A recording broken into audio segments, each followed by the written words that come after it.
Okay.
Good morning, participants.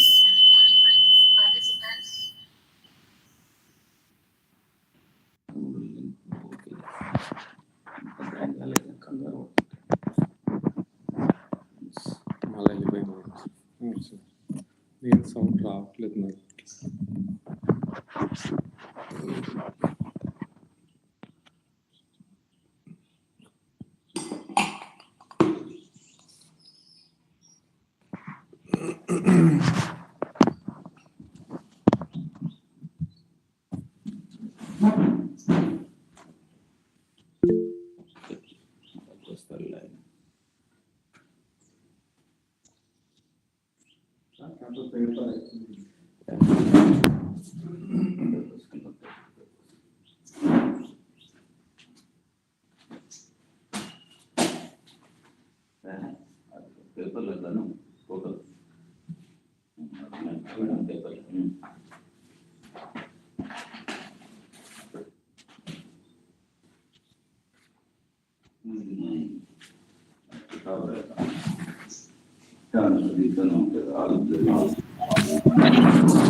Afroz, please unmute yourself.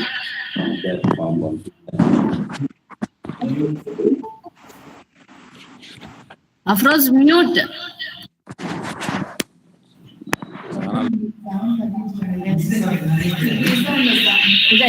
పక్కన అక్కడ పెడదాం, కావాలి వస్తే తీసుకుంటా. Sir good morning sir. Very good morning, Amma. Sir, just a few seconds, sir. I'll invite Professor Vishweshwar Rao, sir. Okay. మరి ఇంకోసారి పోవచ్చు. Sir, just I'll call.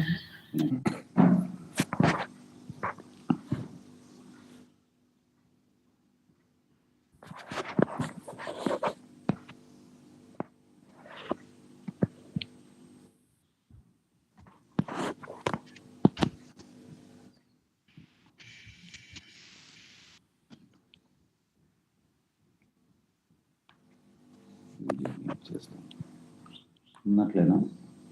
లేనట్లు లేదు సార్, రాలేదు. కిందకి రావాలి, మనుషులు రావాల. ఎందుకు రాలేదు? జాయిన్ యాస్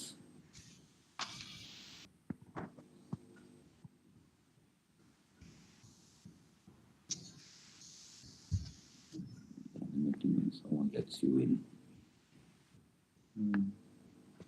ఎవరన్నా యాక్సెప్ట్ చేయాలి.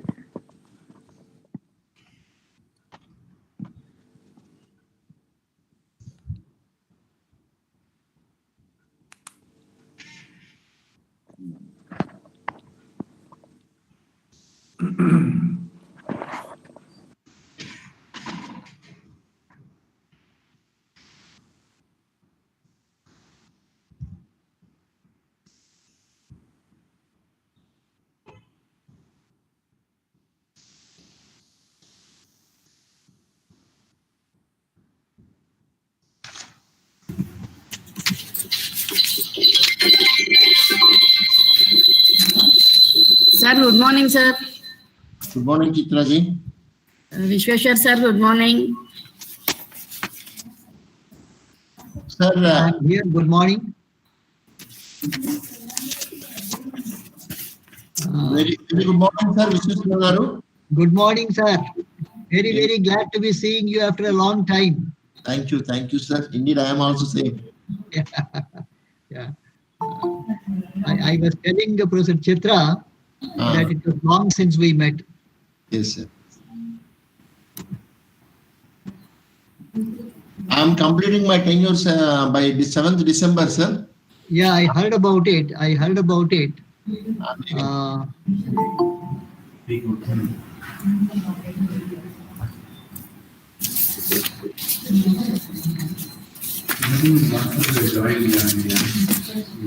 Sir, I have given 2 links. So one link for presenters. So they'll join with the Google Meet link, and others will join with a YouTube link, sir. So already, so on YouTube link, so most of the candidates have joined, and the presenters are still to join, sir. Shall we start the program, sir? Yeah, Yeah. you can. Thank you, Can sir. అవ్వలేదు కదమ్మా ఇంకా 5 minutes ఉంది. అవును, sir. I leave it to you. Okay, sir. Just. Okay. If the audience are ready, we are ready. Your vice chancellor is ready, first thing. So let us go according to his convenience. So I must thank both of you because so you are prior to the stipulated time, 5 minutes. Thank you very much.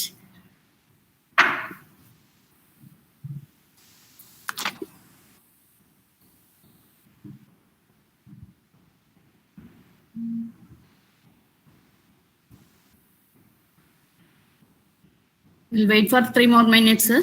Yeah, where is the Prasad? He has not yet joined, or has he joined? No, sir. So he wants to join at 11:30. Okay, right.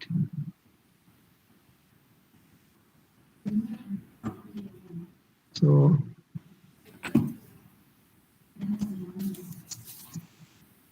Isaac, how are you?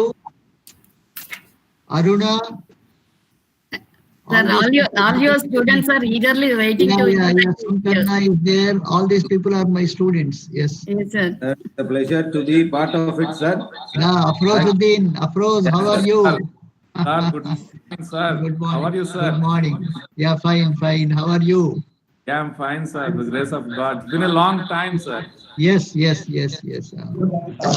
Sir, good morning, sir. Good morning, Aruna. Sir, good morning, sir. Good morning. Sir, good morning. Yeah, good morning, Ravi Shankar. How are you, Hey, sir? Teja. Sir, how are you? Fine. Okay, sir.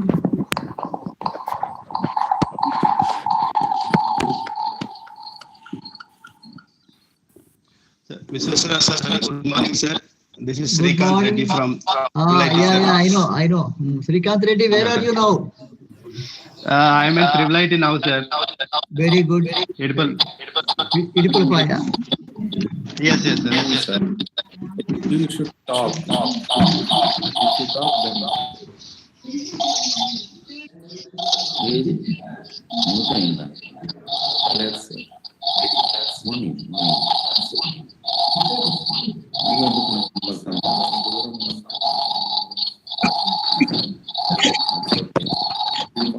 అట్లా తీసుకుంటాం.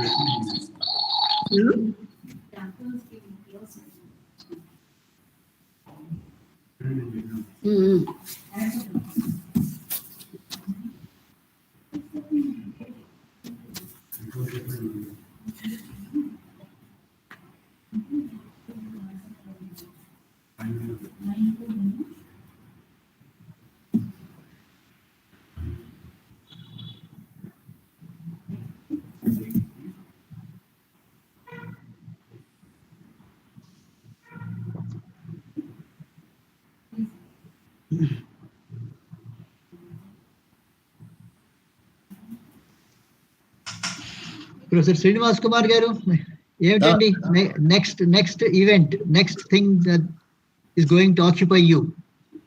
Sir, I'm presently planning to go back to Kakinada and join as a professor. Okay, but I'm not interested to go to any place with a begging bowl. no, that's true. And if they feel like giving opportunity, I will do it. Yeah. Only thing I can do, I can promote my biodata. But then second term is always possible. Yes. But we do not know, sir. This government is not interested in the people, those who were appointed earlier in the previous government. Okay. That is what they say about. So I'm not politically motivated. Yeah. But still they think in that direction, then I don't mind to quit. No, sir, let us not come to any. Yeah.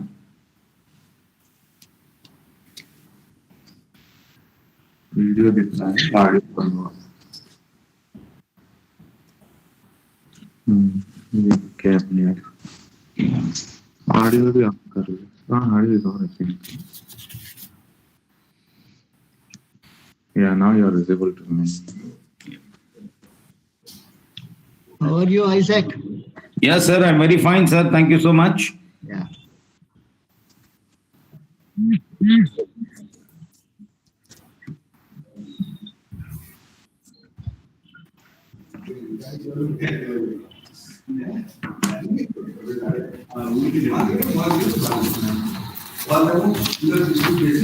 Sir, now it is 10. Yes. Shall we start the program, sir? Yeah, Yes, sure. Sir, thank you very much.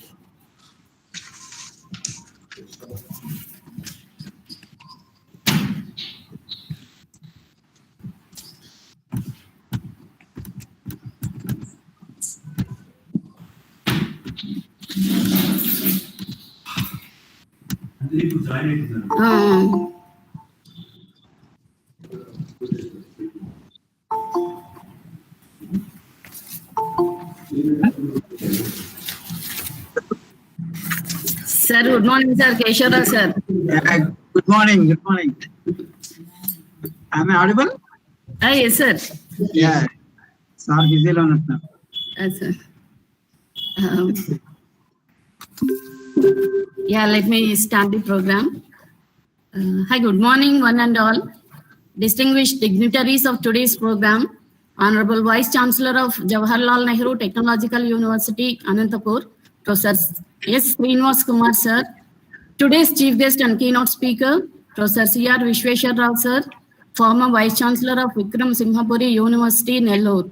Faculty members and research scholars of JNTUA and my dear participants. On behalf of the organizing team, I, Professor V.B. Chitra of JNTUA College of Engineering, Anantapur, extend a warm welcome to all of you on the eve of the one-day National E-Conference on Emerging Paradigms in Teaching English Language and Literature, organized by the Department of Humanities, JNTUA College of Engineering, Anantapur, under Technical Education Quality Improvement Program. JNTUA College of Engineering is one of the premier technical institutes established in 1946 and has been growing in all aspects. Now it is one of the constituent colleges of JNTUA Anantapuram that was formed in 2008. So in 2008, JNTUH was trifurcated into 3 independent universities, JNTUH, JNTU Anantapur, and JNTU Kakinada. And Department of Humanities was established as an independent functionary unit in this college in 1976. It has been catering to the steadily growing and diversifying requirements of all the branches of engineering. It offers language courses like English and French, and social sciences courses like MEFA, managerial economics, universal human values, research methodology, Constitution of India, etc.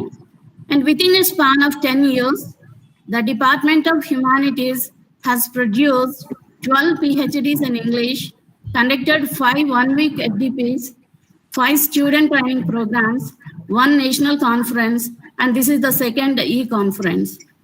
This has happened because of the support and encouragement from the university officials and our principal of this college. We expect the same support from them in future endeavors also. And especially our Vice Chancellor is very, very supportive in conducting programs like this. Let me brief you about this conference. To quote Carl Fish, 21st century education will be defined by a fundamental shift in what we are teaching, a shift towards learner-centered education and creating creative thinkers, quotations quote. During recent years, the concept of pedagogy has gained more attention than ever before in the teaching and learning process of the English language and literature. In place of traditional classes, where teachers' talk time is more than students' talk time, student-centered classrooms have emerged. The latest trends in ELT and literature include blended learning, ICT-enabled language learning and teaching, using a variety of materials including open educational resources, many scaffolding techniques and schemata to engage the students in their learning process, integrating LSOW skills, learning to write language objectives and content objectives by following the Bloom's taxonomy in order to get our students to higher level thinking.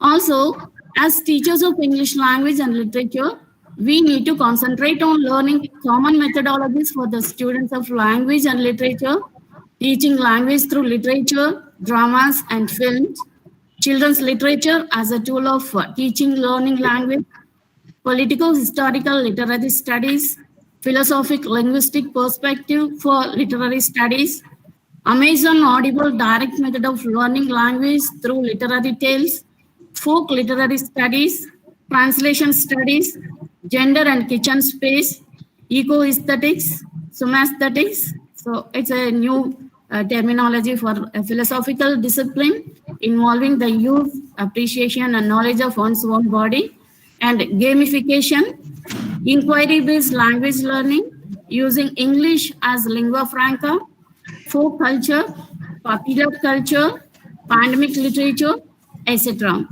Apart from these, assessment is a challenging job for all teachers of English, as it puts a tremendous responsibility on the shoulders of the teachers. To quote J. Cowan, quotes begin, assessment is an engine that drives students' learning, quotes close.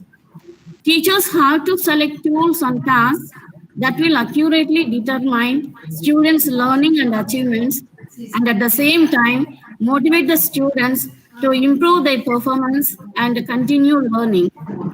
Teachers have to provide the rubric and assessment to be based on content, knowledge, language, and skill. With these techniques, we can create interest among the learners and also reduce their cognitive overload. Learning happens efficiently in an environment where the participants are given the opportunity to participate and experience things. This conference brings forward the current trends in language and literature by promoting research and highlighting new paradigms, thus improving the quality of teaching English. We hope that the deliberations in this conference will ignite and reinforce your spirits with a new learning experience in teaching English language and literature. With these few words, I would like to conclude my welcome speech. So now let me enlighten you on the number of registrations received for this workshop. We have received around 400 registrations from faculty and scholars of English across the country, and also received 80 plus full papers. So, thank you very much, all of you. And now may I request our Honorable Vice Chancellor, Professor Mr. S. Srinivas Kumar sir to address the gathering. Thank you, Chitra. Over to VC sir. Thank you, Chitra, for giving me the opportunity. Indeed, I'm really happy to be a renowned professor and professor in this occasion. And indeed, I consider the University of Anantapur, which doing an excellent job after the program, a pandemic situation. And in only for the improvement of the participants that we have organized 8 coaching classes and many workshops during the last 9 weeks. Our interest is to see the presence of the university reaches to the poor people who are came, and we would like to address the other kind of the government.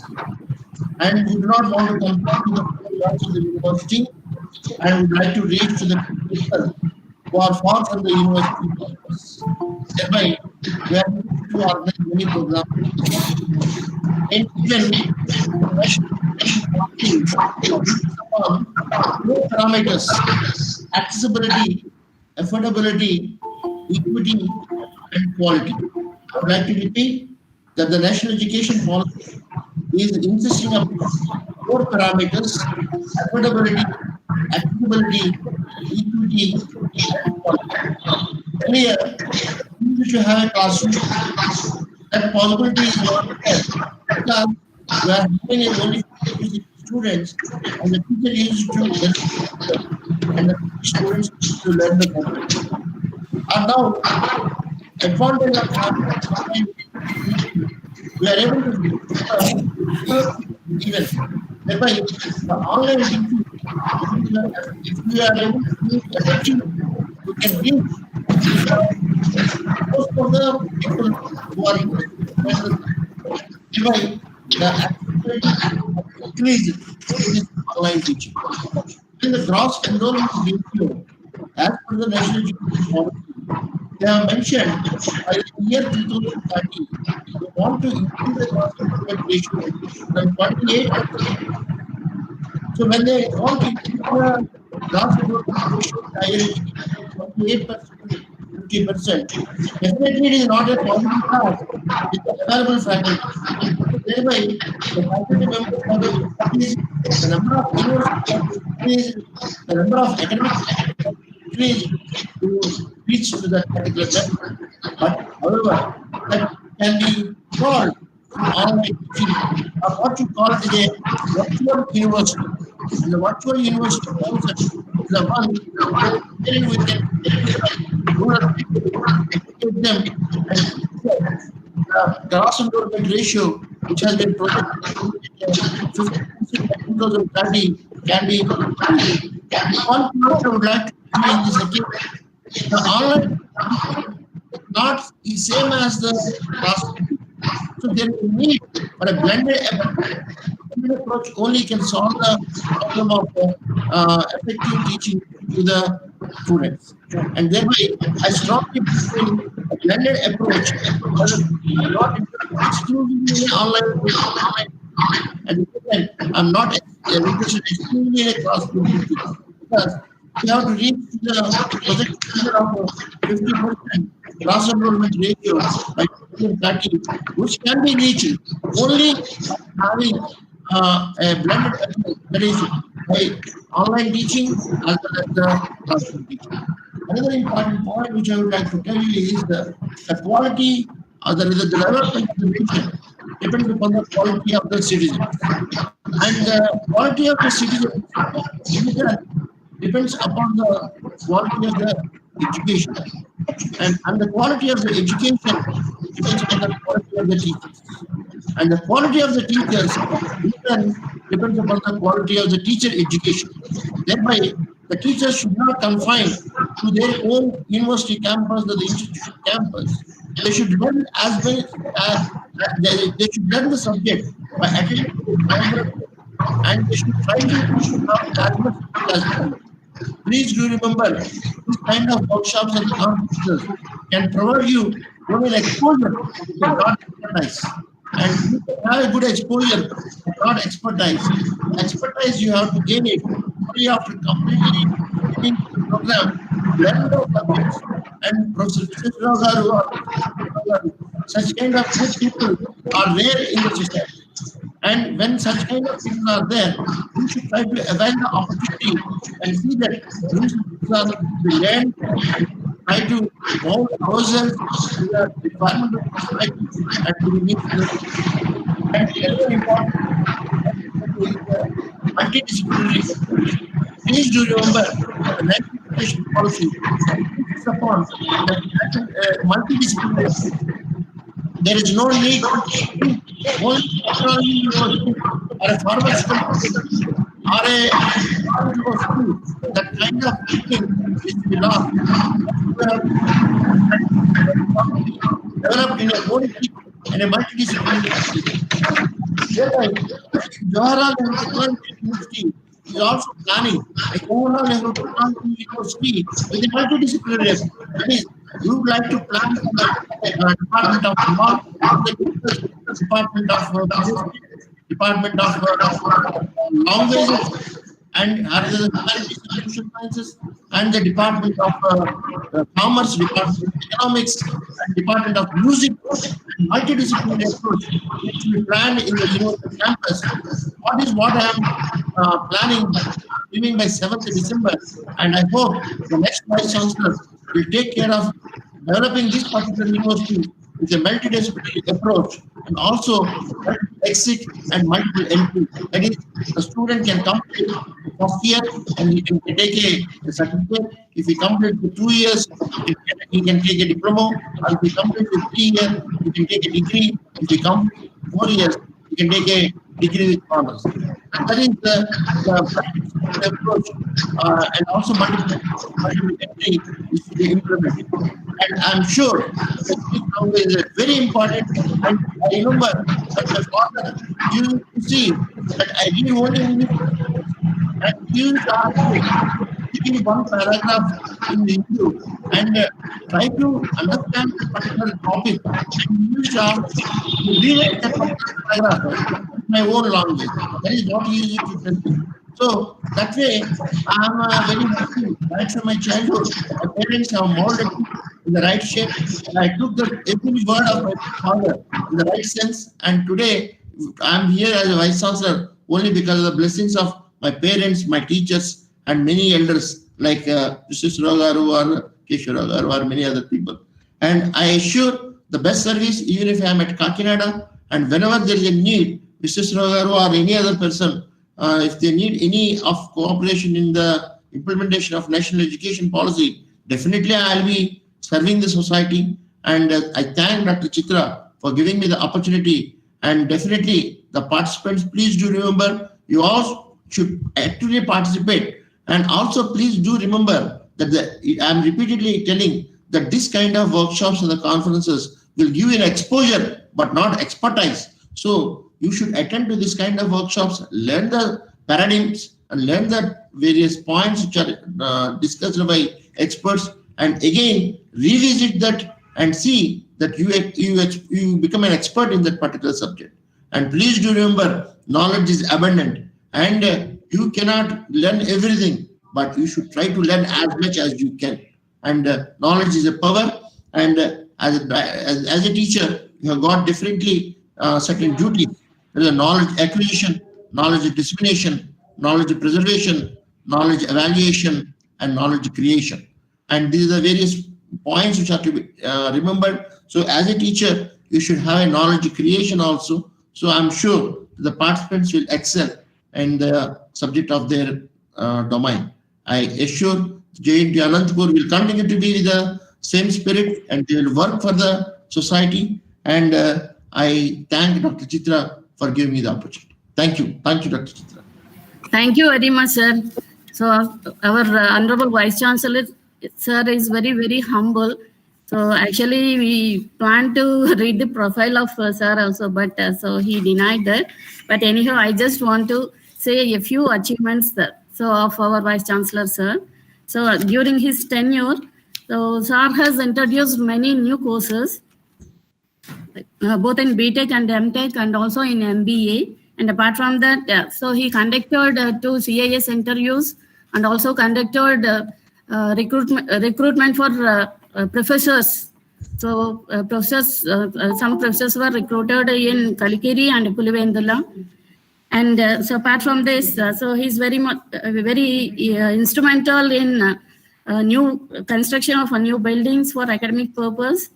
And he conducted the GATE and GPAT online classes. So we received huge responses from the students all over the state.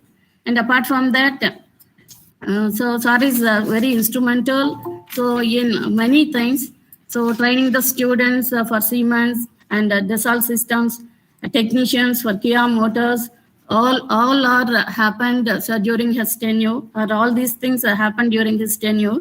And he conducted convocations. So, and apart,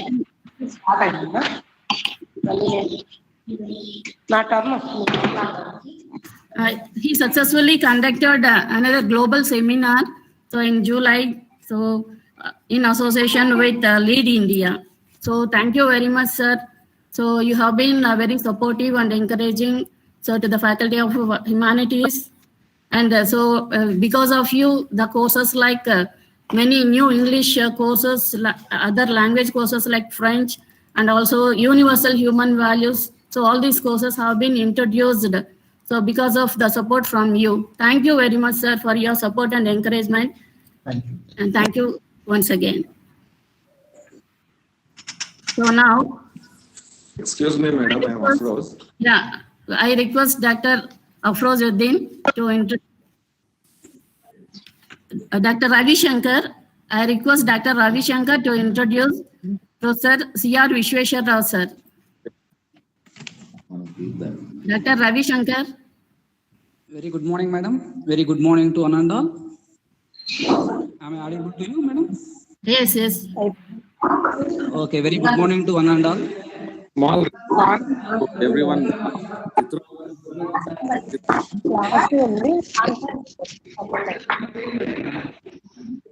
Revered Vice Chancellor of Jawaharlal Nehru Technological University, Anantapuram, and Chief Patron of this one-day National E-Conference, Professor S. Srinivas Kumar, sir. Respected Principal of JNTUACE College of Engineering, Autonomous Anantapuram, Professor K. Govindaraju, sir. Professor V. Bhaskar Jason, Rector of JNTUACE. Professor M. Vijay Kumar, Registrar of JNTUACE.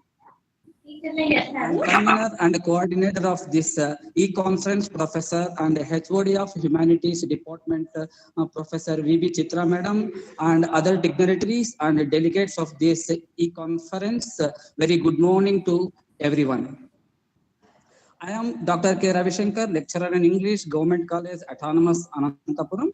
It is my proud privilege to introduce the great eminent personality and former Vice Chancellor of Vikramasimhapuri University and my teacher, Professor C.R. Vishweshwar Rao, to this gathering to deliver his keynote address.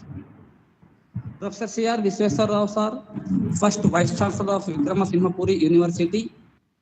Earlier to Vice Chancellor, he held important positions at Sri Krishnadevaraya University, such as Rector, Dean, Faculty of Languages, and Dean UGC Affairs. He was a professor of English prior to his formal retirement from service, and his areas of interest include literary theory, post-colonial studies, Canadian literature, and translation studies and comparative literature. He was also actively involved in the development of learning materials from an ELT perspective. Professor Vishweshwar Rao has to his credit 15 PhDs and 23 MPhils and has published and edited 8 books. His latest collection of essays, Explorations in World Literature, was published in 2018. He has published nearly 100 scholarly articles and reviews in well-known journals. In addition, about 25 general articles and conference reports. In recognition of Professor Vishweshwar Rao's services, the government of Andhra Pradesh conferred on him the award for meritorious service popularly known as the Best Teacher Award in 2004. He was also the recipient in 2010 of the Excellence in Education Award from Thana and Tantex, Dallas, United States. Professor Visweswar Rao sir is the honorary chairman of the Indian Society for Commonwealth Studies, New Delhi.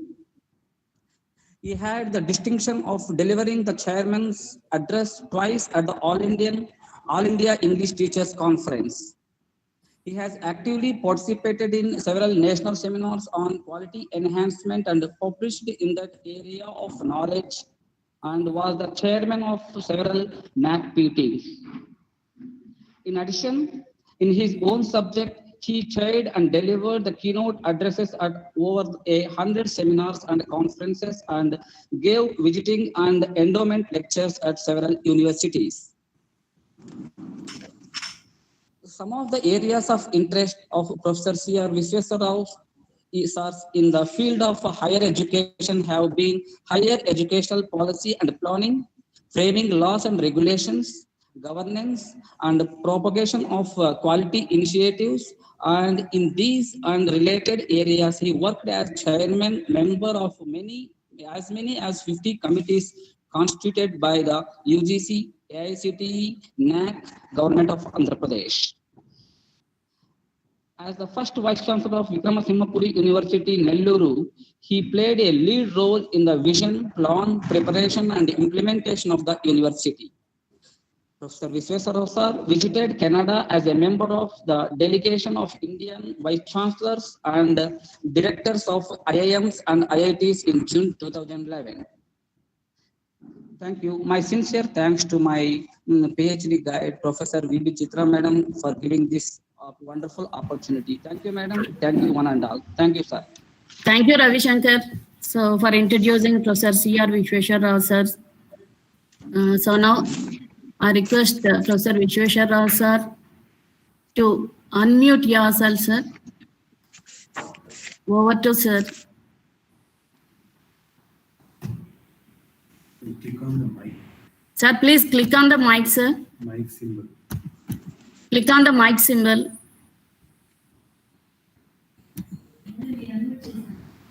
నేను అప్పుడు చేశాను.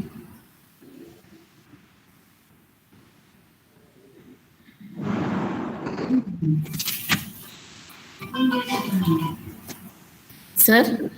Yeah. Thank you very much for a very warm introduction. Honorable Vice Chancellor of Jawaharlal Nehru Technological University, Anantapur, Professor Srinivas Kumar, Professor Govindarajalu, Principal, Rector of the University, Registrar of the University, Professor Chitra, Organizer of this e-event, participants, Professor Keshav Rao, resource person, participants who were my students earlier, and some who are new. It's a good blend of people whom I know and people whom I am yet to know. It gives me very great pleasure to speak on this occasion on the topic English language teaching and technology interface. First of all, let me point out that the dynamic Vice Chancellor, Professor Srinivas Kumar, gave a very good introduction when he dwelt upon the national education policy and its relevance to the current scenario of reform in higher education, especially in pedagogical practices. And in the course of his observations, he also mentioned that while the idea of a virtual university might appear to attract us, he would prefer the blended model. A blended model to be encouraged in the context of the multidisciplinary approach to higher education, which the national education policy seeks to promote, and which Professor Srinivas Kumar is also very deeply engaged in as a viable academic mode by means of which to give holistic education to the student community. I am happy that Professor Chitra has made a mention of the shift towards learner-centeredness in higher education, the need for employing new pedagogical devices in order to acquire this learner-centeredness in our approach to imparting the curriculum to the students, and the philosophical traditions in which pedagogical research has been going on. Let me, on this occasion, point out that though my topic deals with the technology interface, I am not going to make a mention of the tools and mechanisms as such. My emphasis is on the modalities, the need for acquiring learner-centeredness in our curricular designs. First of all, let me briefly touch upon the context. The context, as Professor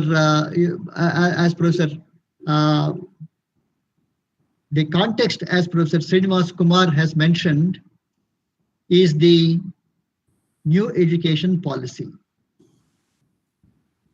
The new education policy looks up to universities to be, just 1 minute, please.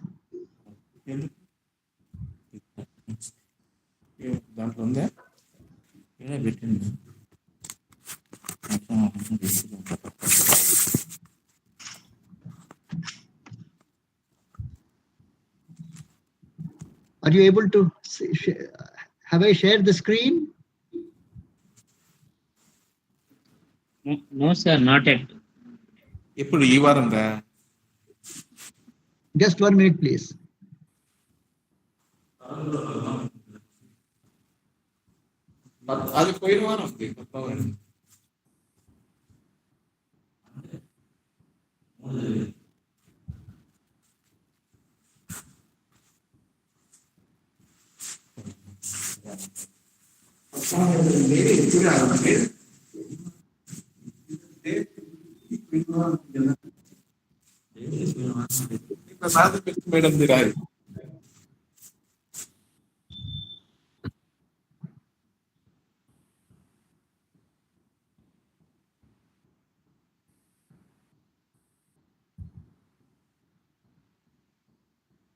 Just 1 minute, please.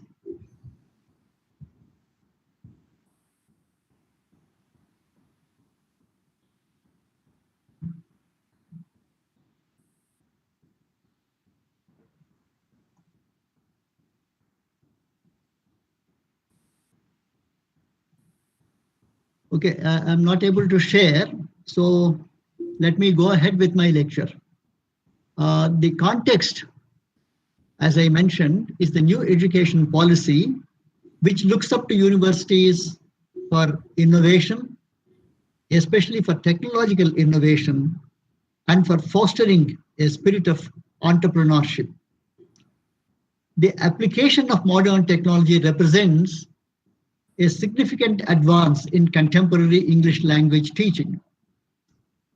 ELT experts maintain that technology-assisted learning is fast becoming a predominant preference of teachers, since they encourage positive student engagement in what goes on in the classroom, among themselves and with the teachers.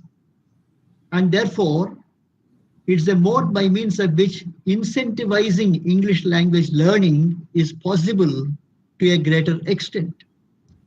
Most contemporary English language teachers have actively incorporated a range of technological aids designed to facilitate optimum language learning outcomes. Using multimedia to create a context to teach English in a particular situation, in any situational context, has its own unique advantages of promoting active learning and critical thinking among the students. We have the advent of e-books in the last 15 or 20 years.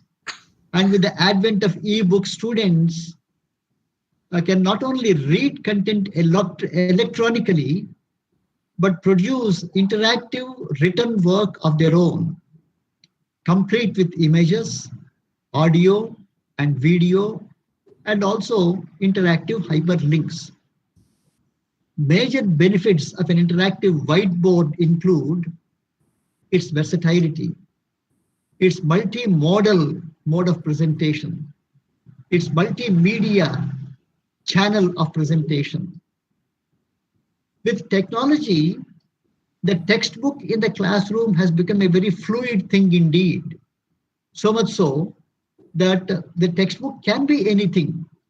The geographic channel, for example, can supply material for a class, not only in the knowledge of the world, in the area of the knowledge of the world, but also in the matter of communicating several items relating to either grammar or communication skills.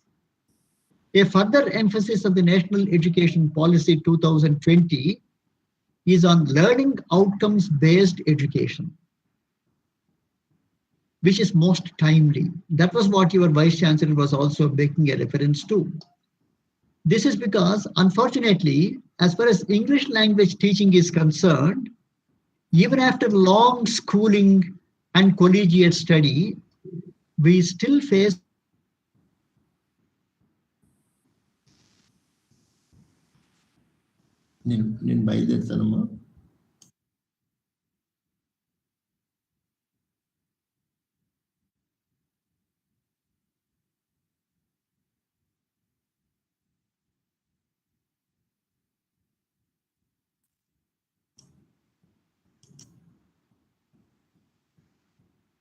See what happened to Visweswara Garu.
Yeah. Has the connection resumed? Am I audible? Yes, sir. Yeah. Yes, sir, you are audible, sir. Yeah, I don't know why the connection has failed. So, where employability in a technical field is concerned, where subject knowledge needs to be analyzed in a coherent, non-telegraphic language, without any hesitancy of tone, we have witnessed a great failure. How to address this is one of the major concerns of the ELT professional. The National Education Policy 2020, therefore, builds into the scheme of things employability enhancement concerns. In the post-colonial phase, there's a historical reason for the failure. In the post-colonial phase, in what G.N. Davy calls the after-amnesia phase, a certain provincialization of outlook has happened. No, you remember that after amnesia refers to the period of colonialism in which we have more or less acquired a memory disorder whereby we lost touch with our antiquity, as it were. Colonialism is seen as the main culprit. The result of a newly acquired provincialization of outlook is that there has been a rise in the concerns for a national language, which is right, of course. But then the resultant valorization of Bhasha literatures has led to the neglect of the development of English as a language or tool of communication. Apathy towards the English language was by and large responsible for the decline in teaching competence, the decline in the mastery or fluency in the use of the English language. We did not foresee early enough that the dimensions of global village were unfolding as a result of globalization, and they are unfolding with unusual rapidity. All this damage has happened in spite of the fact that research in the field of ELT went on, and several models to redress the imbalance were tried or experimented with. We have offered a lot of menu, but the menu does not become the meal. The National Education Policy 2020 intervenes at this juncture and calls for a systemic change of approach. It outlines need for a curriculum design with well-defined learning outcomes and well-targeted skill components. These two are very important. Learning outcomes based curriculum and skill targeted curriculum. A key objective of the policy is that for the students, outstanding learning environments have to be developed. They have to be created, for which the basic requirement is a motivated, energized, capable faculty. How are we going to create this? How do we turn ourselves into this and create outstanding learning environments? Conceptualizations of language teaching have been viewed in relation to, by and large, the processes of curricular development. For example, Richards and Rogers, in their approaches and methods in language teaching, published in 1986, describe certain approaches and methods in terms of the underlying theories of language and language learning, the learning objectives, the syllabus models used, and the role of teachers, learners, and materials within a particular method or approach. And finally, of course, the classroom procedures and techniques that these methods facilitated. Three factors matter here in the matter of devising a curriculum for English. They are, first of all, what kind of an approach you would take to curriculum design. Secondly, the design itself. And thirdly, the procedure in which what is important is the active engagement of the student in the classroom. Therefore, we need to have an organizational culture which takes note of learning outcomes-based education. It stresses the need for skill development and for the acquisition of multiple skills to build up 21st century competencies in the youth.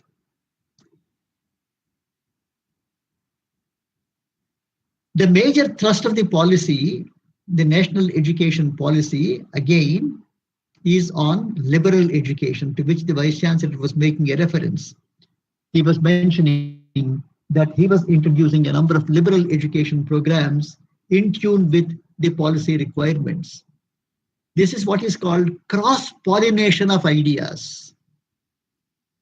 Ideas should percolate from one discipline to the other, so that ultimately we should be able to envisage the possibility of unity of disciplines. For a liberal education program to be launched, a particular kind of outlook is necessary. And that is, as Matthew Arnold pointed out, a free play of the mind upon ideas. Liberal education is a term used for multidisciplinary approach to education. In the Western tradition, it derived itself from medieval thought, from the idea of the septennium, the 7 subjects that were to be taught, as it was considered during the medieval period necessary for a liberal education program to be administered to the student. Newman, in his idea of a university, speaks about a university being a place where universal knowledge is taught to the student. This is akin to the STEM curriculum that we have been recently speaking about.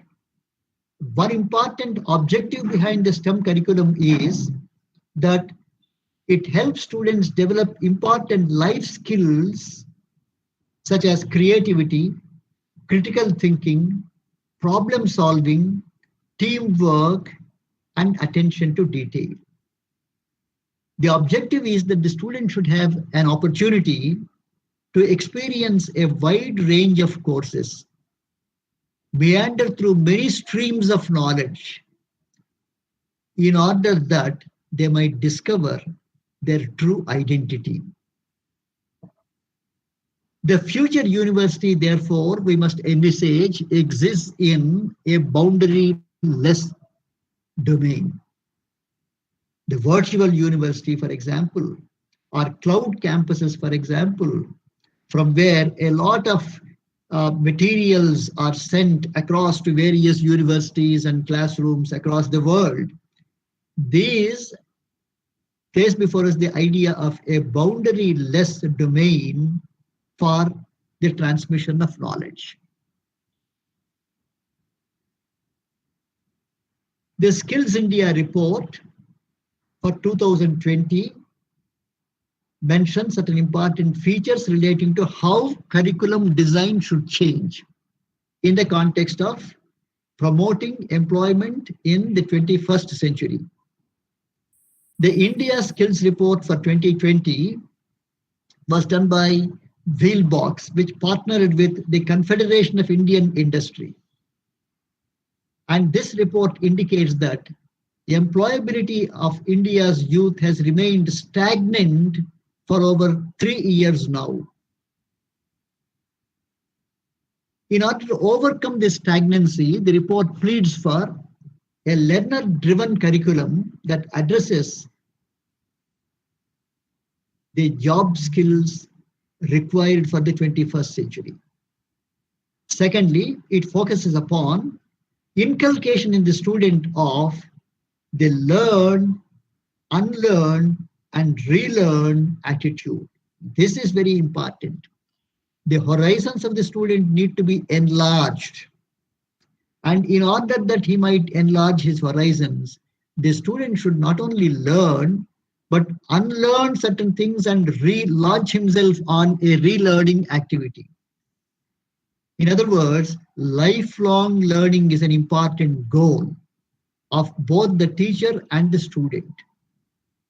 The third item that the report focuses upon is on making knowledge more practical oriented than theoretical oriented. And therefore, how do we focus on developing ready to deploy talent? This idea of theory and praxis has been handed down to us from Aristotle in the 3rd century BC. And the debate runs through the various centuries, through Kant in the 18th century, through Heidegger in the 20th century. In fact, if we take note of how, in the context of English coming up among foreign languages as a language to be accorded some importance, the Reformation, the 16th and the 17th centuries, reacted to the teaching of English in ways that are akin to our own ways of thinking.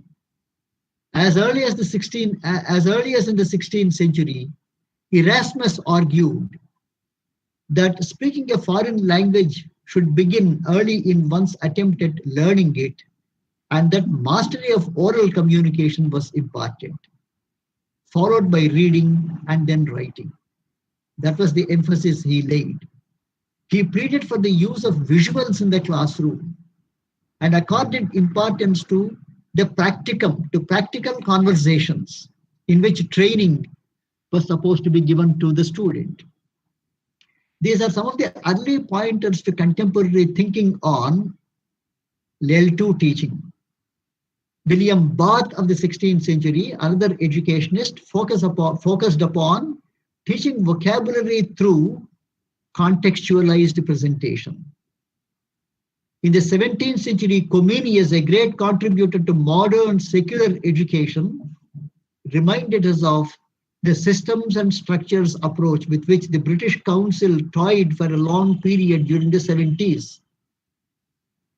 Comenius insisted on graded presentation of sentence structures and suggested that grammar should be taught inductively by giving examples of the same sentence patterns.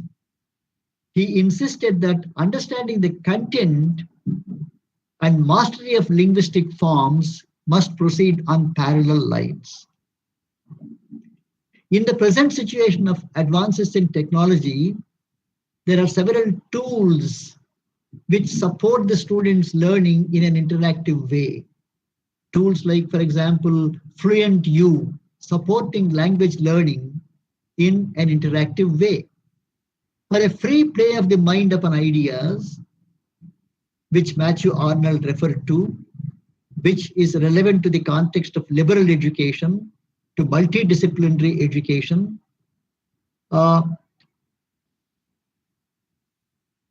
paradigms and models need to be evolved. Let us remember that we have implemented the choice-based credit system as a mode by means of which the student's mind could be enlarged by means of an exposure to him of a multidisciplinary curriculum. That was the original objective. The CBCS was introduced with the implied objective of promoting liberal education and also enhancing teacher potential, teacher creativity, and teacher innovation. It was meant to enhance the value of and add richness and diversity to our co-curricular offerings. The objectives of the CBCS were value enhancement for the course, enlargement and enrichment of the student's mind, thirdly, skill improvement, and next, providing scope for the teacher's creativity. There are several freewheeling areas of knowledge which we can offer for the benefit of the student, for enlarging his horizons, for addressing his sensibility. This kind of freedom for the individual teacher to devise something unique puts to the test his acquaintance with the whole terrain of knowledge, as it can be brought into the realm of the English classroom. It helps the teacher provoke the student to stimulate and to stimulate him to think and actively participate in the classroom activity, in the ongoing process of active learning. The CBCS can be a suitable medium, can be a suitable platform for ESP, for Global Knowledge Systems promotion.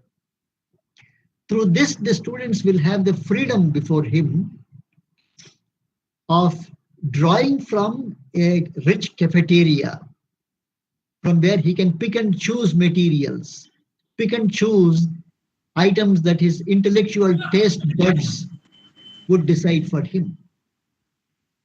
Teachers here are the makers of products. They are also the dispensers of those products. A typical CBCS curriculum envisages the teacher to be an intellectual vending machine, and they must ensure that the classroom is a place where the teacher gives the student a lot of freedom to choose from. The choice-based credit system is one type of solution for a transformation of outlook from the traditional teacher-oriented approach to a student-centric model.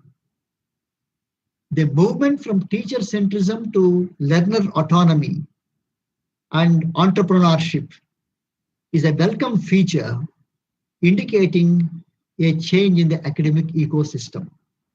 That was what the CBCS attempted to bring about. It's a whole feature where technology can have a lead role to play in order to place before us a real cafeteria. In our anxiety to follow the UGC dictum, what we did was we adopted prefabricated materials rather than allowing our mind to and our collective thinking as an institution to prevail upon what kind of course structure to evolve, what kind of expectations the students have, what kind of limitations of the students need to be addressed. That is where we have fallen the expectations of teaching learning with regard to the CBCS. The appeal, therefore, is to discard prefabricated materials and think innovatively and develop a contextualized CBCS syllabus. Contextualized to meet two things. One, the intellectual capabilities, the intellectual horizons, the expanding intellectual horizons of the teacher. And secondly, the deficits of the student that need to be addressed. Let institutions therefore turn themselves into incubation centers where, under the CBCS scheme, we devise a number of courses which are useful to the students, which promote their skills in various areas relating to English for specific purposes. That is one way in which we can contribute to the employability of our graduates. The meaning of a curriculum is that it reflects the teacher's interests.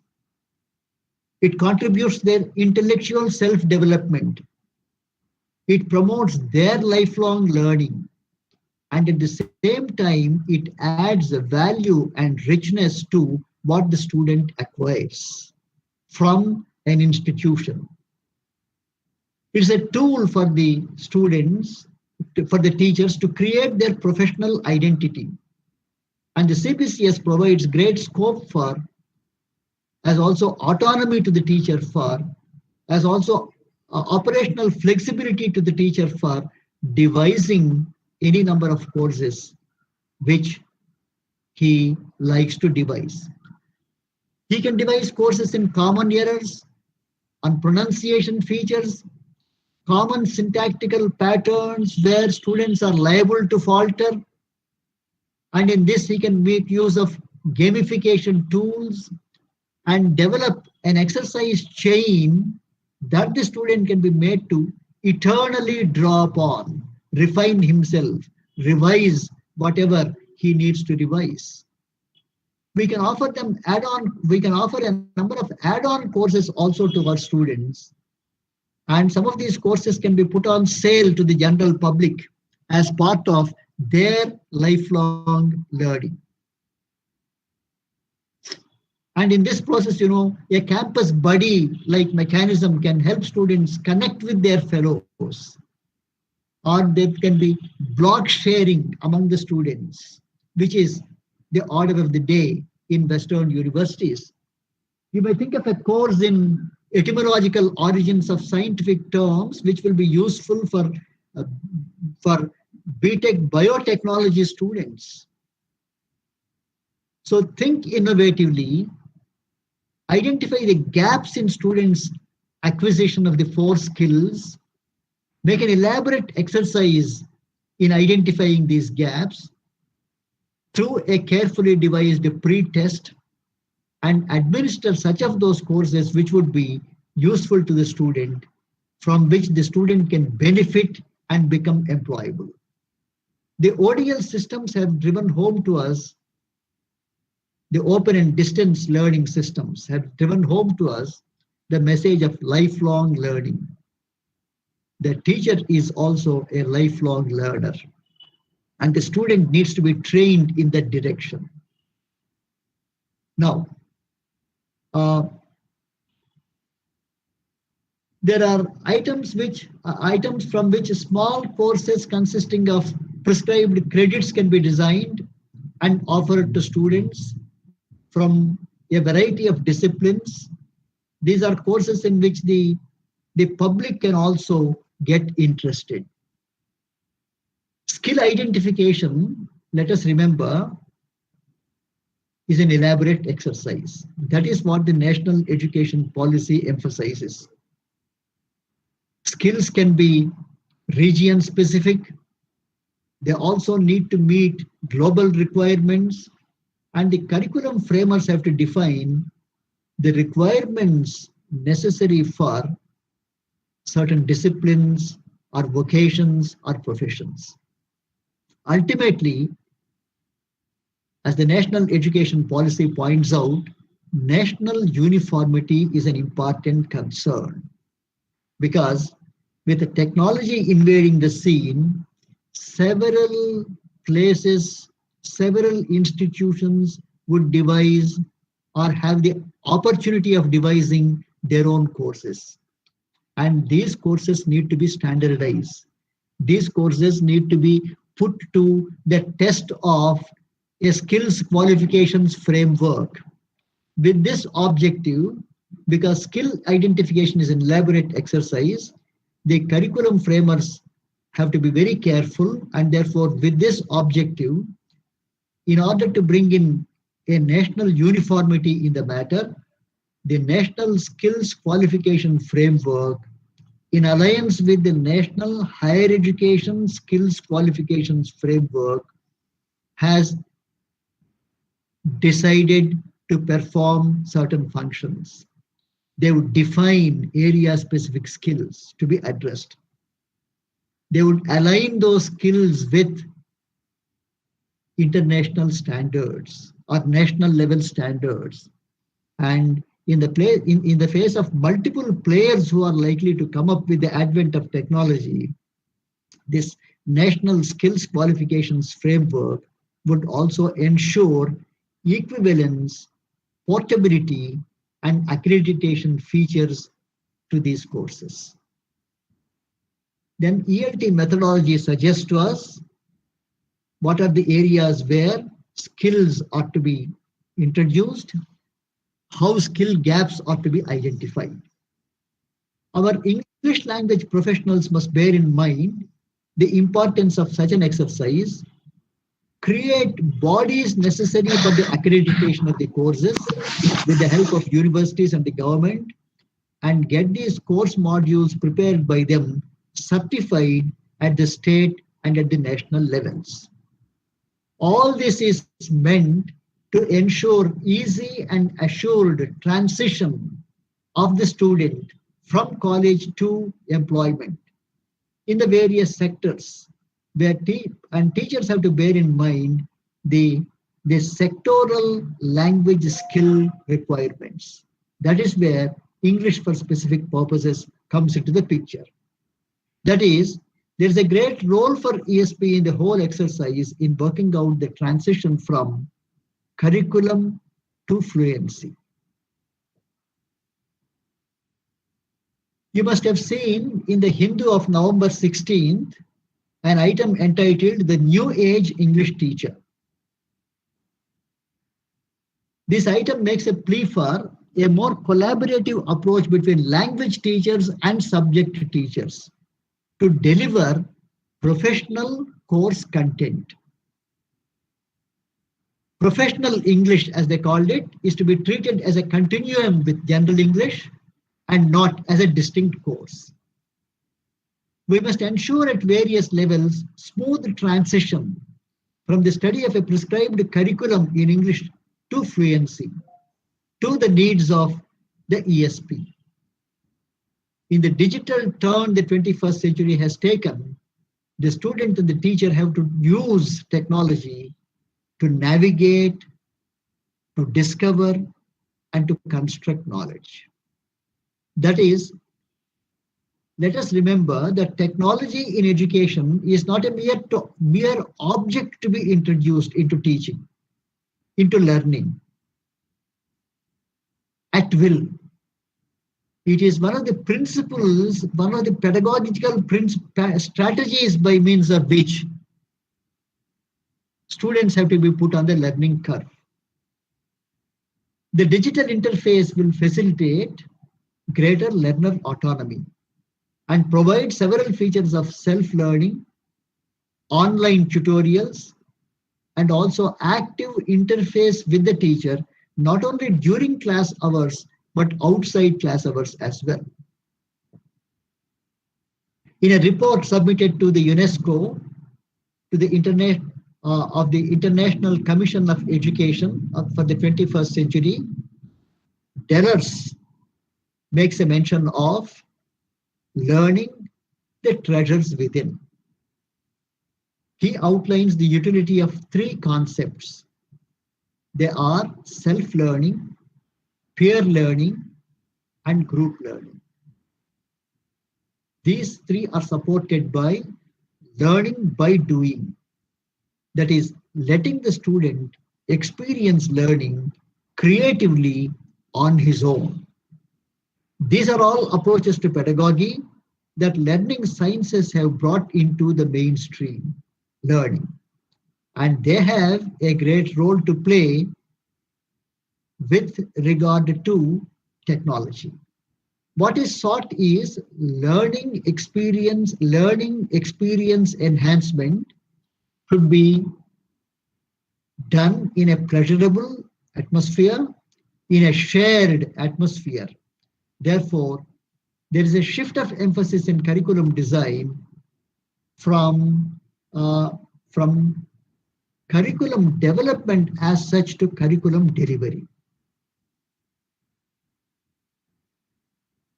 Curriculum delivery should be so done that it is skill-oriented, skill development targeted. It should adopt blended learning modules. It should accommodate for the student what the Vice Chancellor was talking about, multiple entry and exit options. And therefore, a very careful attempt has to be made at curriculum division and delivery modalities. In the use of online resources and modalities, blended modules, regulatory frameworks, program accreditation, quality assurance approaches, all these have to be borne in mind. Globalization has ensured the resurrection of English. Technology has started playing a prominent role in language teaching and has contributed to a transformation of the traditional teaching methods. Accurate pronunciation, for example, which is generally seen as a great challenge to non-native speakers, becomes easy to learn with support from the digital language laboratories, where there is great scope for repeated practice for the student on his own, without having to be shy about having to expose himself in the classroom. Technology assists both the teachers and the learners to have fun-filled learning, yet effective teaching learning. Multimedia technology tools for teaching concepts ensures, among other things, long-term retention in the learners of what is taught.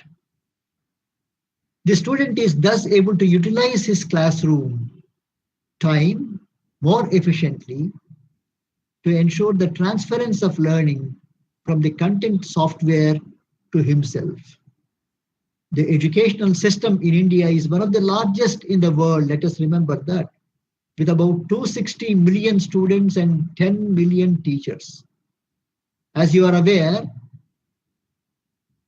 the Gujarat state has introduced a particular model, the digital infrastructure for knowledge sharing, Diksha platform. The Diksha platform was developed to offer primary to secondary school teachers curriculum linked resources to help them create in-class resources to help them develop training content, assessment aids, and many more items.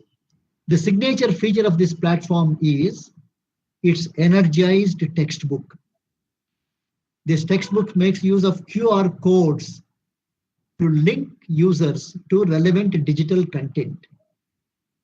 And this QR code link extends the textbook and the curriculum for the student.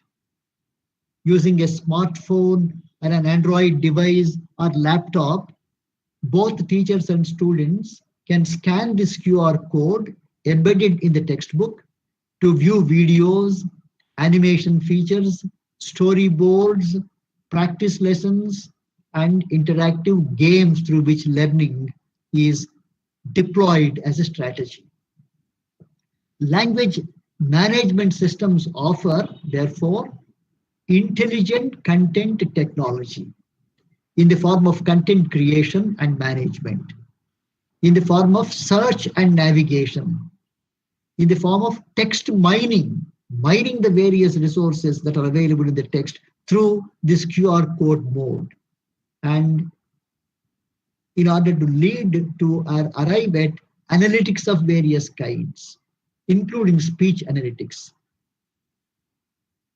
There are mechanisms of auto-identification built into this structure so that the student knows where he is right and where he is at fault immediately, without any loss of time, without the teacher having to share with him his answer sheet, as it were.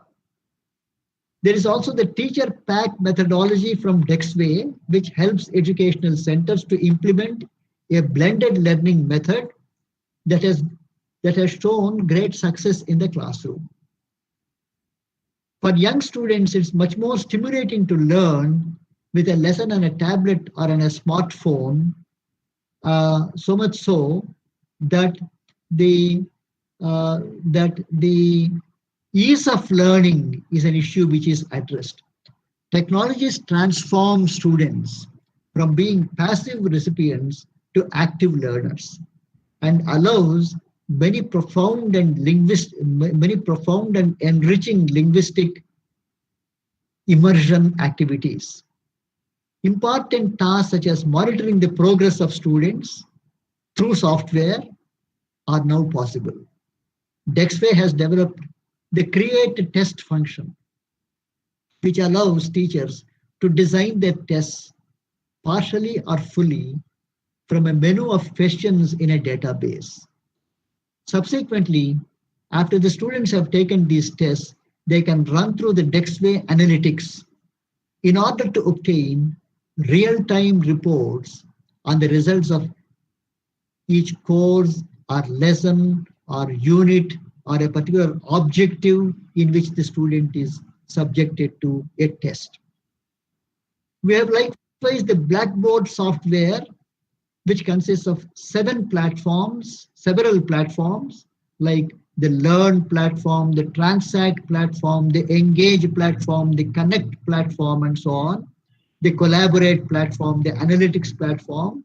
They are bundled together as a software and presented to the students. And in several US colleges and universities, these products have great demand. According to Times Higher Education Reputation Rankings, 80% of the world's top academic institutions are set to use Blackboard tools. Technology is therefore turning English classrooms into an environment where sharing, debating, creating, and forming opinion. All these are nurtured, one after the other. Educational technology allows students to be much more prepared for class, be involved in the class, be more motivated to learn. And it provides teachers with attractive resources to make their classes much more sociable, much more human. A number of experiments have been made in English language teaching in India, which did not reflect upon certain important factors. like, for example, training the teacher for the task, or taking the rural inhibitions of the students as an important factor to be factored in our approach to pedagogy. Or, for example, the extent of language immersion each student is required to have in a classroom. The curriculum design did not take adequate note of the phenomenon called understanding language classrooms, as David Noonan describes this feature. What is methodology and how is it contextualized? Teaching English without making a scientific study of the language gap and the language need of the students has not yielded the desired results. You have, for example, an article by name Trends and ELT Methods and Methodology, published in ELT by one Waters. He says that more than professional discourse, he says that the emphasis has been an increased advocacy of communicating to learn, for which one important prerequisite is learning to communicate. Adrian Holiday, you are aware, proposed in 1994 what is called approximate methodology, which carries the idea that teaching method should be based on an understanding of the socio-cultural context in which they are to be used. The argument is in favor of making English language education more appropriate to the social requirements of students in different environments throughout the world. He prepared more or less a cultural model. The book recommends research to find culturally appropriate methodologies. With the digital turn in the 21st century, there's a growing use of technology in the classroom. For example, research shows that the interactive whiteboard can have a significant effect on teaching methodology. It creates the possibility for new kinds of learning opportunities to occur. In fact, many course books are nowadays accompanied by an ever-widening range of linked e-resources. There is also the evidence of web-based language teaching and learning resources, which have the potential to redistribute the learning, to redistribute the balance between teacher-centered learning and learner-centered approach. The current exponential growth of mobile phones, electronic devices will increase this trend manifold. It may lead to the cloud learning initiative. Let us remember that these days, the cloud kitchen has come up, which supplies materials from a branded kitchen, which is cost and energy saving. Likewise, cloud initiatives we may find in ELT might lead to a situation where the employment of so many teachers, training for so many teachers might even become unnecessary. The teacher becomes a mere mediator in the classroom.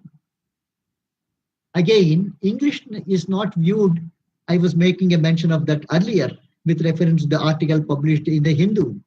English is not viewed as an end in itself, but as a means to learn content such as science and mathematics.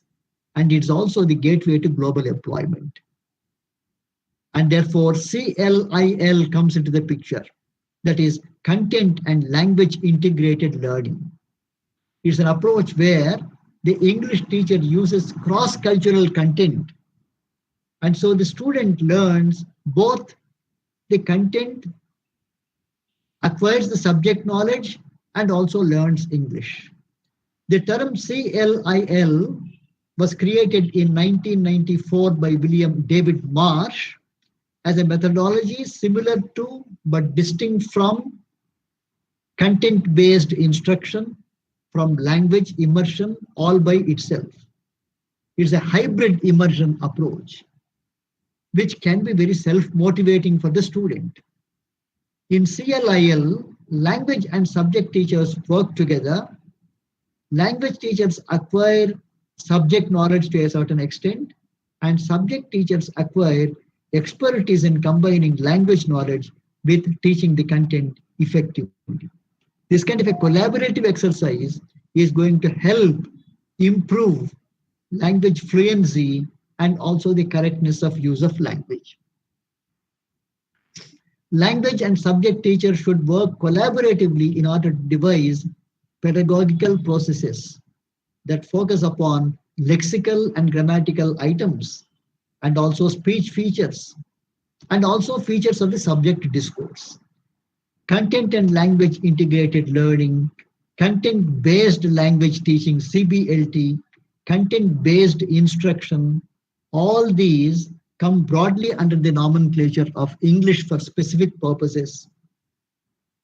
In fact, in a book called Innovations in Learning Technologies for English Language Teaching, published in 2013, one by name Gary Motterem argues that digital technologies are ideally placed to do what is called languaging. What is languaging? Languaging is not input alone. The students must not have input by itself. They must engage with other people using that language and try to make meaning together.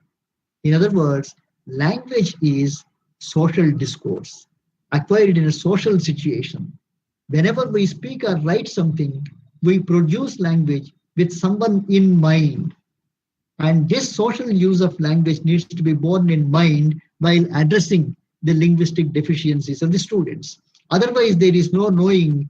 Of course, we need to read and listen as well, but unless we progress to this further stage, we can't help the progress. We can't complete the process. With technology mediating the process, linking your classrooms to other classrooms around the world, using tools such as video conferencing is one mode of promoting sharedness. In today's educational scenario, functions like lesson planning, delivery modalities, practice modalities, review of whatever has been done, assessment, and feedback. All these features are incorporated in a lesson plan with the help of technology. And therefore, classrooms need not be confined to the four walls as we visualize.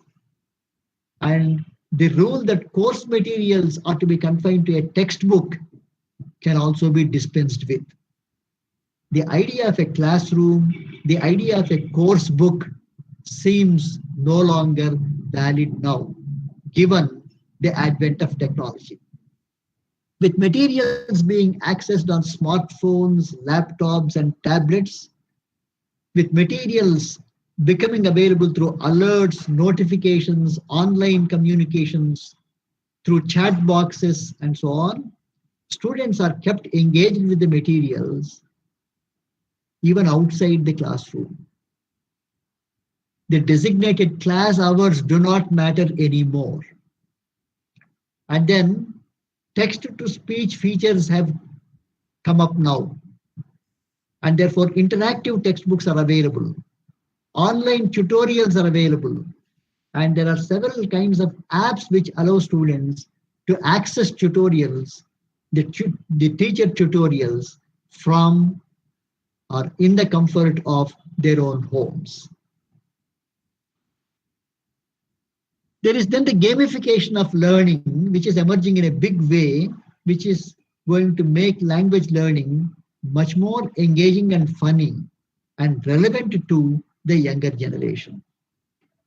After all, the goal of teaching English for specific purposes is to give students what they need in a global environment, but with a methodology behind it, with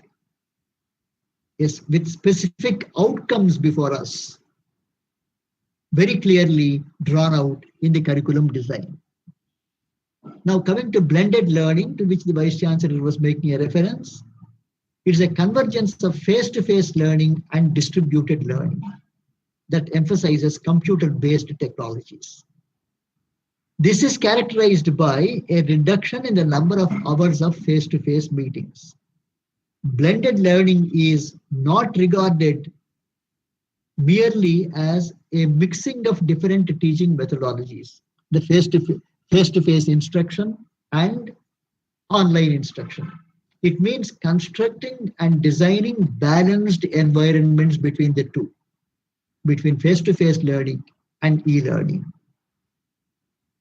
Blended learning is preferred because in the ODL systems, it has been found to be very effective found to be a very effective learning device.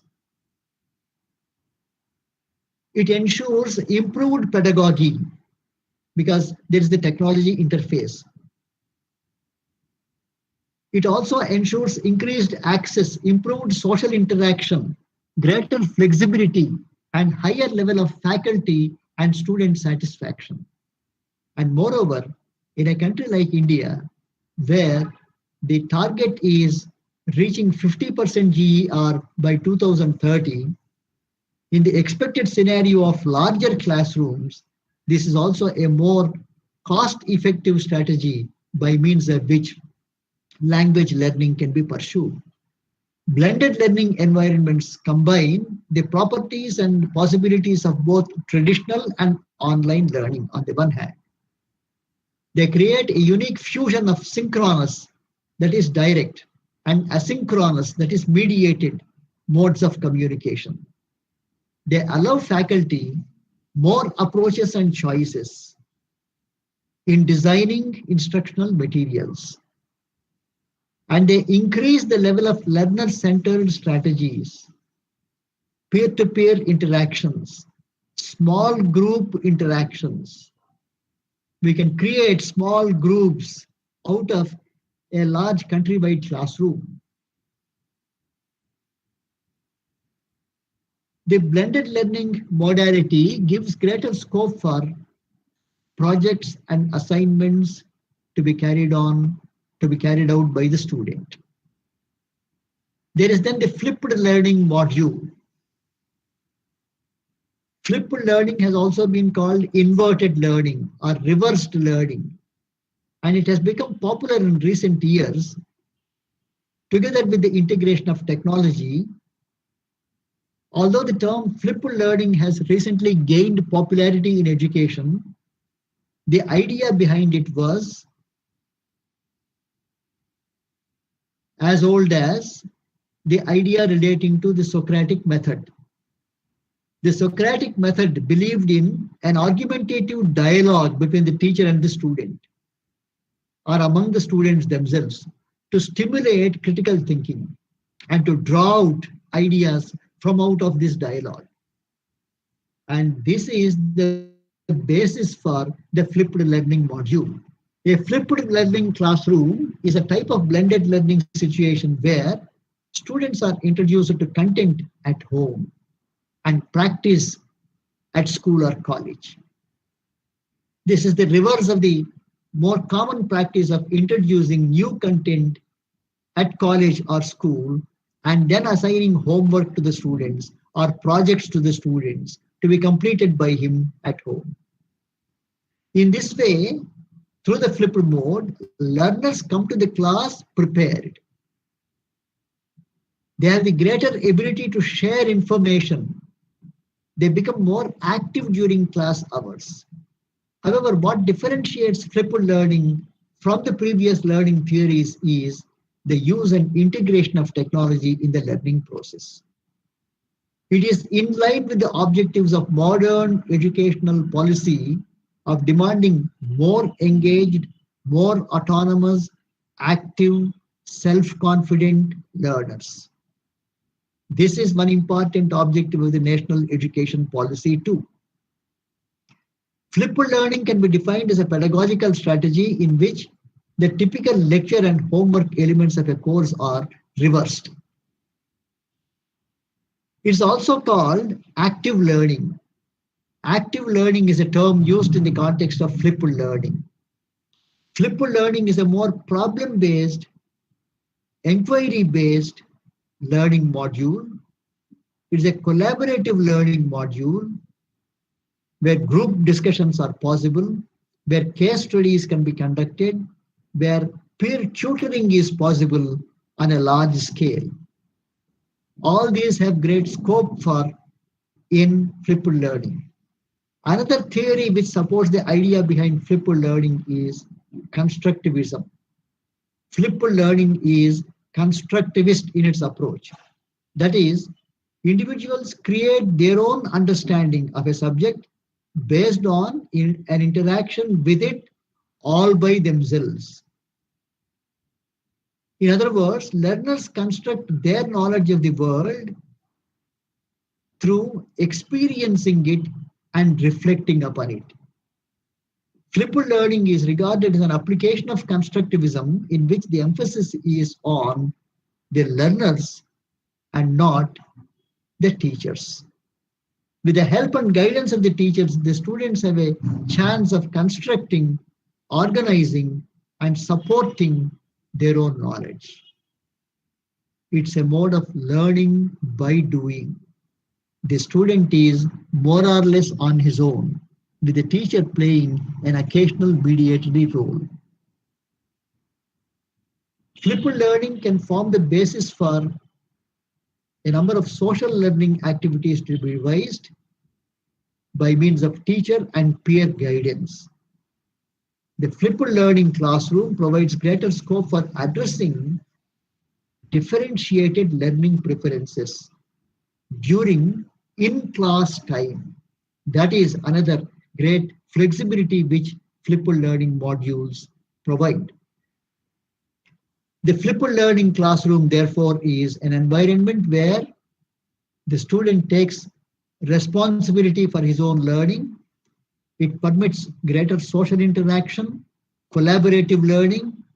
It's a classroom where, let us remember, the teacher is on the sidelines. He is more a guide on the side rather than a sage on the stage. It offers a blend of direct instruction and constructivist learning.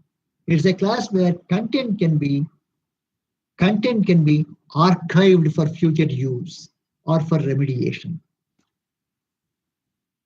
Now, how do we construct new collective identities through creative collaborations for which technology provides the space, the opportunity?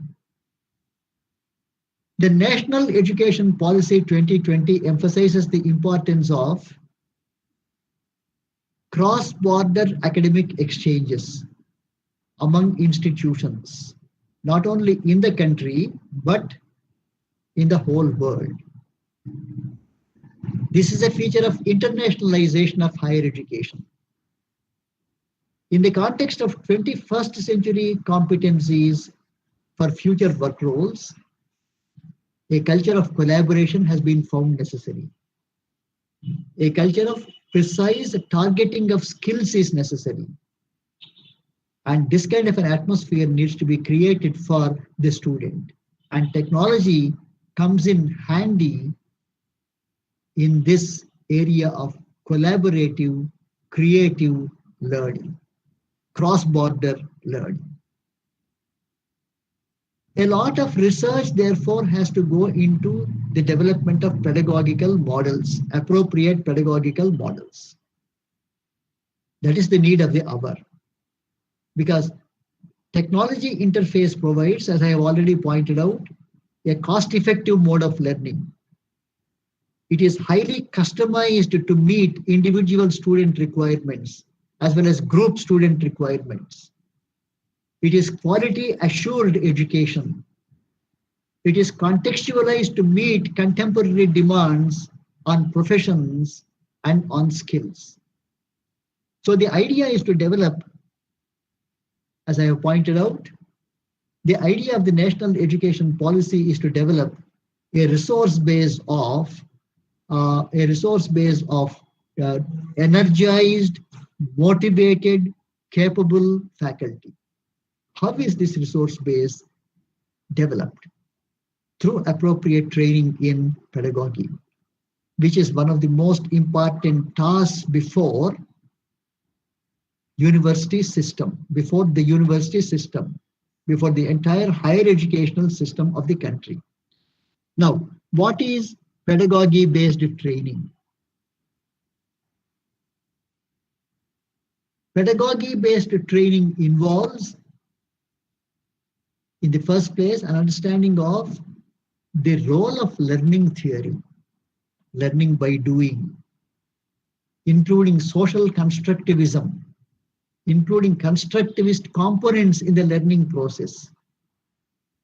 Pedagogy-based training involves understanding the role of learning theory in the design of curriculum, in the functions we associate with a particular curriculum, and in the development of class activities that we devise through a particular curriculum for the benefit of the student, targeting the skills that he is expected to learn through the curriculum. It involves, therefore, selection and use of instructional technologies. It's a strategy that accelerates students' learning by building into the module learning by doing methodologies, a number of follow-up activities, problem-solving skills, features of feedback, assessment and evaluation, course enrichment materials, and whatnot. It is in this context that massive teacher training programs are necessary. On the science and technology side, we have the network of Talk to the Teacher of the National Mission on Education to train teachers through the NMEICT project at remote centers through the interactive A-View, and this is to be expanded on a large scale. Today, in some of the countries, advanced countries, many higher educational institutions are offering some sort of virtual universities, some sort of online education, some sort of MOOCs. We have the MOOCs, the SWAYAM, the Moodle, the Coursera platforms, and other resources which help students traverse boundaries beyond the text and follow a veritable cafeteria approach. Globally, among a number of institutions, Harvard and Massachusetts Institute of Technology, in one of the more recent surveys relating to employment, it has been found that Massachusetts Institute of Technology ranked the topmost in the world. And the Delhi Indian Institute of Technology figures very high. It is at the 27th place. It's a unique distinction to the country and to the kind of training provided by the Delhi IIT. Harvard and MIT have included MOOCs as part of their teaching programs. MOOCs and online courses give greater flexibility and provide scope for the student for credit transfer and for mobility across institutions. One advantage with this innovation is enrichment through add-ons and provision for greater intellectual space for the student to promote his critical thinking and his creativity. Technology ensures movement from teacher centrism to learner autonomy. And this movement and with the precise targeting of skills, these two would surely meet the demand-supply gap in the employment scenario tomorrow. Visualizing the need for pedagogy and experimentation with technology, the National Education Policy 2020 has proposed the National Educational Technology Forum. And this National Educational Technology Forum takes care of a variety of induction programs for the teacher and for the student. It also takes care of modes of deployment of technology, the tools of technology appropriate for given tasks, and the softwares necessary for the purpose, and their mode of adaptation to specific educational processes. One important objective is continuous professional development of the teacher. There is a support mechanism also for this. In support of this, we have the National Repository of Educational Data, which will maintain all records related to the pedagogical practices, to the teaching models we have developed in digital form. Every classroom is expected to have access to this in future. So much so that it gives teachers and students better and more valued shared learning experiences. With virtually every student carrying a computer in his pocket, as it were, in the form of a smartphone or a tablet, the Cloud Campus initiative is going to gather momentum. And this National Repository of Educational Data is going to contribute richly to this Cloud Campus initiative. Though I am aware of the fact that the teacher is a medium of communication of values to the student, and therefore the teacher has to play a certain role in the classroom. There is no denying the value of face-to-face instruction. It's an important relationship builder. It's important for communication of values to the student. But then acute faculty shortages ought to be expected given the context of our having to meet the growing need to accommodate the rise in the GER to the extent of 50%. And technology is therefore a viable alternative because it delivers large quantities of information via networks to a large arena that the classrooms can be. It has also the ability to produce tailor-made programs to meet the specific needs of each learner. These are some of the advantages of technology, and unrestrained by the barriers of time and space, technology can liberate education from the restrictions imposed by the clock and by geography. The Cloud Campus removes geographical boundaries from the domain of the classroom. And technology interface can remove the restrictions imposed by the clock by providing continuous access to the tools of learning, either at home or at some other place, through chat rooms, through discussion boxes, through debates, through promoting a sharedness.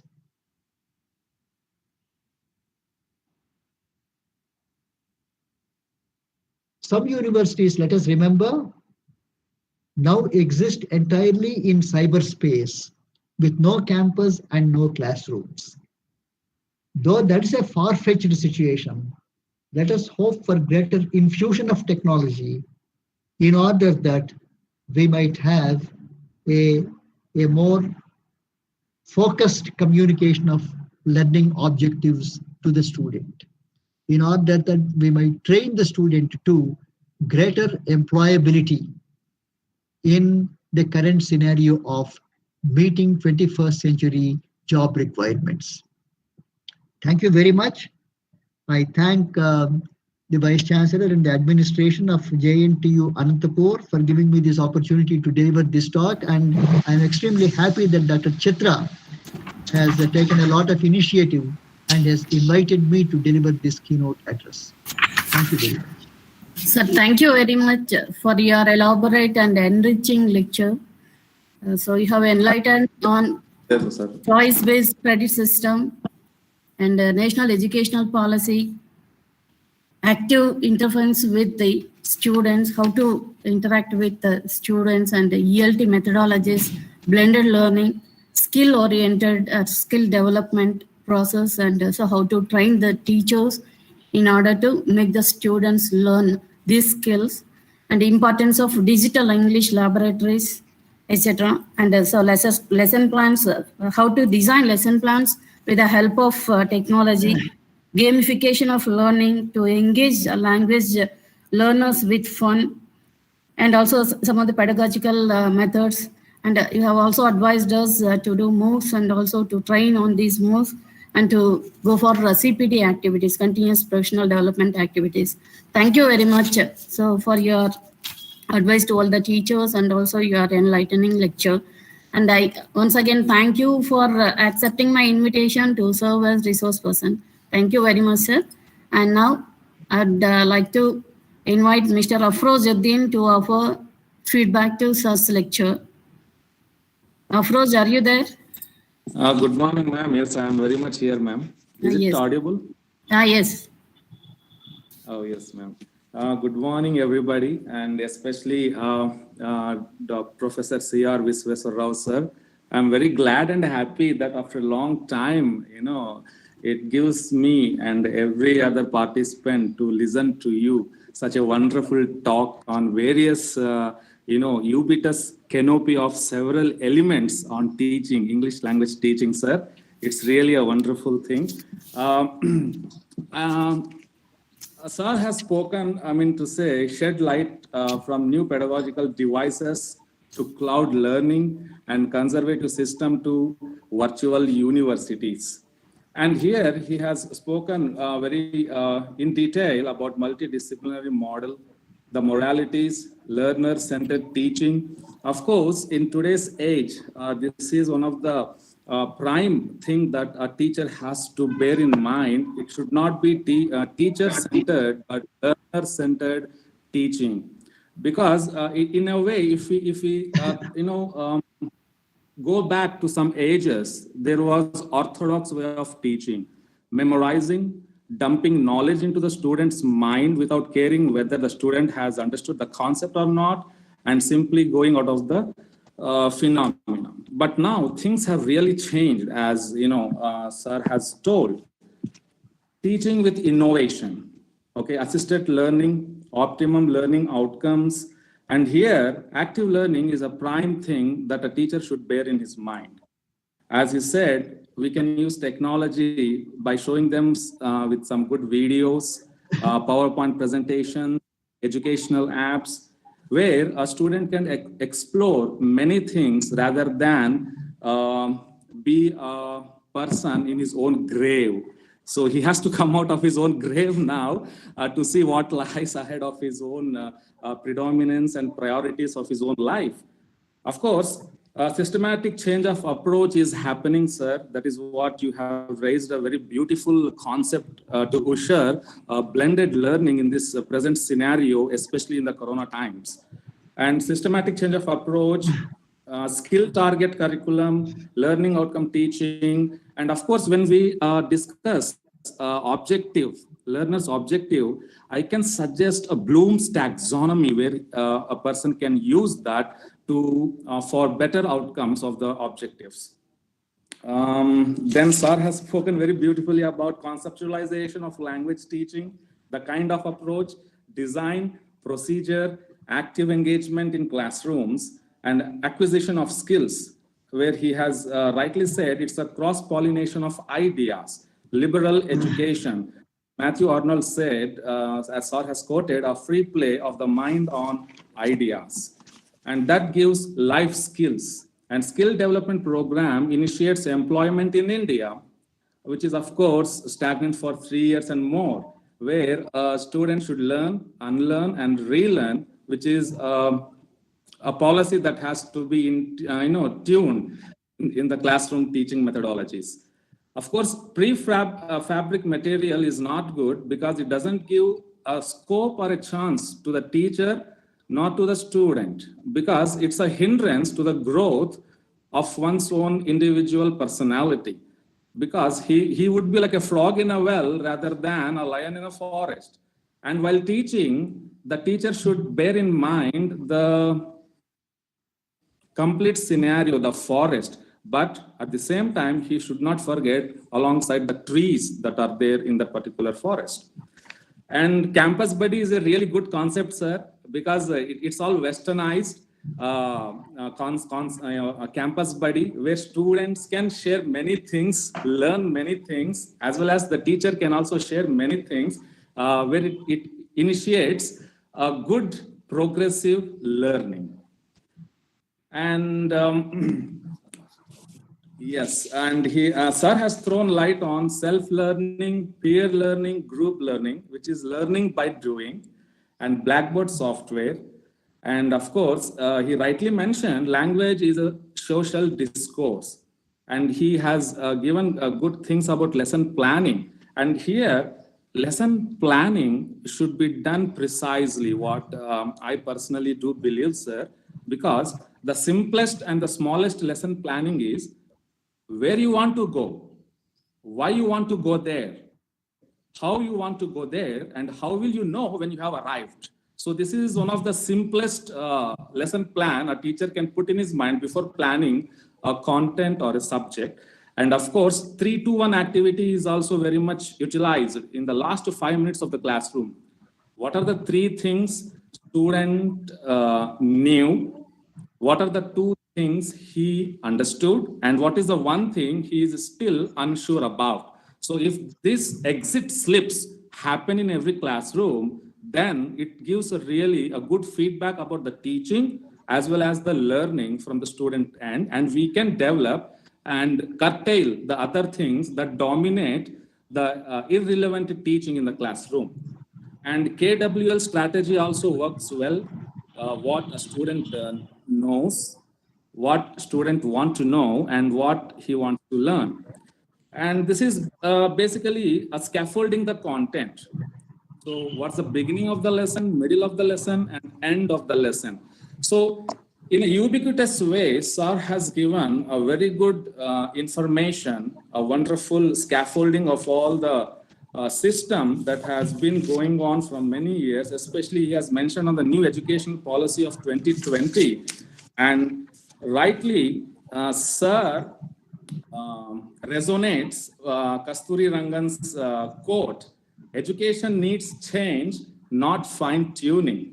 So with this, I conclude, and I really thank for giving me an opportunity to shed some light, though I'm not eligible to shed light on sir's wisdom, knowledge, because he's full cup of life, wisdom, knowledge. That's what we have seen as students. Even Isaac sir was my senior. So we have seen sir as a walking library in the campus. So it really gives me an immense pleasure that Chitra ma'am has given me this a wonderful opportunity for me to deliver some feedback on sir's speech. Thank you, sir, and thank you, ma'am. Thank you very much, Afroz. And I request participant to ask 1 or 2 questions so that Vishweshwara sir will answer your questions. Only 1 or 2, please.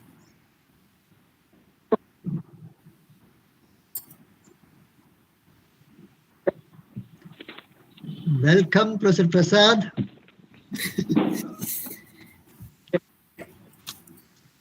Sir, good morning. I have a question. Very good morning. Professor, Sir, welcome, sir. I think Afroz has summed up, interpreted, Good morning, sir. and added to my lecture content. Good morning, Isaac. Yeah. Any question, Isaac? Yeah, of course, I'm repeating myself. Not able to hear you, Isaac.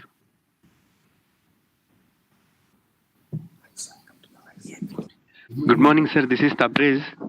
Yeah, Tabriz, tell me. Yes, sir. First of all, I am very happy. Where are you? I don't see your face. Where are you? Sir, I'm in JNTU, Anantapur. Oh, right. I now see you. Good. Go ahead. Yes, sir. You have actually dwelled on the role of language in this NEP, how it will be, how advantages the digital database will be in teaching language to the students. But I, as a student of literature, would like to know what will be the role of English literature in this new education policy. It has a great role in the new education policy. That's an issue on which I could not focus upon here because the theme is different. In fact, the National Education Policy proposes an Indian Institute of Comparative Literature and Translation. There is considerable emphasis in the National Education Policy on language education, on the preparation of dictionaries, on the preparation of pedagogical tools, on promoting comparative literature and translation studies. That's an area where we are quite sure that the literature too would come in a comparative perspective, because all world literatures need to figure in this Indian Institute of Translation as an important unit for discourse, dialogue, deliberation, and debate. They have not excluded literature because the primary emphasis is on holistic pursuit of education. Then, the idea behind multidisciplinarity of approach is that the humanities ought to be recognized as an integrative discipline.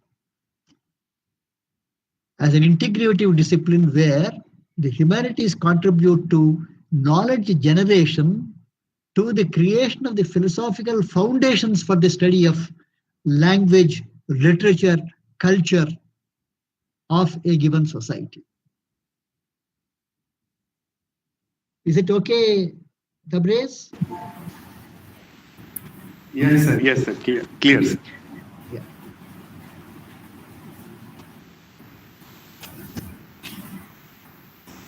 Anything else? Anybody? Okay, sir. Thank you very much, sir, so for your insightful lecture. Once again, thank you. And I welcome Rajendra Prasad, sir. Sir, good morning. Now the session will be delivered by Rajendra Prasad, sir. Before that, I request so Mrs. Sailaja to introduce Professor Rajendra Prasad, sir. Hello. Hello. Hello. Sailaja, you are audible. You can proceed. Yeah. A pleasant good morning to all the respected dignitaries and all my co-participants. I am highly elated to introduce our beloved Professor VVN Rajendra Prasad Garu. Sir served in Sri Krishnadeva University, Anantapur for more than 34 years and retired in September 2011. Sir succeeded in shaping his identity as a teacher and researcher, pursuing two complementary directions. One is study of research in Indian English literature, and the other one is study of the English language. His PhD is an Indian novel in English. When the thesis was brought into book form, it was well received both in India and in other countries. Sir has taught the history of the English language, phonetics, and modern English grammar. And he has also co-edited two books, an anthology of prose and poetry, and a collection of essays on English language teaching. Professor has been serving the cause of higher education in Andhra Pradesh. His sessions on English phonetics at the Train and Trainer program organized by Andhra Pradesh State Council of Higher Education made him popular among degree college teachers throughout Andhra Pradesh. He was also a member of the external faculty, School of Distance Education, CPhil, now what we call it as FLU University, Hyderabad. He has given plenary talks as a resource person at national and international seminars and conferences. Professor organized 3 national seminars on English language teaching and 1 UGC-sponsored refresher course for degree college and university teachers. He was UGC visiting fellow for Sri Padmavati Mahila Vishwavidyalaya in 2014.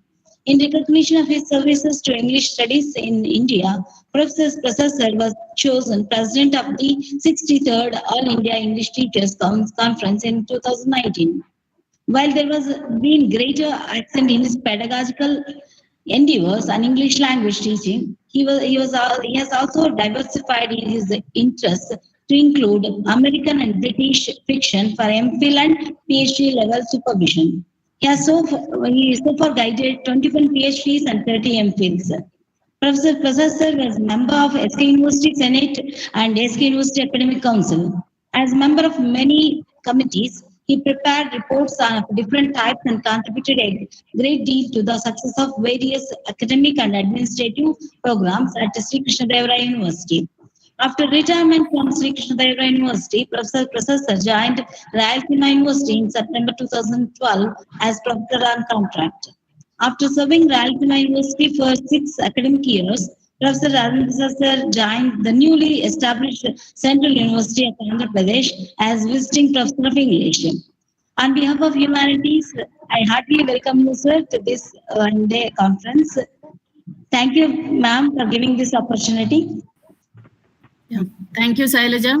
So now I request Professor Rajendra Prasad sir to deliver his lecture on the title of the conference, Emerging Paradigms in Teaching English Language and Literature. Over to you, sir. Thank you very much. Can you see me? Yes, sir. Am I visible? Am I audible? Yes, sir. Audible and visible. Very good. Thank you very much. I see many of Very good morning, sir. Welcome. Very good morning, Isaac. Afro. Yes, sir. Yeah, thank you. Thank you very much. Good morning, CRV. He has left, I suppose. Okay. It seems to have been a very informative talk by CRV, as we affectionately call him. Mine will be a simple kind of a survey of the various methods and approaches, ultimately leading to what is known as post-method era, as suggested by Kumara Vadivel.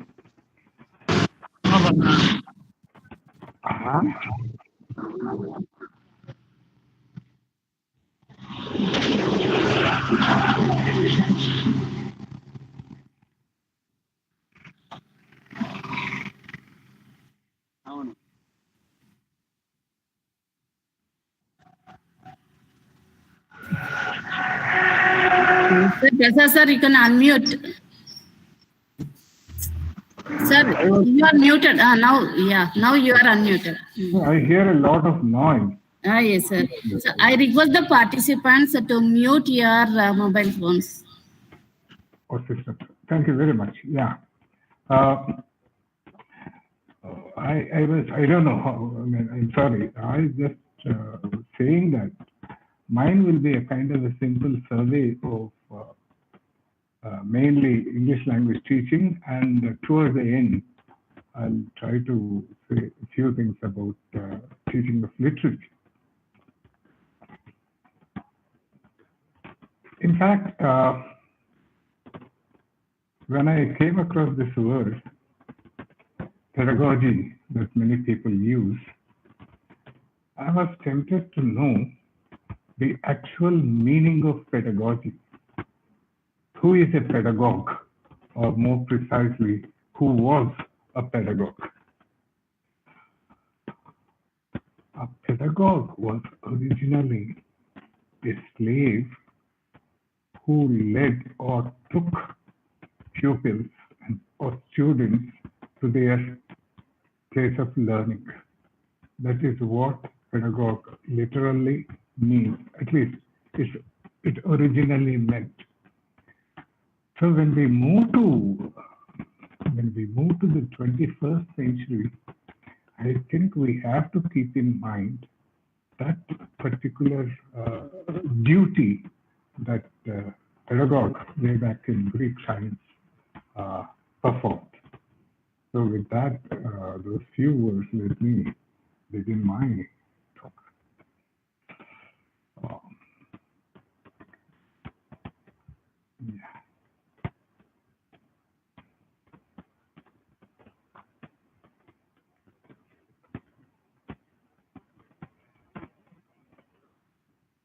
So, welcome you all to my simple presentation on the emerging paradigms in the teaching of English language and literature. Now, this is what I believe in, because many teachers ask me this question. We are already teachers and in the profession. Should we have such programs? And this is what I tell them. Every teacher needs to improve, not because they are not good enough, but because they can be even better. And of course, nothing but. And this is what attracts me. This is a statement by the well-known, I think most of you know her name, Elaine Showalter, who says, teaching is a demanding occupation, but few of us actually have studied how to do it, how to perform it.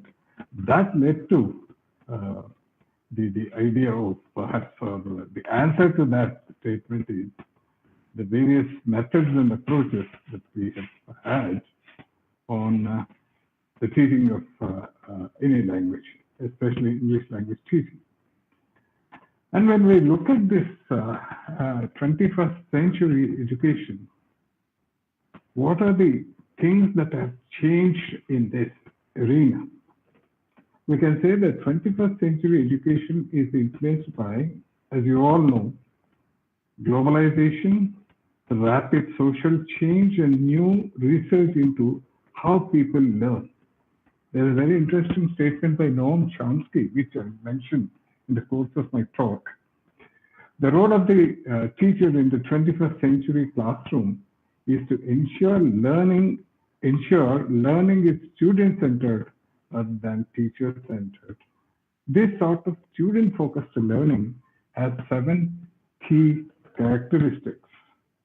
They are personalized learning, equity, diversity and inclusivity, learning through doing, changed role of the teacher, community relationships, technology, and teacher professionalization.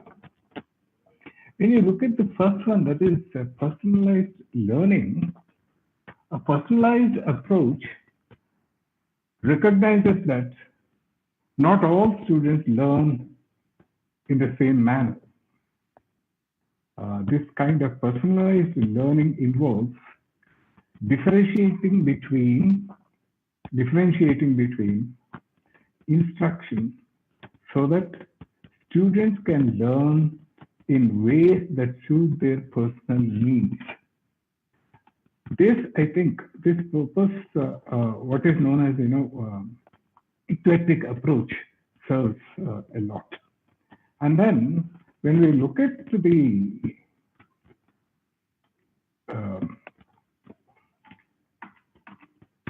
20th century, we observe that the approach was characterized by a kind of one-size-fits-all approach. Same method, same approach for every student. So in that model, all students in the class were taught the same content in the same way at the same time. So instruction was usually transmission style under a paradigm of teaching often referred to as, it's very popularly known as, the banking model of education. However,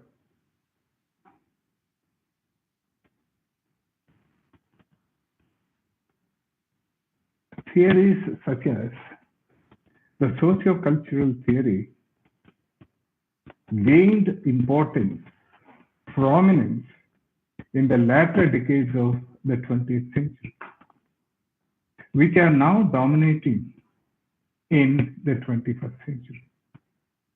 These theories recognize that learners are influenced significantly by their social, cultural, and environmental factors. which lead to a kind of a differentiated outcome. Then the third one, as you all know, is equity, diversity, and inclusivity. Equity, actually, the goal of 21st century educators seems to be to achieve equality of outcomes. So they try to attempt to close the achievement gaps between the rich and the poor. And then the second one you can see is diversity. Diversity is, earlier it was treated as a kind of a problem. Now, in fact, diversity is considered a strength in the classroom. Because when students are different, they learn that difference is key. They befriend people of different cultures and learn not to be afraid of other cultures. In fact, I'll also discuss a couple of things about how language learning and culture learning go hand in hand, because language learning without culture learning is incomplete. In fact, you cannot avoid it. I'll also give a couple of examples. And in fact, some people consider culture as the fifth skill in addition to the 4 skills of LSRW that we'll discuss briefly later. Then inclusivity, that is, we have people of different abilities, including physical, mental, etc. How to cater to their needs, that comes under inclusivity. Then the third one is learning through doing. In fact, Aristotle himself believed in this when he said, what you want to learn to do, you learn by doing. So that is the kind of old behaviorist method of education, which focused on memorization, transmission of information, etc. That has lost importance, and now we encourage students to learn through doing, because the central idea is that learning through doing approach is that we are much better as knowing, remembering, and using knowledge. And then quickly moving to the next one, that is rethinking learner-teacher roles. Earlier, teacher was treated as the authority, and students were kind of passive learners. But now, things have changed thoroughly, and teacher has become a facilitator, and students are very active in the classroom. This is one of the characteristics of 21st century student. And then community relationship, because that plays a great role in the process of learning these days. Because a teacher, if he can identify experts in different fields and bring them to the class to talk to the students, that will contribute to the education, the holistic kind of education that we talk about these days. And the sixth one is the technology, which I need not focus much on, because they have become part of, in fact, that is how I'll begin my slide presentation later. And the last one, of course, is the teacher professionalization. In order to achieve the 6 points that I've mentioned so far, a teacher needs the professionalization, that is improving his own performance levels, undergoing this kind of training that we are now attending. So these are some of the basic characteristics of the 21st century education. Now, what does a 21st century student expect from his teacher? Common characterizations of students' interest and ability to use technology in teaching and learning include: students are demanding a great use of technology in teaching and learning. In fact, this is an example of using technology. We have webinars. Then faculty must use technology at an increasing rate to hold the attention of students. And so we have kind of simple things like PPTs, etc. And students already possess good IT skills. This is a very important change in students that we notice in the 21st century. That is their knowledge of IT skills. And they, of course, they don't need further training. Someone's microphone is on.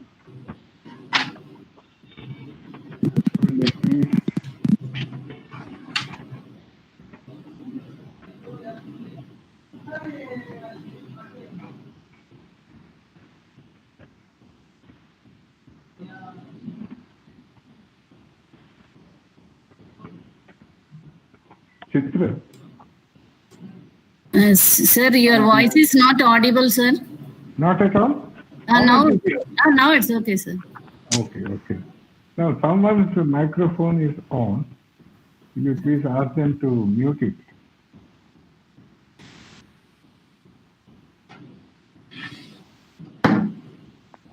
That is why when we talk about the knowledge of, technology, this is something that is, it's a wonderful comment on the present situation.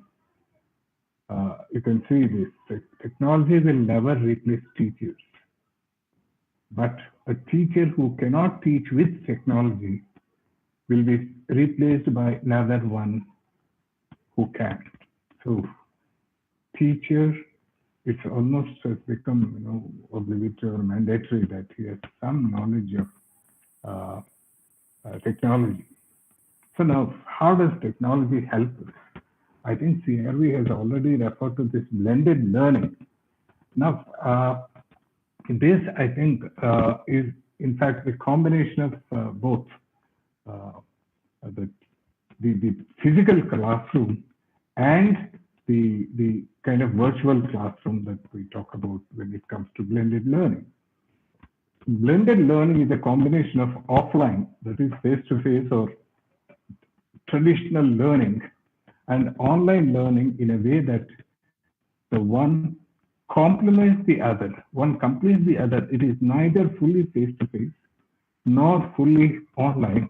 It's a combination of both online and offline learning. We live in a connected world with unparalleled access to a vast array of online information and experiences. Our children are growing up in a world where excitement and opportunities are just a screen touch away. They are so close to, as we say, fingertips. The whole world is like that for a 21st century student. Ultimately, the exact definition of blended learning beyond some combination of online and face-to-face may not matter. It's almost impossible to define blended learning. The concept of blended learning is rooted in the idea that learning is not just a one-time event. Learning is a continuous process. Blending provides various benefits over using any single learning delivery medium alone. That is the advantages that blended learning has. A student can have these online classes at his convenience. In fact, classroom goes to the student instead of the student going to the class. Blended learning should be viewed as a pedagogical approach that combines the effectiveness and socializing opportunities of the classroom with the technologically enhanced active learning possibilities of the online environment rather than a ratio of delivery modalities. Now, What does this actually give us? Blended learning provides individuals with the opportunity to enjoy the best of both worlds. That is the offline, the physical classroom, and the online, the virtual classroom. For example, a student might attend classes in a real-world classroom setting and then supplement the lesson plan by completing online multimedia coursework. As such, the student would only have to physically attend class once a week and would be free to go at their own pace and without worrying about scheduling issues. Blended learning is often also referred to as hybrid learning and can take on a variety of forms in online education environments these days. It's become very popular. While some organizations may only use blended learning techniques on rare occasions, others might place it as a primary teaching method within their curriculum. Some of the universities, even in South India, in our own states, have started this blended learning method. Now, the second point I wanted to focus on was, in the knowledge society of the 21st century, language competence and intercultural understanding are not optional extras. They are an essential part of being a citizen. Two things, please. It's not enough if you have only one of them. Both are equally necessary. Some consider culture the fifth skill, and some consider culture software of the mind. Because that's why they say that learning language is learning culture, and learning culture is learning language. According to Way, language has a dual character, both as a means of communication and a carrier of culture. Language without culture is unthinkable. So is human culture without language. A particular language is a mirror of a particular culture. Brown describes the relation between language and culture as follows. A language is a part of a culture and a culture is a part of a language. The two are intricately interwoven so that one cannot separate the two without losing the significance of either language or culture. In a word, culture and language are inseparable.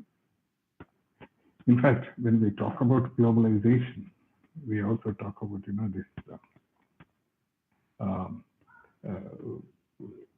the different cultures of people living in the world, on the globe.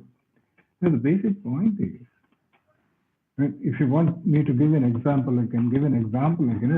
These days, when we meet people, depending upon the time of the day, we have these greetings like good morning, good afternoon, good evening, and good night. They were never part of Indian culture. They entered our communication system or our society only when we started learning the language, English. This is a typical example of what we mean when we say that learning a language implies learning the culture of the native speakers of that language. Because the only type of greeting we had before we started learning English was a namaste or a namaskar. So this is what we mean when we say that language and culture are like the two sides of the coin. When it comes to the realm of teaching and learning, the interdependence of language learning and cultural learning is so evident that one can conclude that language learning is culture learning, and consequently, language teaching is culture teaching. In fact, he further states that foreign language teachers should be aware of the place of cultural studies in foreign language classrooms and attempt to enhance students' cultural awareness and improve their communication competence. This is, in fact, cultural studies is now one of the fields that people want to learn, acquire knowledge of that. No?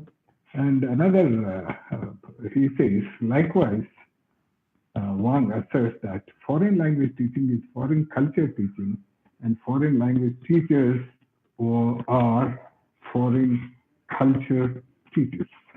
That's why when we look at foreign language learning, we take into account all these aspects: linguistic competence, communicative competence, language proficiency, and finally cultural competence. So when everybody these days talks about communicative competence. What exactly is communicative competence?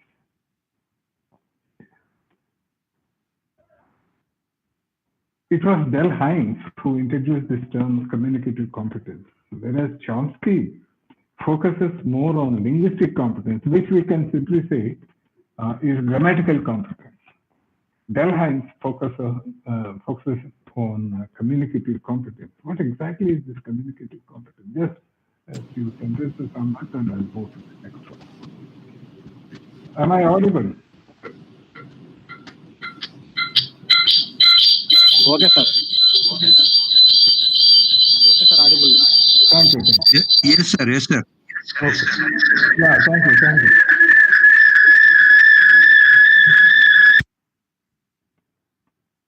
Thank you. So, what exactly is communicative competence? In one sense, we can say that communicative competence is a combination of linguistic competence, which is also known as grammatical competence, plus pragmatic competence. What is pragmatic competence?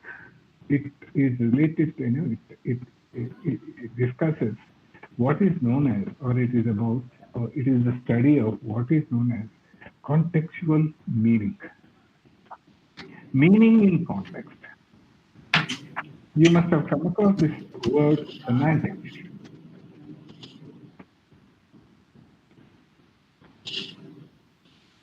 Semantics deals with meaning without reference to the context, whereas pragmatics deals with meaning on the basis of the context. That's why we call that contextual meaning, language in social use. The combination of these two is communicative competence. And okay, when some other time I can even talk about that in greater detail, but not now. So, foreign language learning involves all these four components or constituents. One is linguistic competence and communicative competence, language proficiency, and finally, cultural competence. All these four are equally important for a person who learns a foreign language. Now, let's look at English language teaching. Kind of a history of language teaching. The history of language teaching has been characterized by the search for the most effective way of teaching second and foreign languages. The commonest solution was the adoption of teaching approach or method. Now, let us see what this great scholar says. I cannot imagine how any teacher could operate without taking into a set of, the classroom, PLT classroom, a set of understandings and beliefs, not only about how language can be and languages can be and are learned, but also about how and what teaching is all about. This is where we gave the different methods. That's why we see, this is from a famous book by Diana Larson Freeman, who says, when teachers are exposed to methods and asked to reflect on their principles and actively engage with their techniques, they can become clearer about why they do what they do. A knowledge of these different approaches and methods clears a teacher's doubts about these aspects. They become aware of their own fundamental assumptions, values, and beliefs.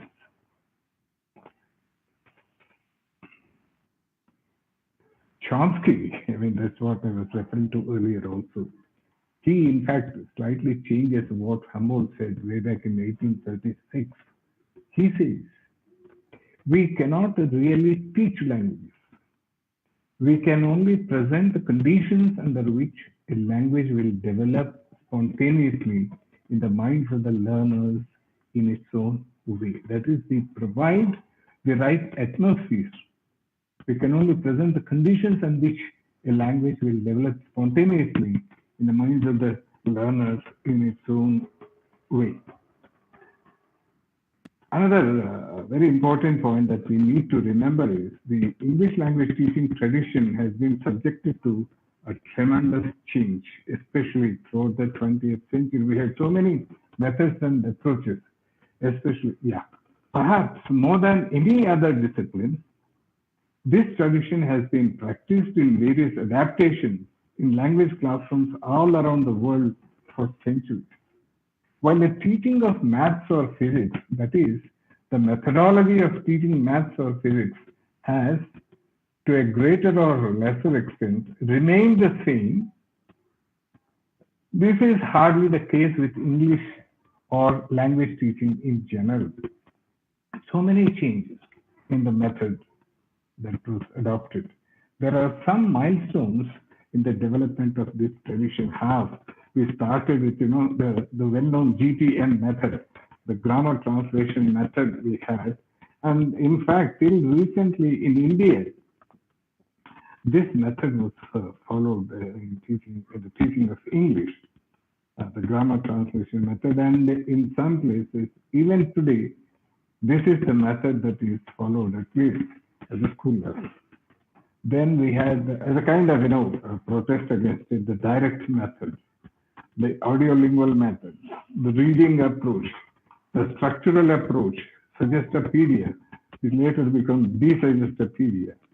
Then you had the CPR, that is total physical response.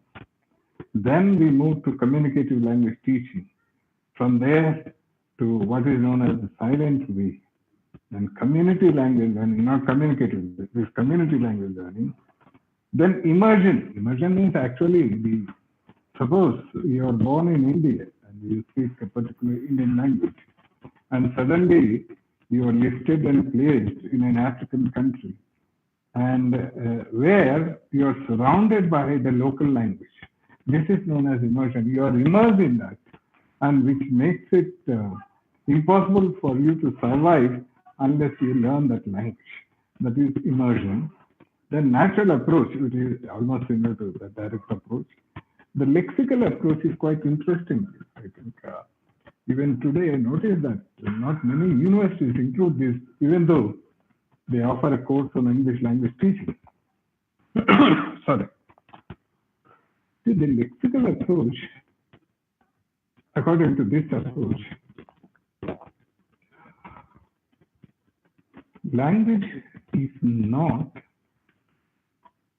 lexicalized grammar, but grammaticalized lexics. This is what one of the reasons some people just use the term lexical syllabus, because it can be combined with communicative language teaching also.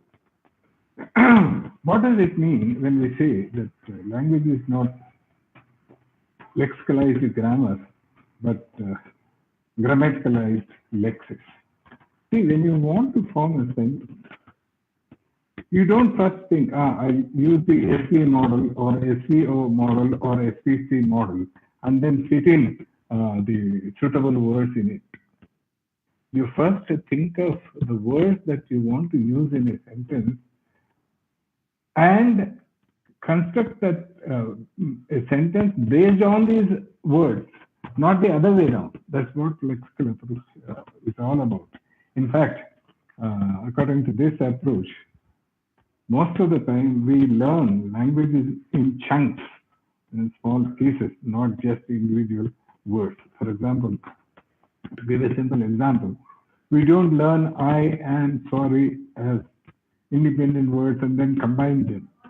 The chunk I am sorry you learn as a whole. That is it. So that is what I want to spend more time on that. And then content-based instruction, and finally task-based instruction. Oh, God. Now, it's a time-honored adage that there is nothing new under the sun, and this statement certainly applies to second language instruction. This is a very interesting and debatable point that Louis G. Kelly raises. In his 25 centuries of language teaching, Louis G. Kelly argues that much that is being claimed as revolutionary in this century is merely a rethinking and renaming of early ideas and procedures. The total corpus of ideas accessible to language teachers has not changed basically in 2000 years. The same methods have come in and gone out of fashion, and the same arguments for and against a particular approach presented today have been made many times in the past. That is, what he feels is all these different methods are a kind of a recycling of earlier methods.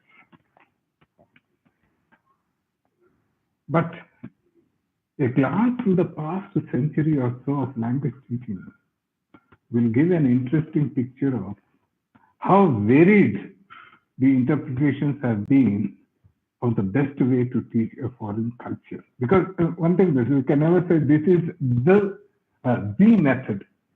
As disciplinary schools of thought, that is psychology, linguistics, and education, for example, have come and gone, so have language teaching methods waxed and waned in popularity. Waxed and waned in popularity. Teaching methods as approaches in action. Waxing and waning, increasing and decreasing in popularity.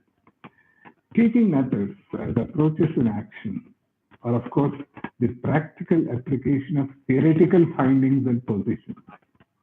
In a field such as language teaching that is relatively young, it should come as no surprise to discover a wide variety of these applications over the last 100 years. Some in total philosophical opposition to others. If you take the first two, for example, the GTM, the grammar translation method and the direct method, in their approach, they are entirely different. One is where you follow only without focusing on this. The grammar translation method does not give any importance to the spoken form. It just focuses on the written form, whereas the direct method is the other way. These changing winds and shifting sands of the history of English language teaching, a wonderful metaphor is used. These changing winds and shifting sands of history of English language teaching are seen as a cyclical pattern in which a new method emerged about every quarter of a century. Each new method broke from the old, but took with it some of the positive aspects of the previous practices. That is why we say that these different methods and approaches, they are not watertight compartments. If you follow one method, it does not mean that you avoid altogether the other method. In fact, that is what led to what's known as the eclectic approach that we'll discuss. So, another thing connected with that, as fashions in language teaching come and go, the teacher in the classroom needs reassurance that there is some bedrock beneath the shifting sands, because there is this image of the changing winds and shifting sands. So what is required on the part of a language teacher is that fashions in language teaching come and go. The teacher in the classroom needs reassurance that there is some bedrock beneath the shifting sands.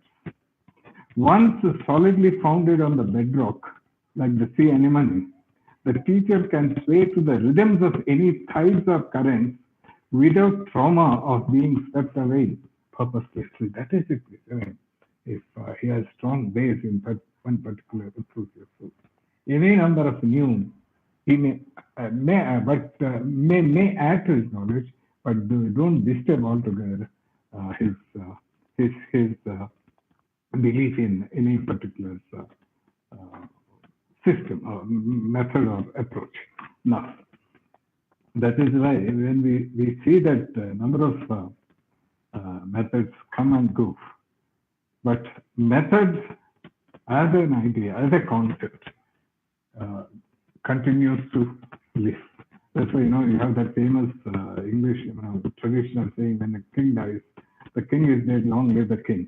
So we can say that the method is dead, long live the method. So we can no longer assume that our students are simply students, nor that they are bundles of discrete variables.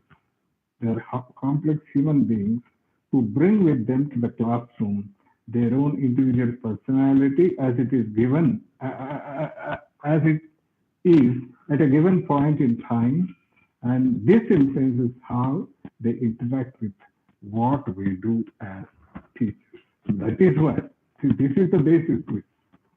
They are not simply students, but they are complex human beings who bring with them to the classroom their own individual personality as it is at a given point in time, and this influences how they interact with what we do as teachers.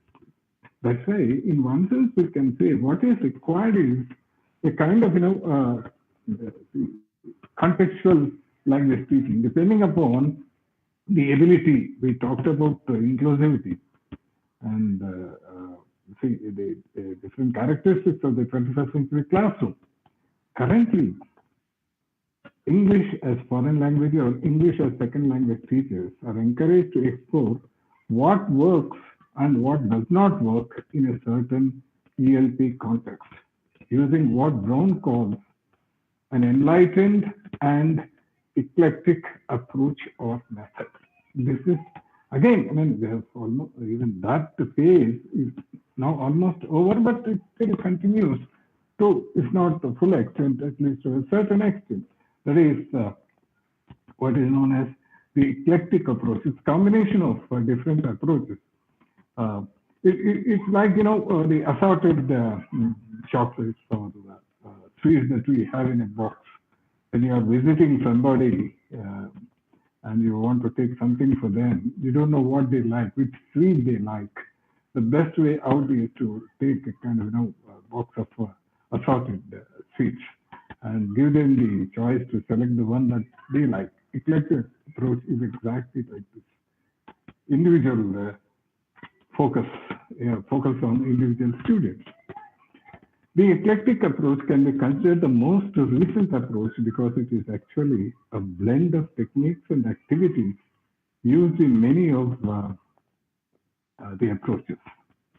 It is believed that as teachers will gain experience and knowledge, they will develop their personal approach to teaching, which will reflect their beliefs, values, and principles, and they should be able to be flexible and creative to exploit different approaches or methods to suit their current teaching environment. That is it. See, if one believes in a particular method, it does not mean that he uses that method to whichever class he goes, whichever content he wants to discuss, the content of the lesson that he wants.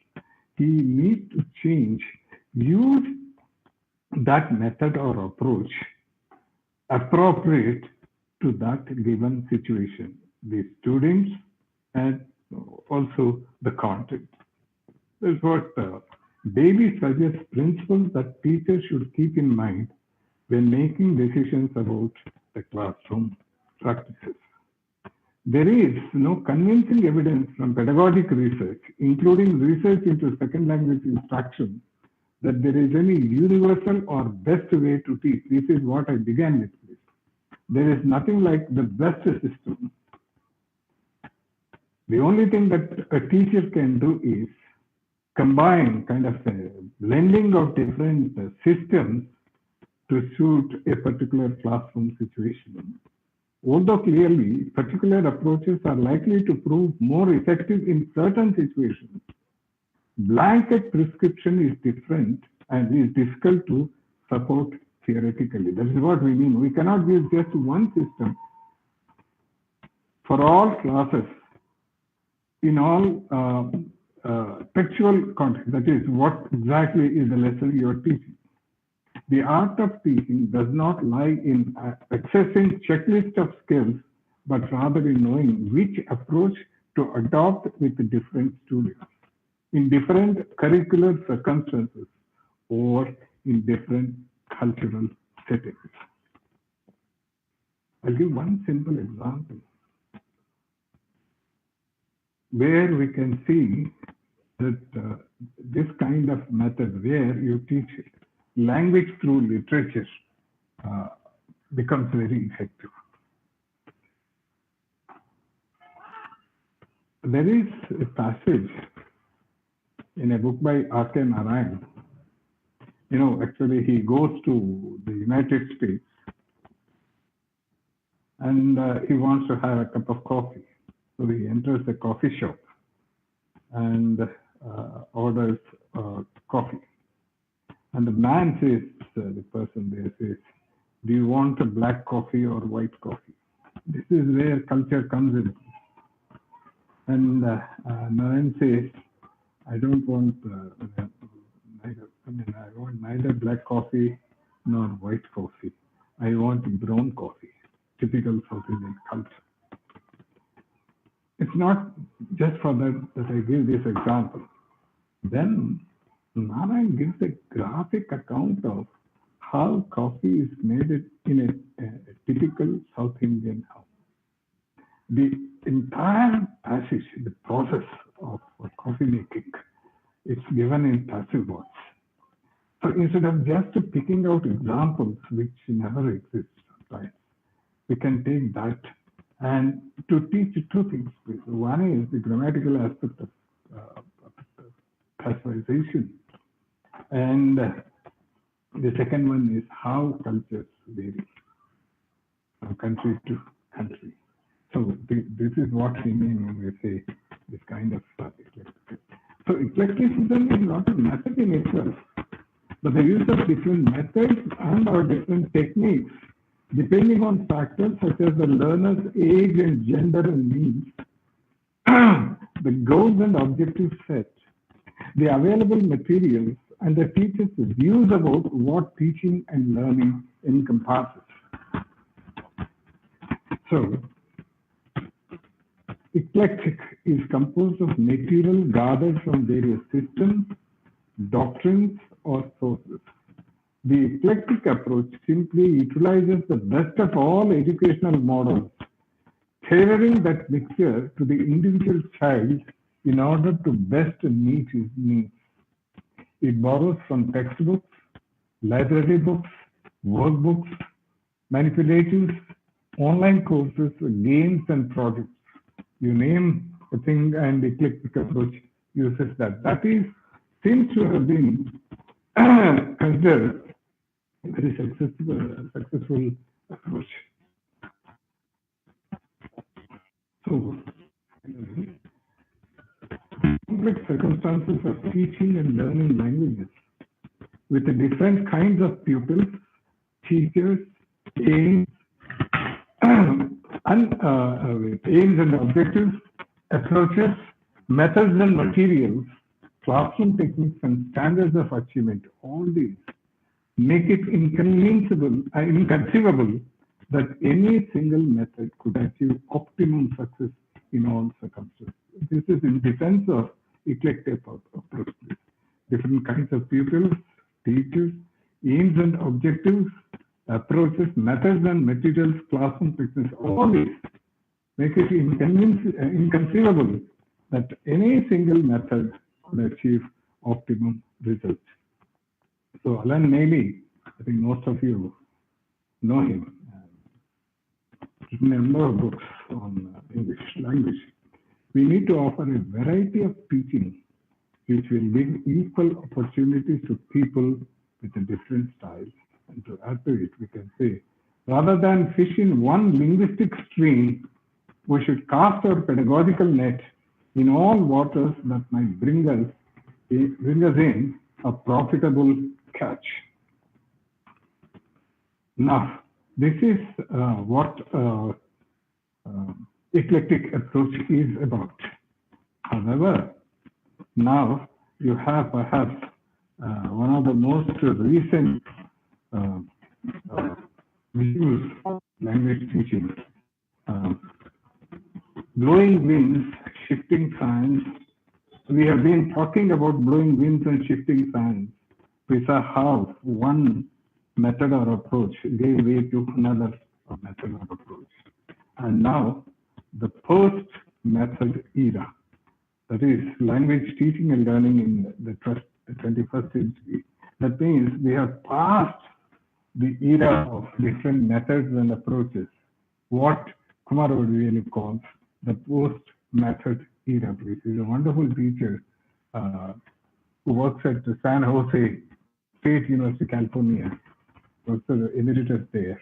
He has written a wonderful book called Understanding Language Teaching from post-method, from method to post-method. Kumar Vadivelu, whose motto is every place a home, every person a kin. So now, what are the characteristics or features of this post-method era? The background in brief. This view emerged after the gradual dissatisfaction with conventional methods. In 2006, Kumar Vadivelu termed them designer non-methods, a very strong, pungent remark on the different methods that we had. He calls them non-methods, but gives it a wonderful, as a wonderful adjective, kind of a classifier kind of thing. He calls them designer non-methods. Then prime success of methods lasted up till late 1980s. And then, eclecticism that we have discussed so far was widespread. Post-method came to light during 1990s. And this method aims to break the cycle of methods. One comes and another goes. Another comes as a kind of a protest to the earlier one. So this idea aims to break the cycle of methods, and it refigures the relationship between theorizers and practitioners. Theorizers, who start, propose theories or methods and approaches. Practitioners are actually teachers who practice that theory in the real classroom. And this gives importance to teacher autonomy. And it's kind of a principled pragmatism. So what is the main purpose of this? As Kumar Vadivelu himself states, to facilitate the growth and development of teachers' own theory to practice. So that is where we talk about teacher autonomy. And what are the basic considerations? Because what time is 1 second? Still about what are the basic considerations that this method post-method era talks about? Seeks to transcend the limitations of method, and it facilitates the advancement of context-sensitive language education based on a true understanding. And then the third point is very important, please. Treats the teachers and learners as explorers, where the meaning of explorers. So what is the best way to learn depending upon that particular context? And it signifies autonomy especially of the teacher. And this I've already mentioned, reconsider the relationship between this. And there are three pedagogic parameters in this. One is particularity, the exact, that particular situation. practicality, where what kind of teaching is practically possible here. And that comes under the third one, that is possibility. That's why we say that the entire thing is based on these three: practicality, particularity, and possibility. And you have so many facilitating, negotiating interaction, the classroom situation, activating intuitive heuristics, raising cultural consciousness, integrating language skills, fostering language awareness, contextualizing linguistic input, ensuring social relevance. This is again a very important aspect, closely related to culture, ensuring social relevance, maximizing learning opportunities, and minimizing perceptual mismatch in understanding, and integrating language skills. So all these are taken into account by the teacher. So to sum up, this is not an alternative method, but alternative to methods. That is it. This is not a method. It's an alternative to method. And it allows teachers to look at language teaching and learning from a different and innovative perspective. Pedagogy does not imply the end of methods. Rather, it is a melange of theoretical knowledge of methods and practical understanding. There is a need to become researchers and practitioners to move beyond the idealistic domain of the method. That is it, to go beyond the method, please. This is, again, let me repeat it.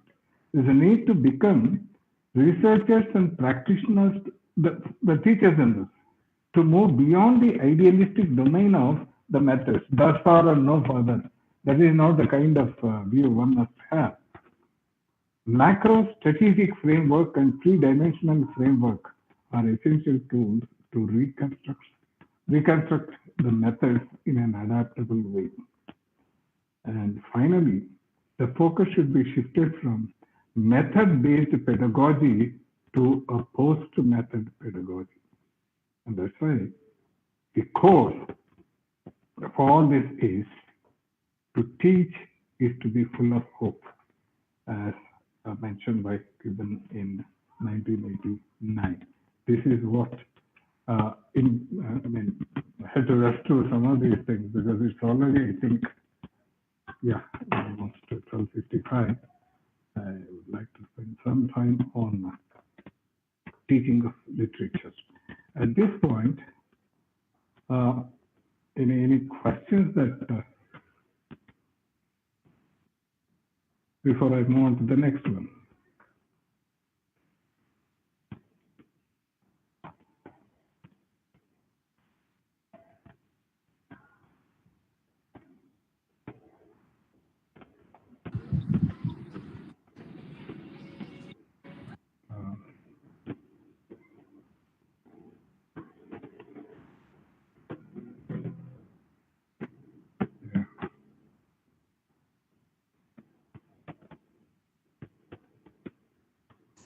Hope my voice is clear now.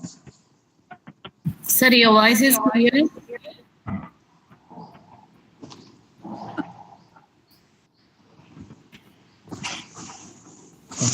Right. Isaac, you want to say something? Yeah, just one question, sir. Please. How about using multi-language in the course of driving the point to the students? Right. In a multilinguistic context. Yeah. When you have students from different. See, there are two views about this. If you look at the direct method, they just brush aside this idea of using the language other than the target language. Yes. However,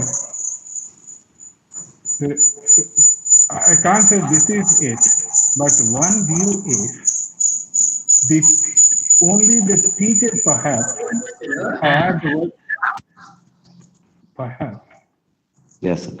can have the privilege when it becomes absolutely necessary, because especially when we talk about the culture of the native speakers. Shall I give you one simple example? Okay. Please, sir. Mulkraj Anand. If you take Mulkraj Anand, in his novel, even if you take Untouchable. Please, the others, will you please mute your microphone? I have not yet completed, please. This is the first part of my session. Some people are already thanking me. Okay, thank you. Thank you very much. But the thing is, now, in that novel, imagine a classroom in the United States, right? Where you discuss Mulkraj Anand's Untouchable. What Anand does is, he literally translates Hindi or Urdu idioms into English, which is not at all appreciated, actually. I don't know whether I can. He uses the term son of a pig, and you know what it is in our language. For an English reader, he won't understand what is the implication there. What is the social significance there? That is where, when we talk about, culture, other cultures, this is what comes in. Now, imagine a similar situation in India. There are certain things that the English tradition expects in their English culture, which we are not very aware of. When such a situation comes, the teacher cannot directly just use that. He has to explain, or he has to find some equivalent in this culture. Maybe very rarely, even the teacher is a rarely used privilege. He has not all that freedom. Because when you talk about this bilingualism, and that's why we say that only the teacher has that privilege to use as little as possible, not more than very little native tongue in the class. That seems to be the current use, which also, that's why we talked about post-method era. If it comes absolutely necessary, it's okay. I mean, so long as you are also teaching not just the foreign language to the student, you are also teaching that foreign culture to your student. That's it, actually. But that is, I repeat, freedom is not license. Hope you got my point. Yeah, that's it. Because once you start using more and more native tongue, your students will welcome that and not the target language, to speak in target language. Is it Umar that I see Kautar RCM?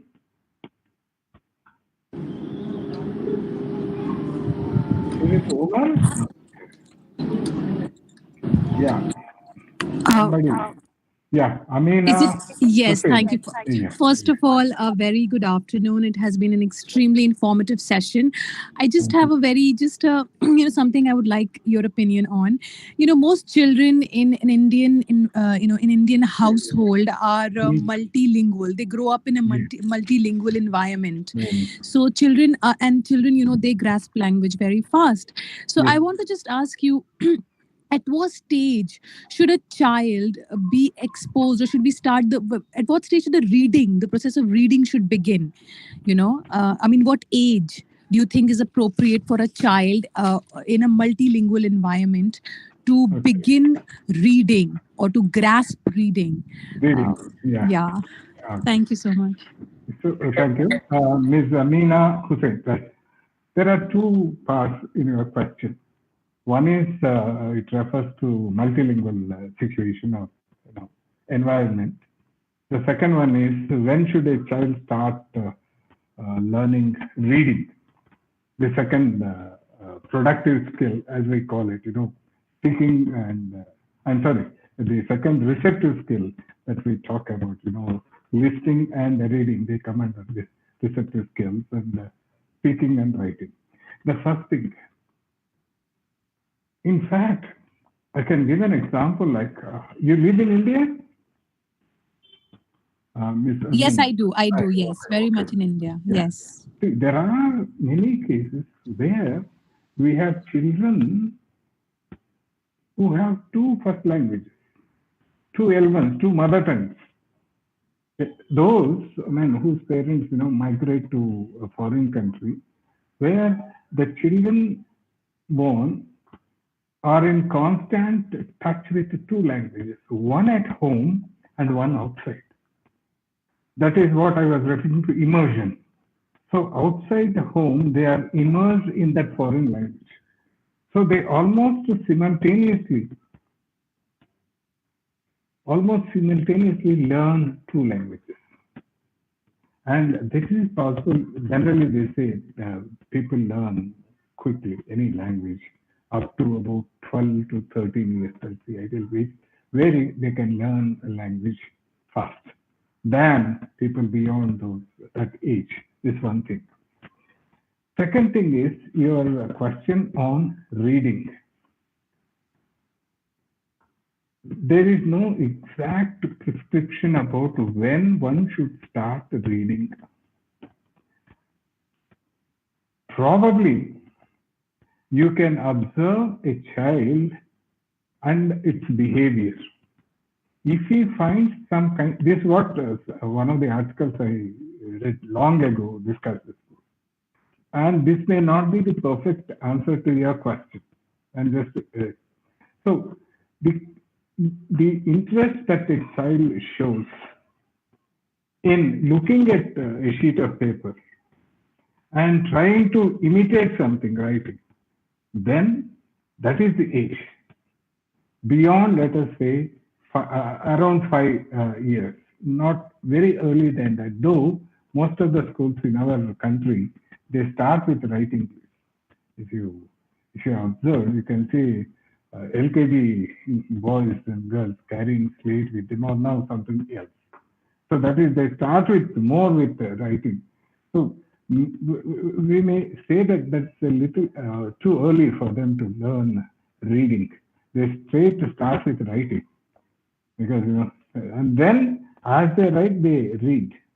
But the fact is, writing involves more speaking.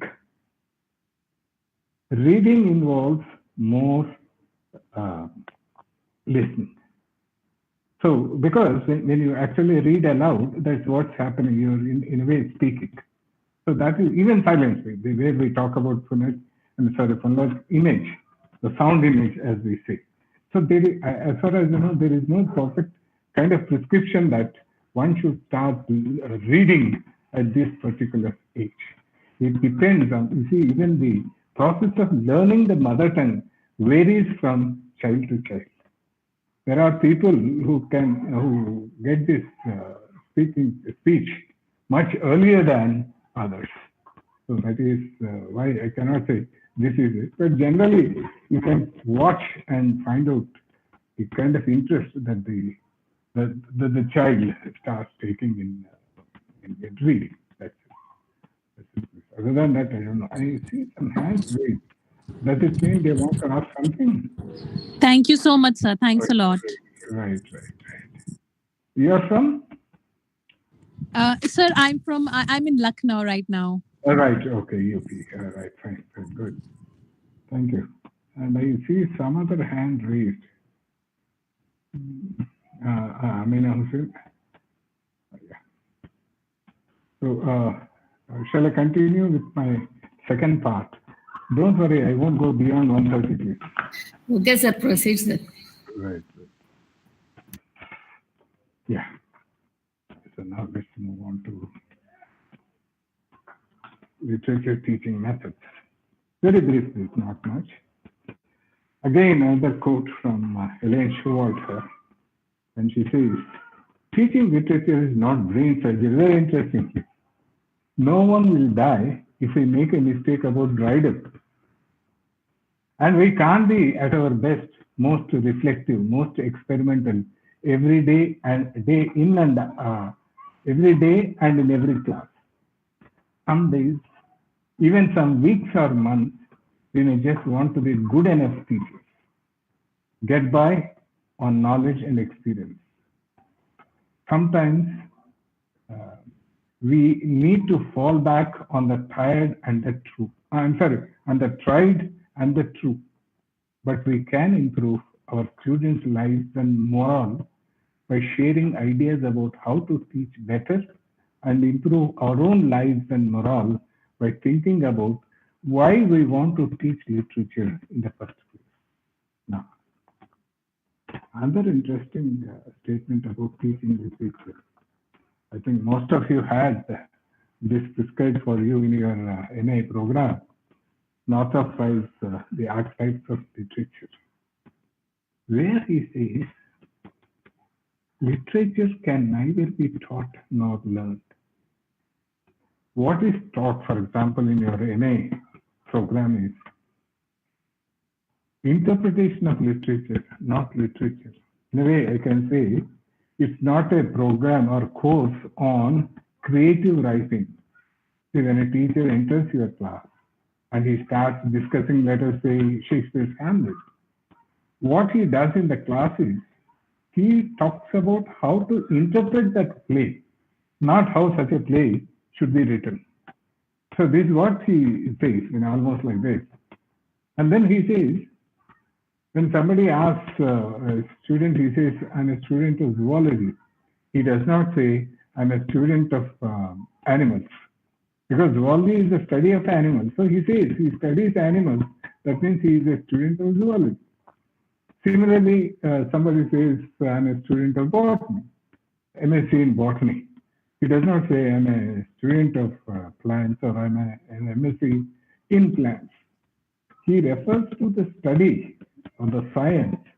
So zoology is the study of animals, and so he says, I study animals, so I'm a student of zoology. But strangely, I don't know, when somebody asks an MA student, he says, I'm an MA in English. What does it mean? Actually, he should say something like, I'm a student of literary interpretation or literary criticism. That is what is taught in an MA English classroom. So let us see. Physics is an organized body of knowledge about nature. And the student of it says that he is learning physics, not that he is learning nature. Art, like nature, is the subject of a systematic study and has to be distinguished from the study itself, which is criticism. It is therefore impossible to learn literature. One learns about it in a certain way, but what one learns transitively is the criticism of literature. That's what we learn in our MA program. Similarly, the difficulty often felt in teaching literature arises from the fact that it cannot be done. The criticism of literature is all that can be directly taught. Very interesting in his the archetypes of literature where he talks about. But now, briefly, different literature teaching methodologies exist in the field. However, there are four main approaches.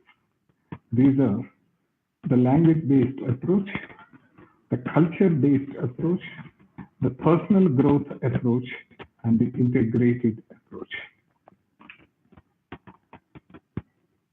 In this context, another thing that we need to do is literary theory is one of the fastest developing fields. Though, if you read M.H. Abrams' orientation of critical theories, the Mirror and the Lamp, where he discusses this orientation of critical theories, where he talks about, the mimetic orientation, the pragmatic orientation, the expressive, and finally the objective orientation, different theories. All we say that theories of criticism can be put under any one of these. what happens in a real classroom situation, there is a lot of difference between what literary theory is and what is done in the exact teaching situation in the classroom. So one view is that we need to build bridges between literary theory and the teaching of literature in the context of current disjunctions between literary theory and pedagogical practices in the teaching of literature. Though again, we should say teaching of criticism of literature. So the use of literature in the ELT classroom is enjoying a revival for a number of reasons. For some time, there was many books written on language through literature, but somehow it wasn't successful. But again, there is a kind of a revival. The role of literature in the ELT classroom has been reassessed, and many now view literary texts as providing rich linguistic input, effective stimuli for students to express themselves in other languages, and a potential source of learner motivation and discipline. So I just also I gave the example of that Akenarayan's experience in the US. So that gives you can use that passage and ask the students to use the word transform all the sentences in passive voice into active voice. That will create some interest in the students because they come across a real life situation where they study language through that. And then a wealth of reasons or benefits of teaching literature in the foreign language classroom have been mentioned by many authors. First one, cultural enrichment, because you know that literature is the best source of learning or knowing about the culture of that particular language. I mean, speakers of that language. Then the second one is it can be a wonderful linguistic model as one. I think which I again mentioned. We have, for example, what is known as inverted syntax. We can take that Wordsworth's famous poem, The Daffodils, to explain what is meant by inverted syntax. There is a line in that poem, of course, I'll leave that in one of my slides also. As I walked lonely as a cloud, that's how the poem begins. So towards the end, it says, one of the lines, not exactly towards the end, somewhere in the middle, one of the lines is, 10,000 saw I at a glance. You can give this as an example, and you can also explain how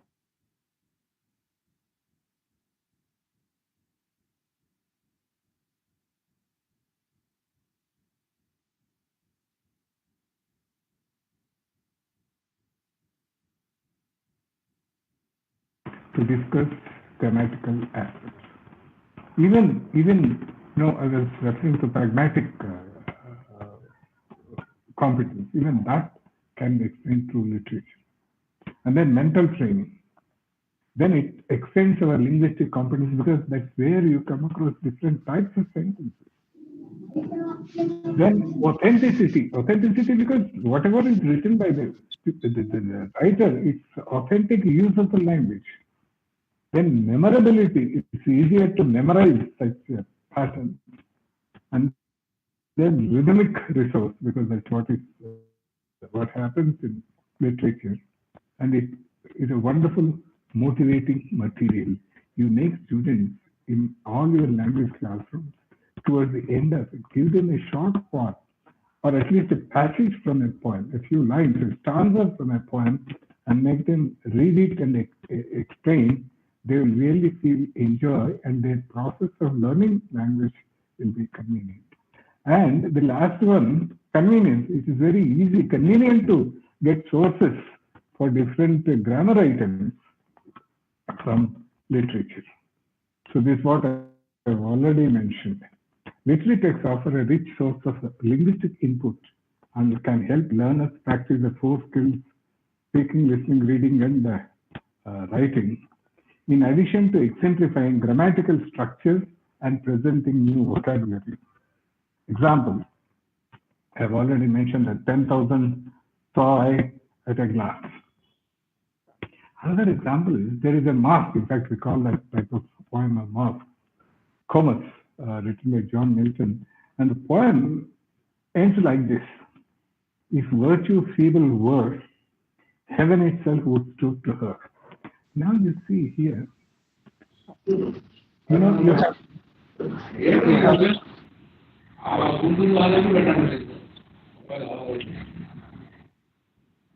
have, sorry, thank you. You have different types of conditionals we see. Then, if you look at this, if virtue feeble were, which means virtue is not feeble. You have that conditional, hypothetical. Heaven itself would stoop to her. You can see that it's a past would that is used here. We can take this example when you discuss the different types of these clauses and what it, the three types, I think, mainly. But the meaning or the implication, what does such a conditional imply? You can take an example like this, which means, I repeat, virtue is not feeble. But in the event of it being feeble, heaven itself would stoop to her. This is how we can take at least some extracts or some literary texts and make them or use them in your language classroom to make the entire classroom situation lively. The environment becomes lively. We take examples from this. So that is briefly how we can teach language through literature. And to conclude, 6 powerful strategies for deeper learning in your classroom. Now, you read for yourself, so you'll understand. Connect, create a community of learners, empower, activate students to lead their own learning. If you go back to the beginning when I discussed how, you have different levels of ability when it comes to students. Then contextualize, use human themes, reach network beyond school walls, beyond that, and inspire. That is, you personalize the learning, you inspire individually each learner, while make technology the servant, not the master. So that is all I wanted to discuss. And let me conclude with this. Teaching as a profession is not a product, but a process.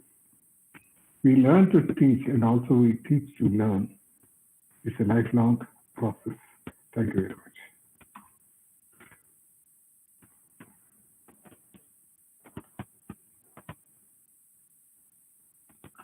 That's it, please. Okay. Okay, I think I have to write. Okay, I think I have to, what should I do for that? Okay, now 1 second, please.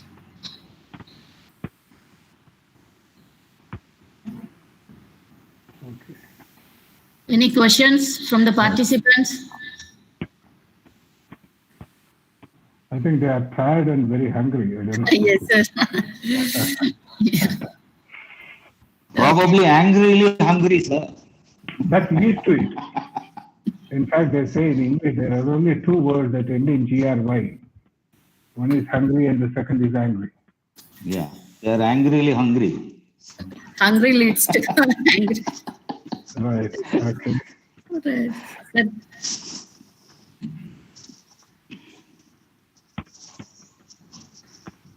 So if no questions are there, so we can proceed with the speaker.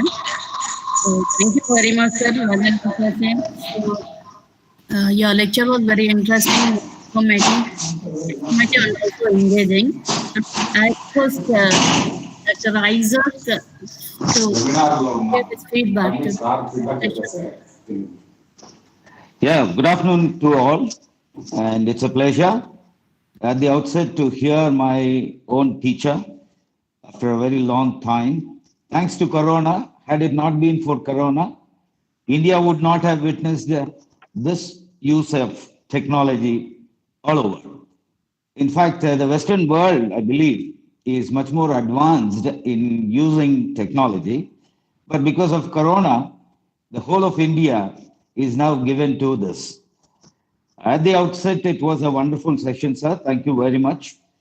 And it calls for what I can say is introspection on the part of the teachers, how well we can use technology to drive and impart knowledge to the younger generations. And you have thrown light on multiple aspects of the methods that were used earlier and what it has to be from now onwards, considering the predicament in which we have been placed. I believe it has to be literally an electric method wherein choosing freely from various resources is the need of the hour. And again, as you said, it's not just a watertight compartment. Adaptability on the part of the teachers is what has to be envisaged, to strive, to seek, to find, and not to yield, as we can quote from Tennyson's Ulysses, is what I have got to say for the wonderful session that you have presented. Thank you very much, sir. Thank you, madam, for this wonderful opportunity. It's something to do with the time, and that's why I curtail my presentation of feedback to this. Thank you very much, sir, once again. Sir, thank you very much, sir, for offering your feedback to this session. And you are very, very brief for that. Thank you very much. Sir, and I thank Professor Jntuacea, sir, once again for accepting my invitation to act as a resource person. Thank you very much, sir. Thank you. Now I request the participants to fill the attendance sheet. And please attend for the next session, which begins at 2:30 p.m. Yeah. Please join Please. at 25 itself. Yeah, 1 second. Yes, sir. Yeah, somebody was referring to this adaptability. Somewhere I saw that in the chat box. That's a one of the very significant or much required for a teacher. That is one great asset if he has the ability to adapt. Mr. Krupakar, I think, yeah, I know, I remember to have met you somewhere. Paul Krupakar, right? Okay. And, yeah, thank you very much. And if I can say bye, bye then.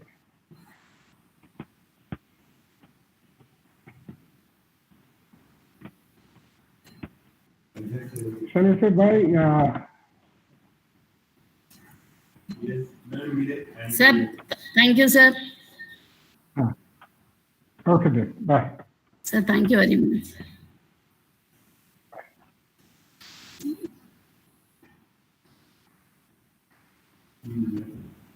Sir, Isaac, sir. You're not audible, sir. Sir, Isaac, sir, you're not audible. Yeah, I said I would be very brief. I kept my word. Yes, sir. Thank you very much. Thank you very much for that, because all the participants are hungry. You know, many were leaving. Yeah. So that is. Many of them are at home and they need to feed their kids. Yes, yes. So thank you very much. Absolutely. And I thank all the participants. Yeah, fine. Thank you for making me a part of it. Thank you so much. So you'll be always a part of my programs. Thank you so much. Honor. Yes, yeah. thank you. Adieu. Yeah. Ma'am, should we join the next session with the same link? Same link. Yes, ma'am. Okay. Yeah, thank you. Hello, ma'am. Attendance sheet. By 2:25, please all of you join. Thank you, ma'am. Thank you so much for the wonderful sessions. Yeah, welcome. Thank you, ma'am. Thank you. We'll join at 2:30. Thank you very much. But how would be the next session, madam? Who will be the one speaker? session? Yeah, already it's there on the brochure, you know. So from 2:30 to 4, Professor Keshav Rao sir from NIT Warangal will be delivering his lecture. Right. And then followed by presentations of the individuals, and also the last feedback. Okay. And we'll take feedback forms also from you. So that will be supplied at the end of the session, the last session. Right, ma'am. Okay, thank you. Thank you very much. We can now break for lunch, and again, we'll join at 2:25 p.m. Madam, Okay, Thank you, ma'am. Thank you.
Thank you, ma'am.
Shankar చిన్న విజయండి వాళ్ళే పెంచారు madam వాళ్ళే పెంచారు వాళ్ళే ఉంటుంది చూడు వాళ్ళు set చేయాలి వాళ్ళండి అటు ఉండాలి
Hello. Sir, good afternoon, sir. Hi, good afternoon. Yeah. Welcome you, sir. Welcome you for this afternoon session. Thank you. Thank you. Hello, Ramanai. How are you? Ramanai.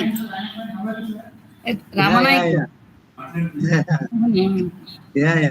Good to see you. I'm mute. Mute. Ramanai. Now you can speak, Ramanai. Good afternoon, Vandal. And myself, Dr. M. Ramanayak, Assistant Professor.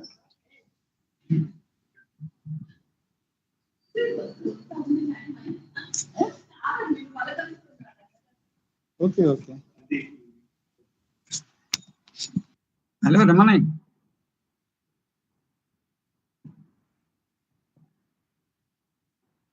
Mike.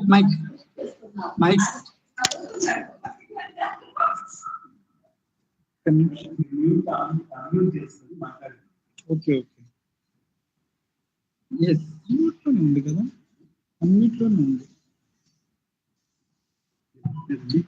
I'm able to hear you, Ramanai, but your voice is low.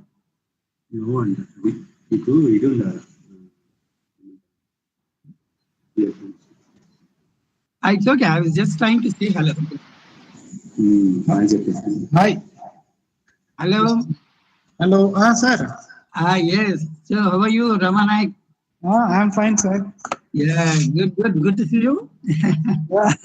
Thank you. Yeah, long time. Yeah, quite 1 year since we met. Bagunara? Sir.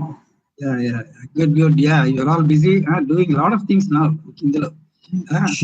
And Putra is very active. Very good. So I will present only. I have a PPT and I have a Word file. Mundu Word file present cheyadani try chestam. Mundu Word file. Sir ఇప్పుడు ఒక try చేసుకోండి sir, ఎందుకంటే ఇంకొక time ఉంది కదా, 5 minutes ఉంది participant join అవడానికి. ఇప్పుడు వర్డ్ ఫైల్ పెట్టేసేనా? అంటే మీరు ఒకసారి చెక్ చేసుకుంటారని చేసుకోండి. అదే ముందు ప్రెసెంట్ అంటాను చచ్చేనా? Sir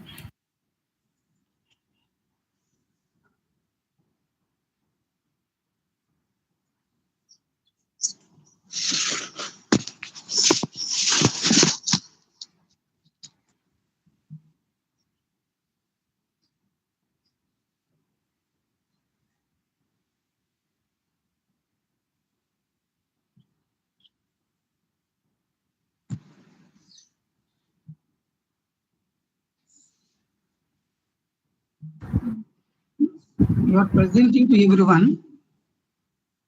Andre? Ma? Sir. You are presenting to everyone and ఆగిపోయింది.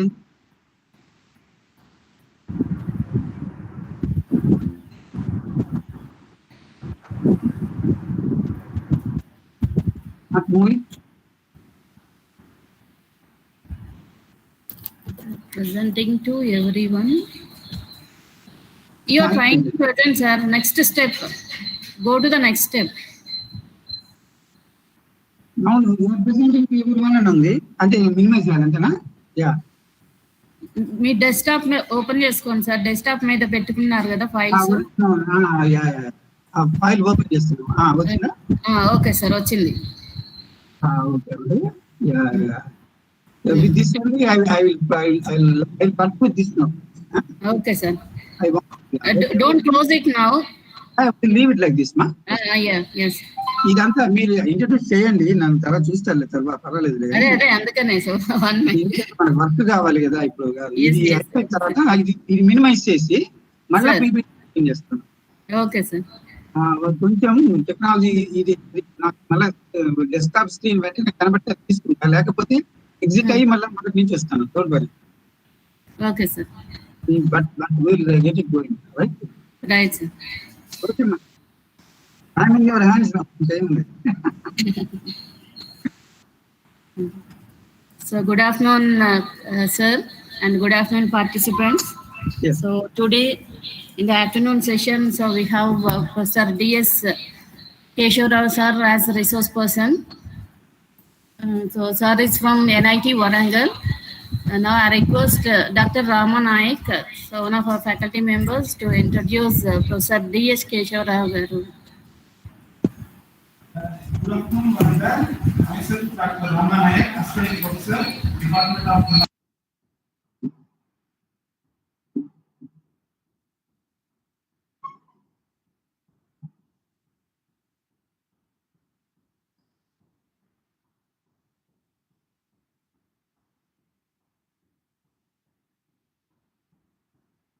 Hello? Hello? Not audible? past 40 years. He comes across, he comes from Tirupati and obtained his MA, MPhil and PhD from Jntuacea.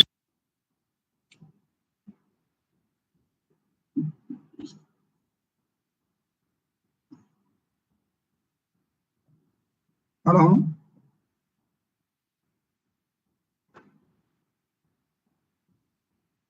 Hello?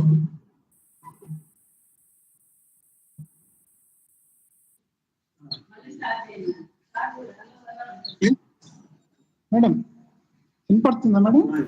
Now you can start, Rama Naik. Okay. Professor D.S. Keshav Rao is a senior retired professor in the Department of Humanities and Social Science, NIT Warangal, and he has been teaching for the past 40 years. He comes from Tirupati and obtained his MA, MPhil and PhD from Sri Venkateswara University, Tirupati. He joined a regional engineering college, Warangal, in 1990. He turned to English language teaching by doing postgraduate certificate and diploma at the Central Institute of English and Foreign Languages, Hyderabad. Since then, he offered his service for a long time as an external faculty member of the CFL Hyderabad. Professor Rao is also a certified international examiner for IELTS examination for the British Council. And further, he has attended several national and international seminars and conferences, presented papers in good number and contributing their success by his active involvement at various levels. And Professor Rao has presented a paper in US, UK, New Zealand, and Switzerland. And Professor Rao organized a national level seminar on soft skills in 2009, and which has drawn delegates from IITs, NITs, reputed universities, and some from abroad also. And in 2015, a short-term training program was conducted. After that, in September 2016, also one national seminar is conducted on effective communication skills in higher education. Professor Rao is a Board of Studies member at JNTU Hyderabad, JNTU Anantapur, JNTU Kakinada, and several reputed private institutions such as Kale University, Vignan University, and so on. And Professor Rao is an avid reader, a translator, and keen researcher who has guided 4 candidates for PhD so far. And Professor Rao received a gold medal from the President Sri Narayan in 1997 in the Janmabhoomi state level competitions in English elocution in the university teachers category.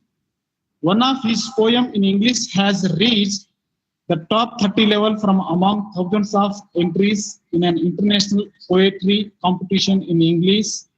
And Professor Rao has published many books, and he works closely with the student in cultural and literary activities as staff advisor for debating club and chief editor of magazine at NIT Warangal.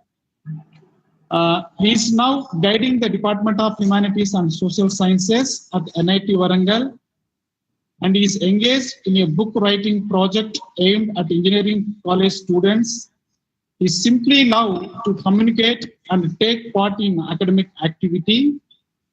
Sir, it is an honor to have you as a speaker for the one-day national conference. I request you to kindly address the gathering, sir. Thank you.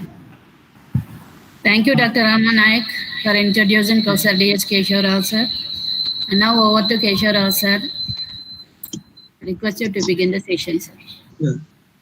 Thank you, Professor Chitra, and thank you, Dr. Ramanayak, for that wonderful introduction. You have been so kind.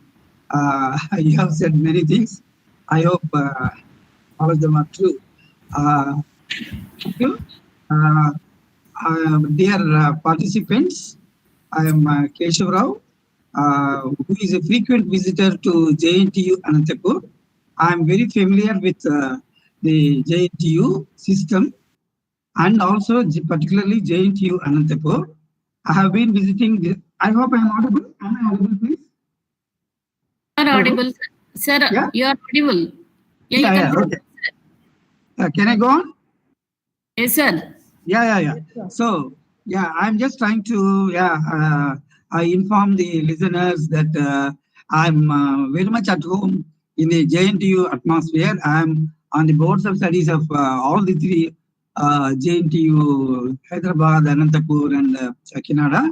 And particularly, JNTU Anantapur is very close to my heart. I have visited that often, and I know all the faculty. And particularly Professor Chitra, I have seen her grow, and she is now a very active organizer of many good events. Particularly in the last few years, many people, after becoming professor, they may relax, but Professor Chitra is working more and more. I'm very happy because we teachers, we have, particularly the English teachers, we have no rest, and the system always chooses the English teacher to improvise, to learn, and to go on himself or by themselves and take the students forward with them. It is the exclusive privilege, prerogative, and also sometimes the burden of the English teachers, because we have been teaching English only in the beginning with, and then we have been asked to teach English language, and then English communication, and then now we have gone on from soft skills to all the other things now using technology. Now technology has entered our lives, whether we like it or not. We are living with technology and we like it in many ways. But as far as pedagogy is concerned, academics are concerned, technology has a special role to play. Now, this is part two only. Part one is when the entire academic our system has gone from content-oriented teaching to skills-oriented teaching, and then the teachers, had to sort of wake up and then become active resource persons in the class and become facilitators and just help, encourage, organize discussions and other activities in the class to see that learning is realized in the learners on the other side of the class. So the communicative, whether you call it communicative English language teaching or task-based teaching method or whatever name you give, the teacher had to become very, very active.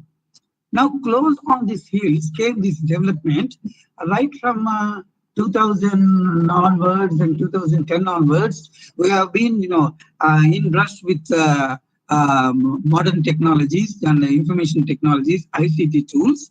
They have entered our pedagogic arena, and all the teachers had to come to grips with this particular phenomena.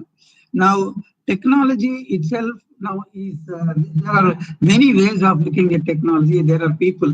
In fact, I represent, actually choosing me as a resource person here, I think it is quite appropriate in the sense that, I'm not talking about my age and seniority here, but because I am of that generation which has grown, as a teacher with a chalk and talk kind of system and lecture-oriented method only.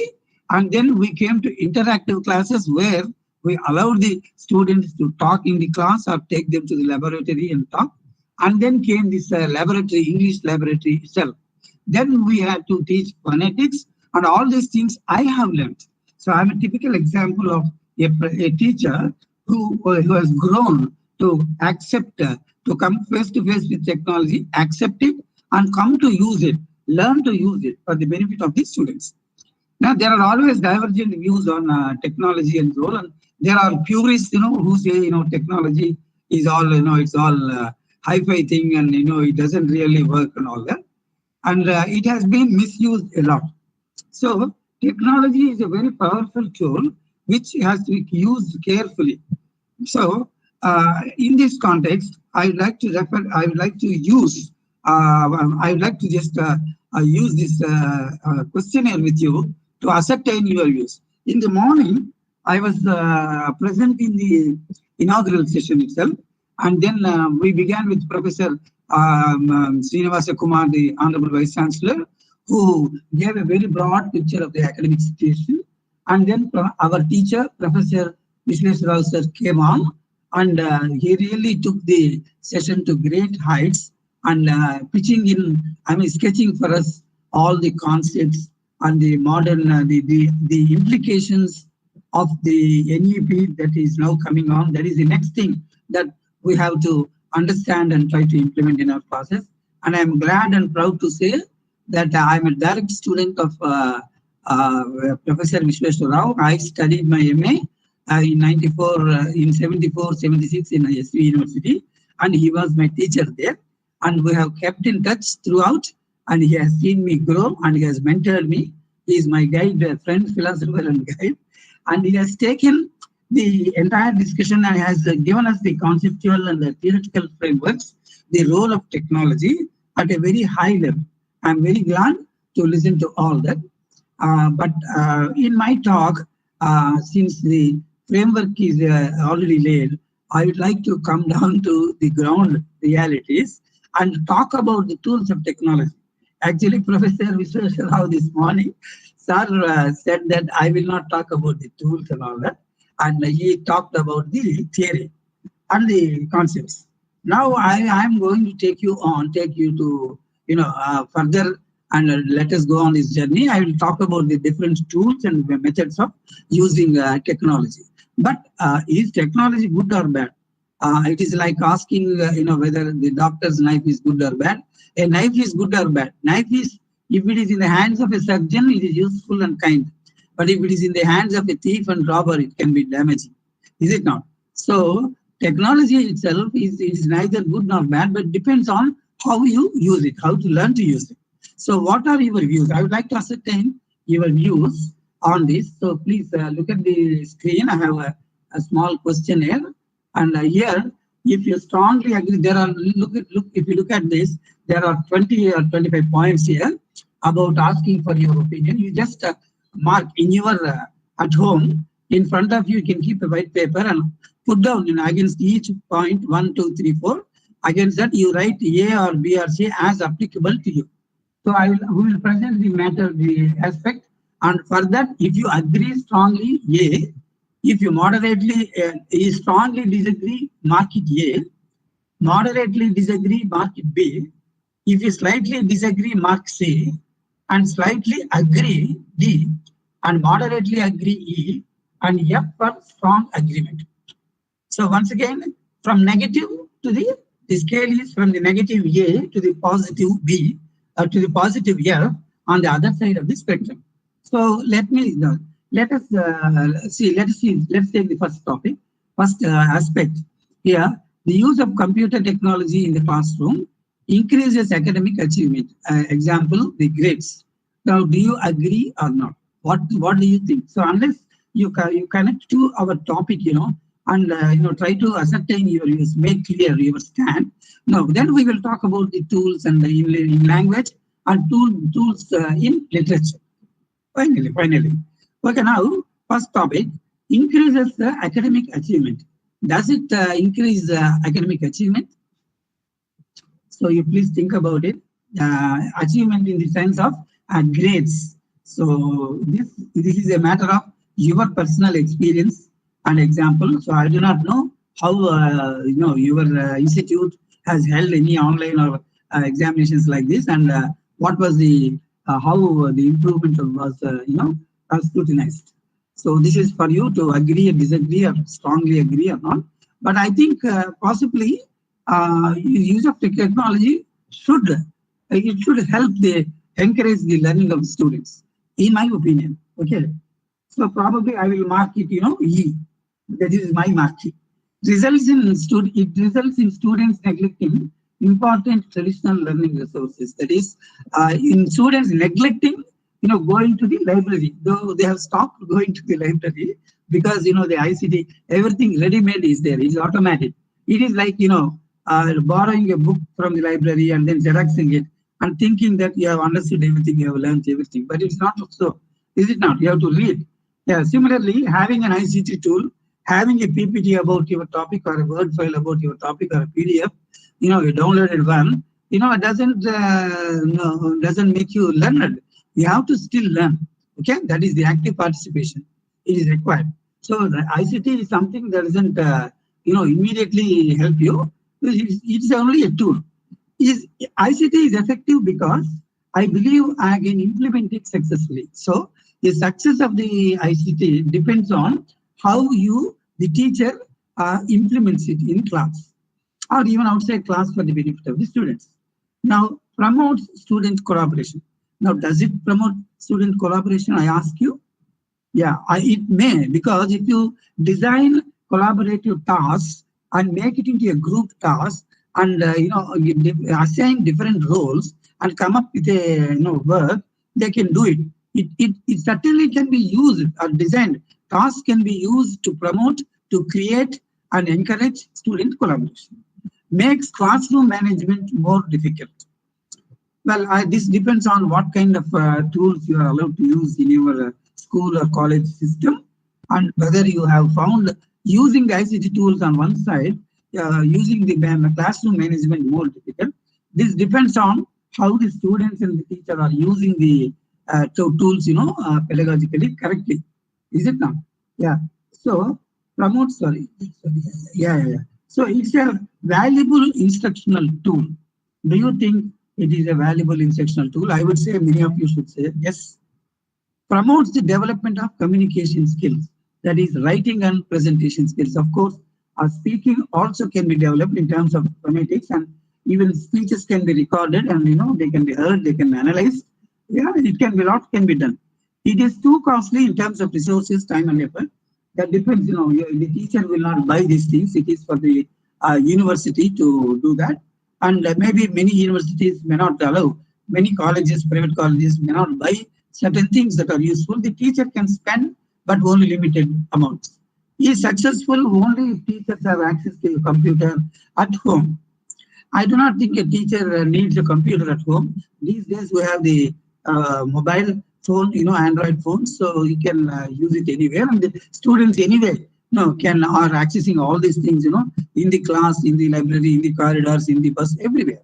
So makes teachers feel more competent as educators. Probably, I do not know how the others feel, but the teacher feels, if there is a computer, not just now, I'm using some kind of technology and I'm depending on, but of course there are certain constraints, the power should be there, the PPT or the thing should work, our Google Meet should work. Provided those things are there, these things are very, very comfortable. Makes teachers more competent. Is successful only if there is adequate teacher training in the uses of technology for learning. I think this is obvious. Teachers need to be trained. It is not just buying these things and there. I have visited many colleges, and many of them have purchased Digisoft, Globally, some other softwares, Rosetta Stone and all that. And many of them do not use properly or use them consistently, except before the examinations or something. They are not used as standalone, complete autonomy for the students and all. This is we talk about when we set up the lab, but in reality, it's not coming up. Give teachers the opportunity to be learning facilitators instead of information providers. Yeah, I think this is happening now. Is successful only if technical staff regularly maintain computers. Yeah, this is true. Because in many colleges the labs are there, but they have to be managed carefully. So is an effective tool for students of all abilities. Now, all abilities means those who have unfortunate impairments. There are special tools that are possible. Yes, there are certain softwares maybe or certain devices which will help the people who have visual impairment or some other problem, physical abilities problems. There are certain things that are coming up now. Yeah, is unnecessary because students will learn computer skills on their own outside of school. I don't think, do you think our students will learn computer skills? No. No, the pedagogic use of the school, they can operate these things, because they are very, very computer savvy, but tech savvy, but no, the teacher has to guide them. Enhances the teacher's professional development. Yes, definitely it will help the teachers, and it eases the pressure on me as a teacher. There are different views about this because the teachers are put to tension there sometimes. Yeah. Otherwise, it cuts into their time of preparation. It is effective if teachers participate in selection of computer technologies to be integrated. Yes, the teachers should participate, should discuss with the management and select the kind of technology that they want, because this should fit in with their objectives, their course level, and their procedures. Helps accommodate students' personal learning styles. Now, motivates students to get more involved, etc. Requires software skills training that is too time consuming. This is one idea that it requires training that requires a lot of time. Yeah, it is true, but I believe that once the training is done and they get a recap, reinforce it once or twice, I think the learning will stay for a long time. Long-term benefits are there. Promotes the development of students' interpersonal skills, that is ability to relate or work with others. Now, there are two views about this because this individualizes the students and maybe makes them islands, some people. But if you can give a task that involves all of them, give a pair work or send something, you do this and send this, mail this to the other and get his opinion and all that. Yeah, together you write a paragraph or together you write something, yeah, it will involve them. Will increase the amount of stress and anxiety students experience. Is effective only when extensive computer resources are available. Yeah, it is difficult because some students know more about computers than teachers do. Now, this happens in the class if the teacher is struggling because the language teachers, are not very familiar with this navigation. And some of these younger students of engineering and technology, they learn these things much better. It is successful only if computer technology is part of the student's home environment. I do not think the students need or must have a computer at home. They can learn it in the lab as well. Requires extra time to plan learning activities. Yes, definitely it cuts into the time. Improves student learning of critical concepts and ideas. Probably yes. Becomes more important to me if the student does not have access to a computer at home. So I will have to rely on the ICT to make it more useful to him. So all of these 33 points, you please mark it yourself, and you will know if you have been marking, like B, F, D, E, F. Many of them are D, E, F answers. You are a pro technology. Otherwise, you are a little skeptical about technology. Okay? I will now close this. Yeah, and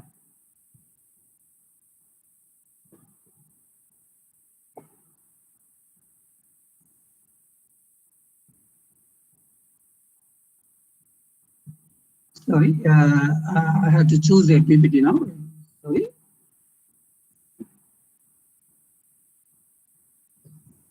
Just a second, please. Yeah.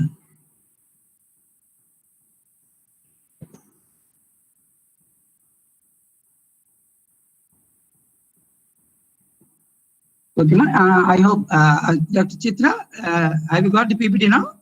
Yes, sir.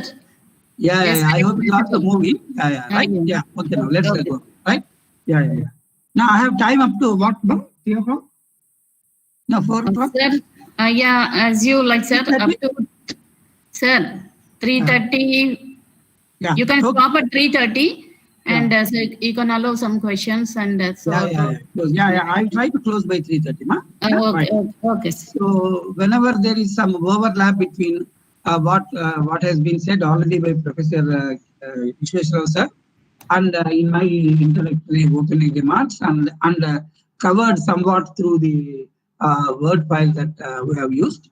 Where there is overlap and sort of repetition, I will speed up the presentation. My interest is to show you how literature or literary text can be taught imaginatively and very well using technology. I have some examples and views there, and that is the main crux of my presentation today. So it is technology integration into teaching and literature. This is the overview: teaching language with tools of technology, teaching literature with tools of technology, and similar.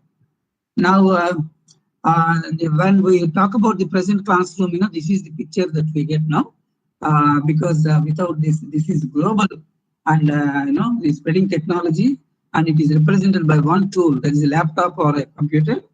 And this is another picture now, the modern, anybody now, the student growing up, if you say in English classroom, any classroom, an English classroom, this is what foreign language, a class is in session. Well, here is an interesting picture, even they are showing these characters, cartoon characters or filmic characters. They are learning, but they are so robotized, but they are still learning. There is not a blackboard or whiteboard, and they are learning. So it is a mix of blend, what an incongruous blend of technology and the old style of teaching. Well, here is another laboratory session. The teacher is explaining and the others are doing. And here we go back in time to the black and white times, that is maybe this is 1950s and 60s, even 70s and 80s, the classrooms were like this.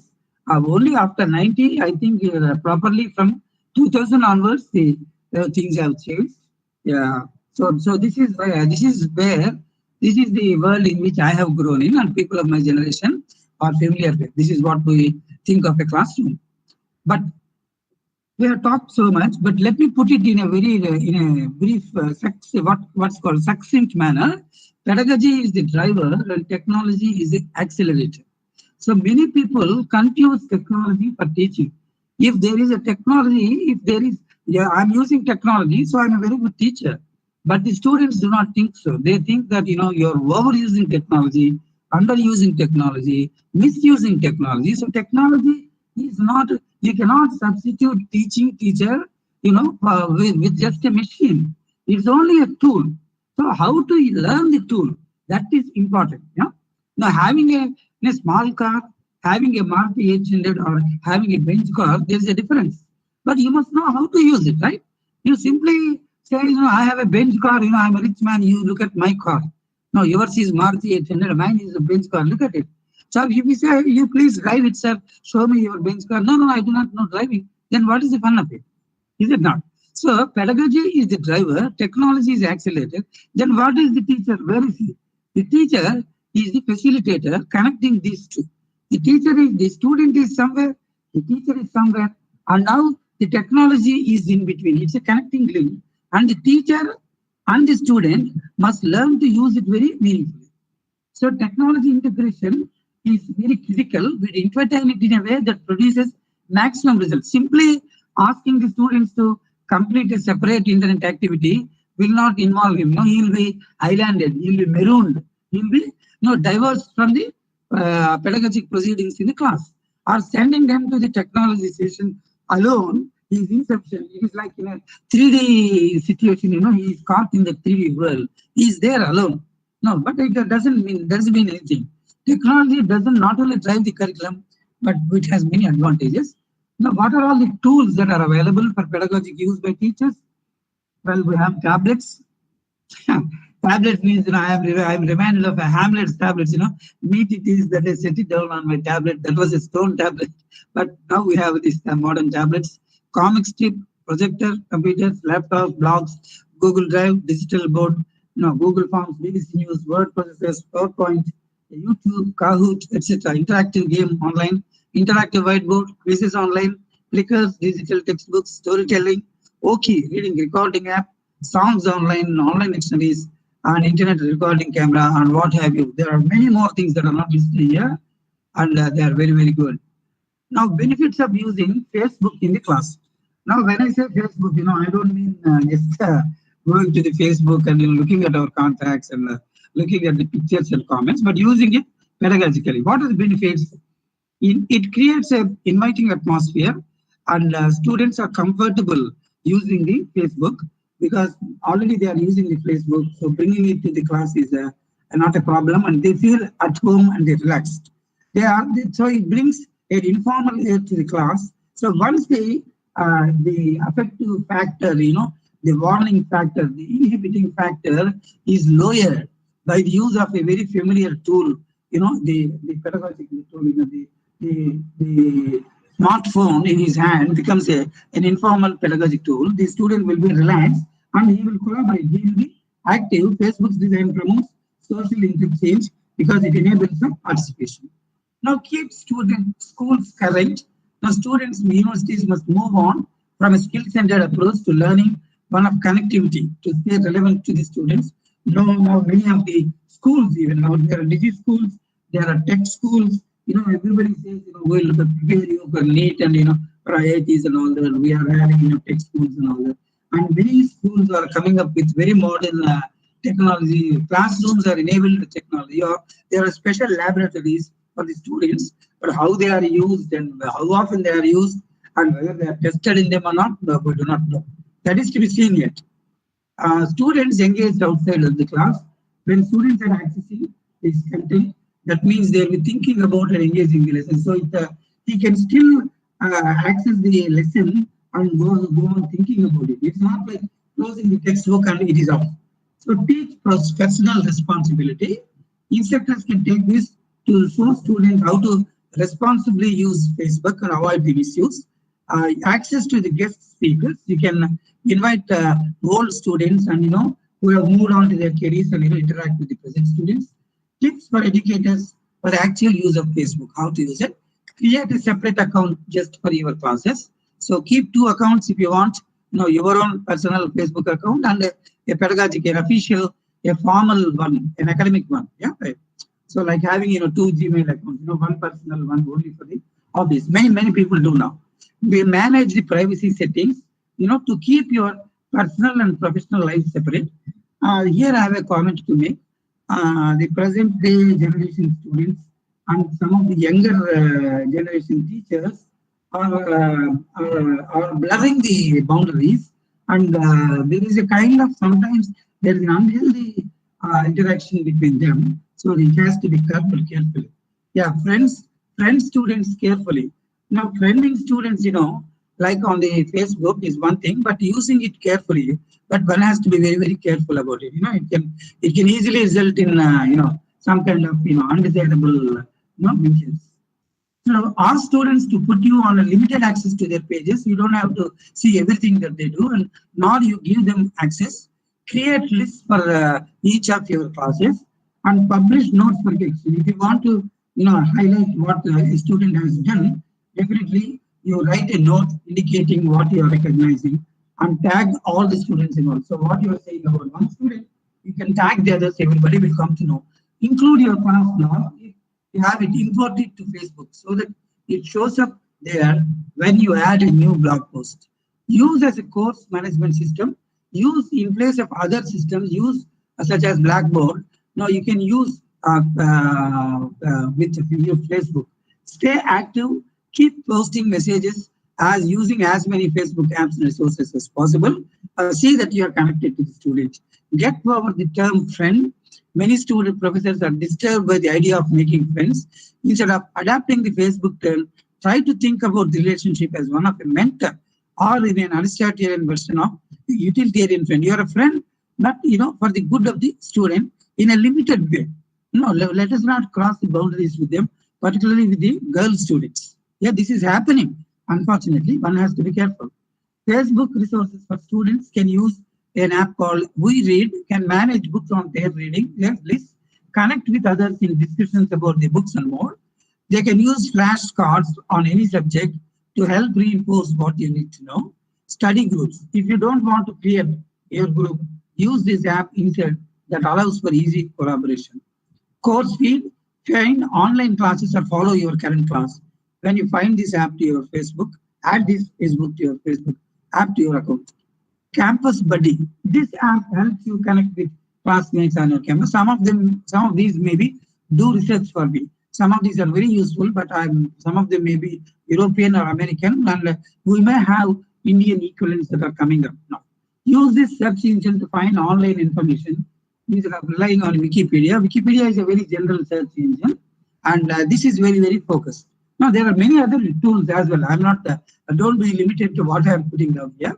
And some of you are perhaps, very much, familiar with this browsing, and, you are familiar with such useful, things.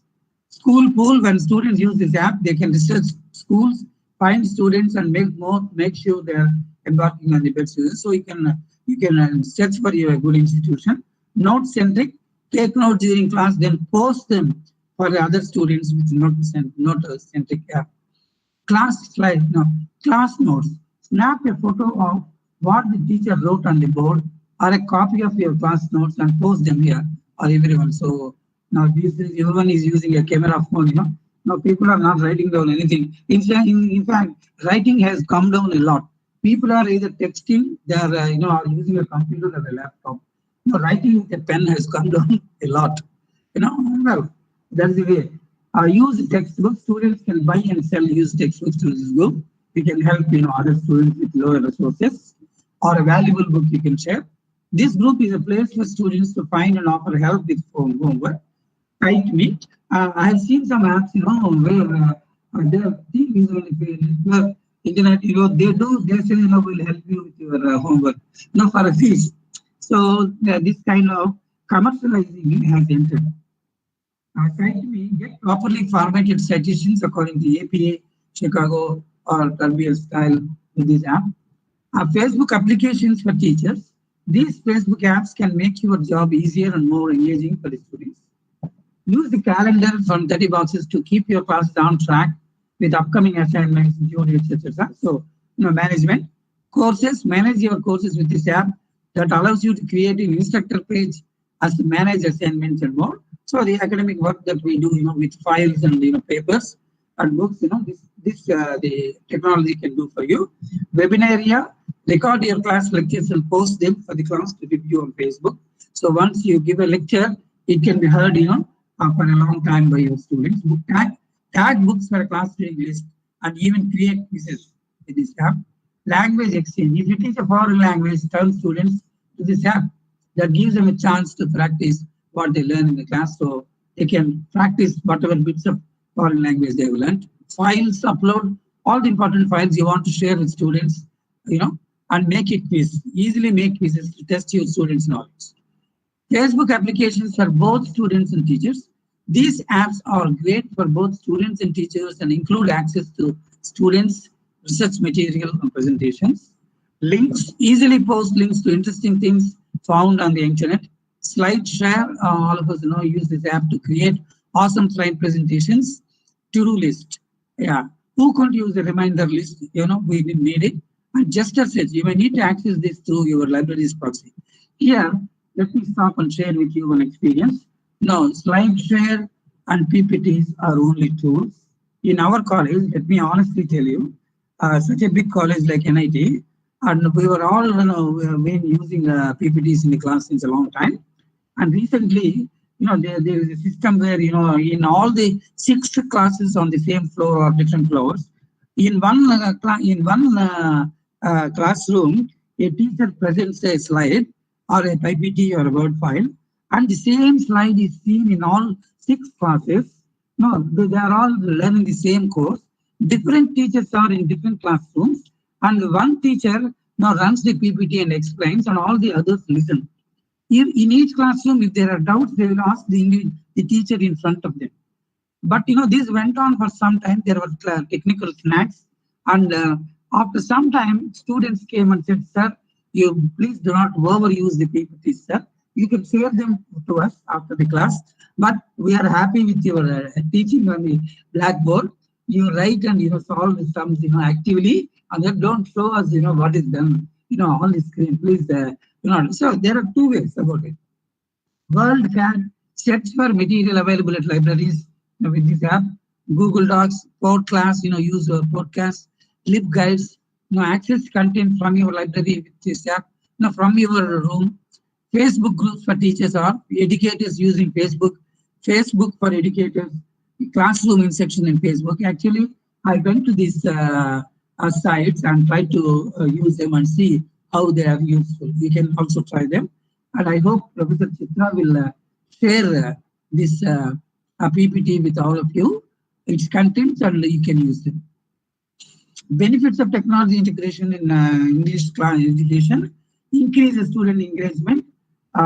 Technology is exciting and fascinating. It can transform a dull, ordinary class into one that is powerful and exciting. And for language learners, increasing motivation to learn. Okay, they can talk to the computer, if there is no one else, they can practice with the computer. The new offers mobility. The new focus on mobility has eliminated the rule of course materials being confined to a textbook. Now teachers can incorporate tools into their lessons that allow materials to be accessed on smartphones, etc. And alerts, notifications, and online communication tools keep students thinking about the material long after the class is over. Where the student is going back home and sitting in the bus, he can work on them. The student can poke him and ask him. Students, valuable tools for the future. Now, best way is to give them continual experience with the tools. The goal of teaching ESL is to give students what they need to function in a global environment. Not everything that he likes or you like, but what is purposeful for him to learn to be a successful career, to do a good job and operate in a sort of multi-ethnic environment. Now, with that goal in mind, it is important to consider how to use the syllabus. One of the most important prerequisites is success in an English-speaking workplace. So you must be made comfortable with using English oral English. It can be a time saver for teachers. I will have to speed up because a lot of work is there for me. I think what I will do is, after this, I will straight away go to my literature sites, and then if time permits, I will come back to some of these language learning tools. Now, it promotes learner independence. Okay, it gives students access, and text-to-speech features or interactive textbooks enable students to read. Now, the Kindle versions have come. Online tutorials app like Nomia allow students to access their teacher tutorials. And with Kindle books have come, so they don't have to buy. But some of them are free. The ebooks, some of them are there, and the LibGen is there, PDF drive is there. There are so many free books available. They can read. Okay, in the Android phones they can read. So provide students access to target culture, so they can integrate into their culture, into their working environment. And technology for the ESL classroom. As I said, this is slide 30. Let me remember. Yeah, if necessary, I will come back. Otherwise, because I've been talking about technology, language learning, I'll go on to these are all podcasts and how to use them and all. Now teaching literature the digital way. Now this is the crux of my teaching today. Okay. Now in literature and English language class and technology, which literature are not literary only, but journalistic. Now first of all, I think many teachers have an objection to using technology and literature because it is like there is a phrase like education technology phrase is okay, but there is a phrase like Sanatana Gurukulam Limited. Now, if you look at it, Sanatana Gurukulam, is very traditional, and limited is a kind of company jargon. So if you mix them, it becomes an incongruous combination. It's a very peculiar blend, is it not? So literature and technology, if you bring them, language and technology, they can accept, but teaching literature, they say, no, it is so imaginative, it's like a poem, it's like a dream. Now, why do you dissect it and analyze it with technology? But technology actually can bring out all the different shades and facets of this beautiful world. Like reading a Harry Potter book or any book is one thing, and seeing it, a film, is different. And that is where the technology comes in. So literature means not used in the class, not only short stories and poems, but journal articles, advertisement pamphlets, travel literature. There is so much different kinds of English possible. So take any interesting sample, like a book or film review with good language use. So ICT as an aid in teaching literature. bridging the digital divide. ICT is crucial to supplement the conventional or traditional mode of education. The word supplement is important because technology cannot replace the teacher. Moreover, the importance of English literature as a subject of study needs to be revitalized. More and more students are learning engineering, sciences and technology, pharmacy, management. But I think a lot more students need to learn poetry. A lot more students need to turn to literature. Only when they read literature, when they read fiction, non-fiction, biology, biographies, and autobiographies, they can do well in the interview because their minds will open up, their vocabulary will be rich, their fluency will be better, their readiness to speak will improve. And when the teacher, when an interviewer asks, do you think Harry Potter sets the America back by 5 years? What is your opinion? And if you are only, you are only good with your technology and you have not read anything, then it's a problem. So it is important to read. Now we need to, learn the English literature as well. Just a second, please.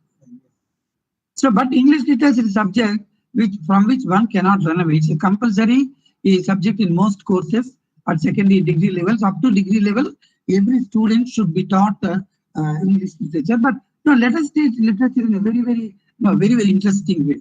Now, literature seems to be a traditional subject, and students who wish to become teachers generally take up the so-called traditional field. The use of ICT in teaching English literature and English language can revolutionize the way the subject is seen and make it interesting. English literature is appealing, can be made.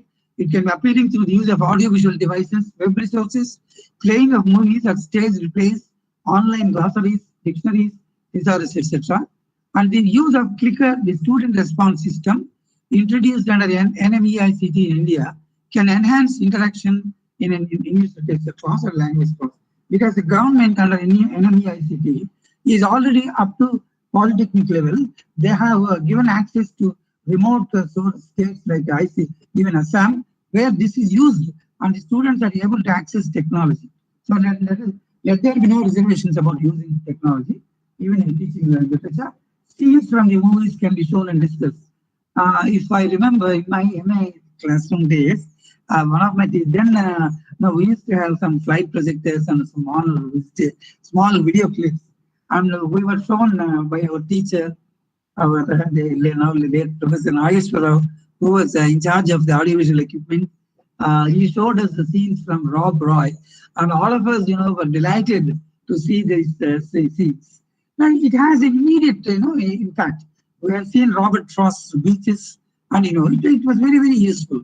So use of slides having video, audio, and images and text is a great help. Recitation of poetry can be made using as it is. Now, our teachers' modulation is very, very ordinary, but there are trained people who can deliver, a poem very well or a monologue. Use of multiple choice questions on different topics, quizzes can be made. Teachers will be relaxed as they would not have to memorize and use slides to take discussions forward. The material is there. The teacher need not have to write, everything on the board. He can present a screen, allow the students to assimilate it, and then, he can work on it. He can take the discussion forward.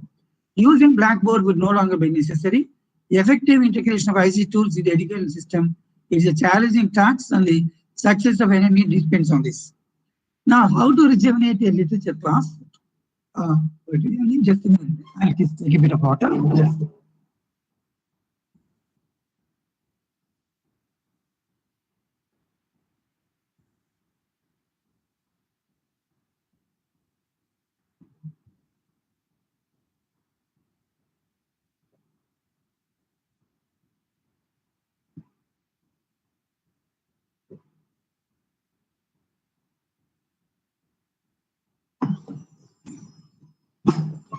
Yeah.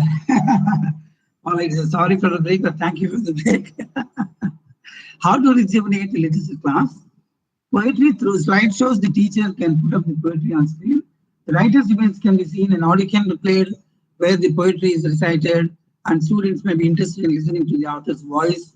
And many, moreover, poems involving myths too can be visualized, like Prometheus' fire or the hell in Paradise Lost and Prometheus bringing fire. All this can be shown and important journal articles and books can be referred to the students and through the ICT slides. Take a poem like To Be Autumn, Peace to Be Taught. Let's say, as suggested, an audio can be played, and this hearing lingers on for some time and they would enjoy responding to it. Actually, I had requested the organizers to let me play an audio clip, a video clip of Autumn, the Ode to Autumn, but it is not being possible now. To explain the music of Autumn and industry experience, a portion from Beethoven's Fifth Symphony or from Vivaldi's Four Seasons can be played. A picture of the poet and background details can be shown. The themes and images and movement of the poem through different slides, which are innovative and effective. In fact, Hamlet said that there's a thing like character map, where we can write down all these things and show the movements and the relations between characters. Fictional movies based on novels can be shown in full, or some important scenes can be presented and discussed. Themes and characterization, historical context and narration can be discussed. YouTube can be integrated with caution to introduce certain memorable scenes.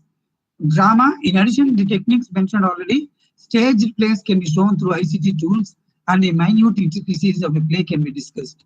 Here is a link for a cartoon play of Hamlet. Actually, I could not bring it, but I will send it to you. You can see in 20 minutes, in terms of cartoon pictures, the entire play of Hamlet is presented. Okay, it's very, very useful. In addition, free ebooks can be uploaded. Yeah. And the digital divide, something very important that requires attention is the issue of the divide, because some students in technological, in urban India and rural India, there may be a divide, but slowly with government support, we can overcome this. Okay. Bridging the digital divide is a complex issue, and literature, here is why literature is important. It is a motivating material. It helps students understand the target culture, encourages language acquisition. So I will pass on from this. We can teach literature through a cultural model, yeah, and language model and personal growth model. The last one, where we don't focus on culture and language, but help the teacher, help the student to grow and enjoy the reading. That is important. And the argument for literature, it requires no specialist training. It can be a flexible tool for any language teacher. It's a ready resource also that's available, and it can assist with specific language learning, and is an ideal tool for revision. Literary texts provide opportunities for multisensorial classroom experiences. Text can be supplemented by audio text, music CDs, film clips, and podcasts. A rich source of linguistic input can help the students practice these things. Now, literary texts are representational, involves the learners and engages their emotions as well as their cognitive facilities, rather than referential, which are only inferential. Now, what are some of the challenges to be faced? Literary text can present teachers with a number of difficulties, and text selection, text needs to be chosen that have relevance and interest to the learners. Linguistic, offering different levels of linguistic difficulty. Yeah, length, shorter text are preferable to be used, here. And the cultural, sometimes some are presenting cultural difficulty. For example, into each life, some rain must fall. Now, for us, Indians, subcontinent, rain is positive. For the English people, for the cold countries, rain is sometimes it is negative. Okay, so we need to understand cultural appropriacy. Learners should not be offended by textual content. And Professors Duff and Malley asked, is the subject matter likely to interest the group? Is the language level appropriate? Is it the right length for the time available? Is it culturally offensive? So we have to take a simple text and give a low-level task. For example, daffodils, take a simple text and ask for its theme. Give same daffodils, but put a demanding task like compare and contrast. Use a difficult text like Milton's sonnet and ask for a summary. Use a difficult text like Paradise Lost and tell them to point out the features of the epic.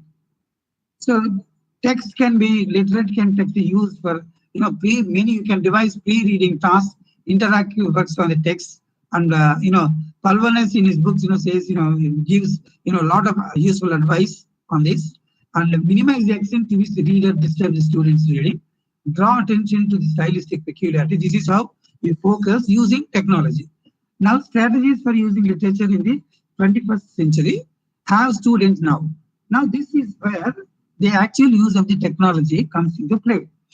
Have the students give them an essay and ask them to turn it into a video or into a podcast or into a letter, into a simply coded. No, all these formats, the student can turn the same essay into a video, into podcast, into letters. That is very, very, it occupies him, and each format has a different advantage.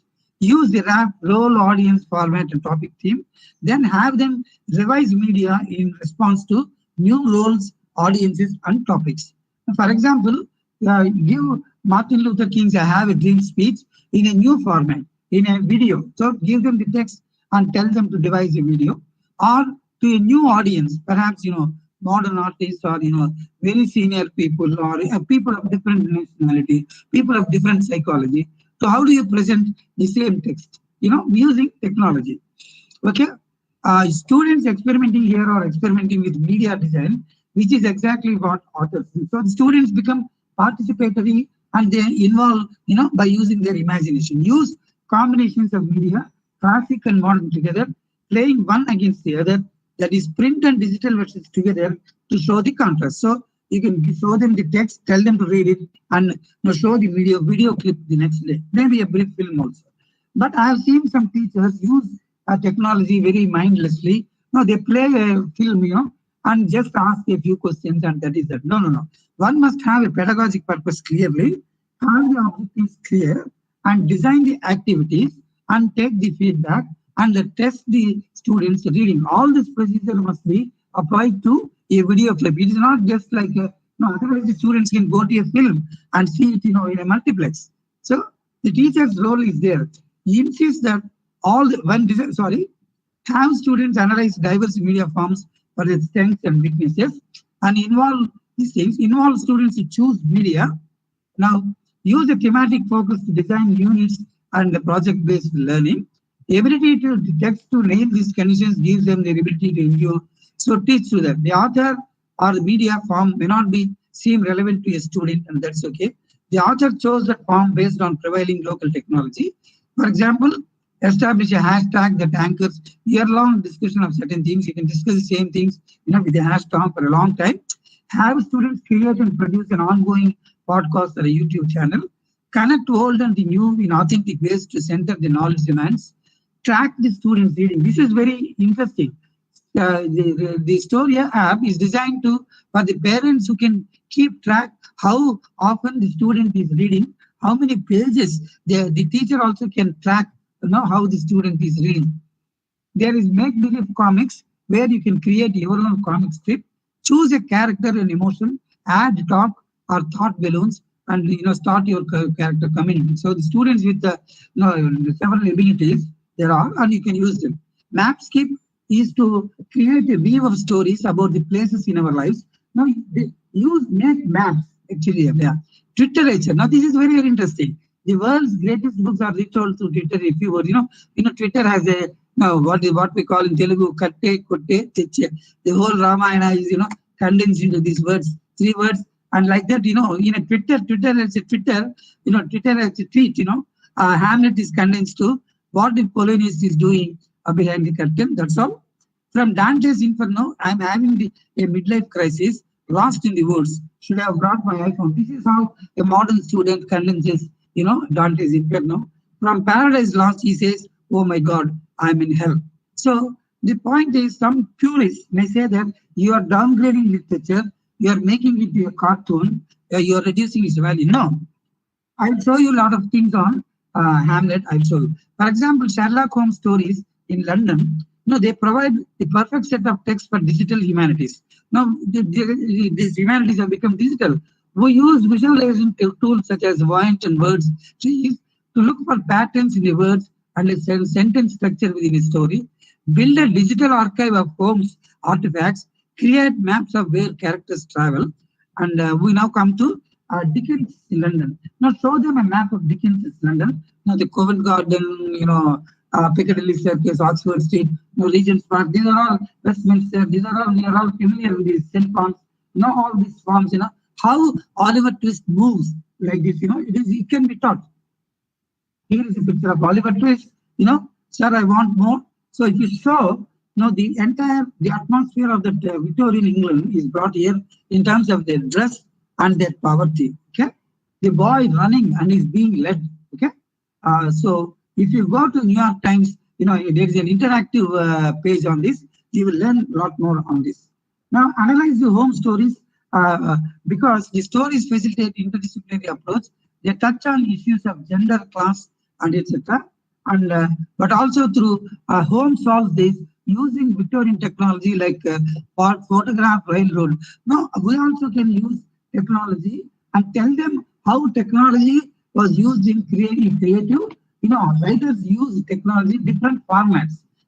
So now also we can use robots. We can see how internet tools are used and they're being a part of our life. Yeah.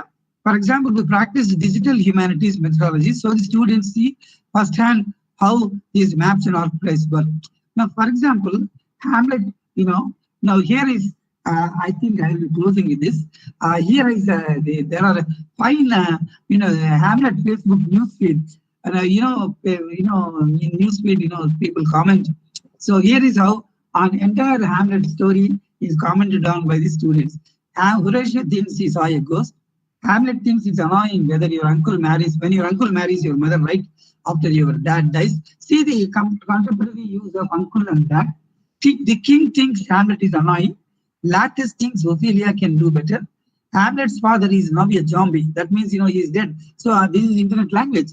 The king poked the queen. The queen poked the king back. So let us not say that, a great play is made fun of here.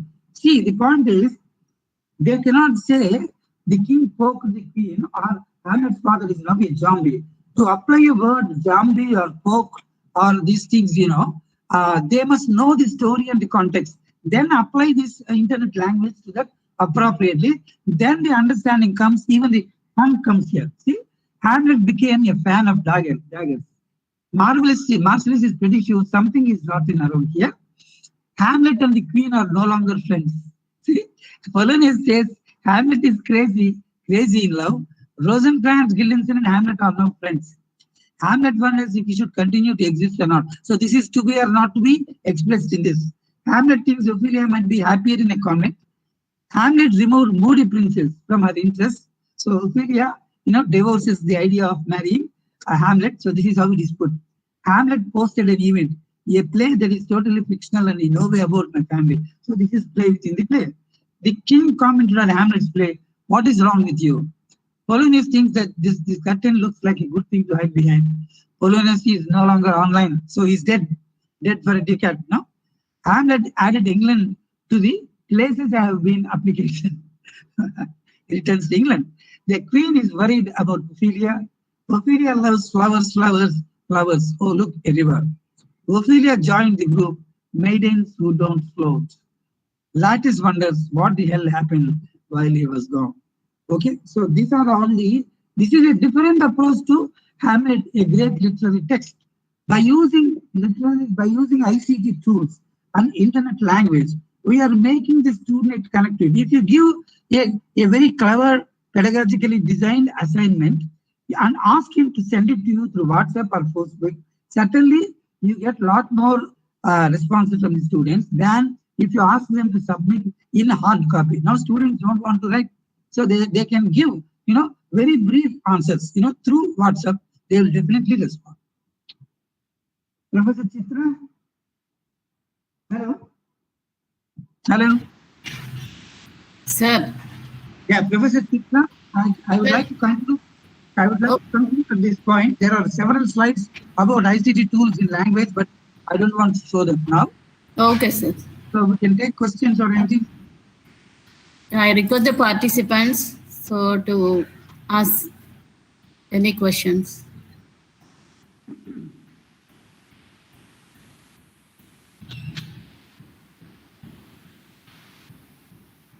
Any questions from the participants?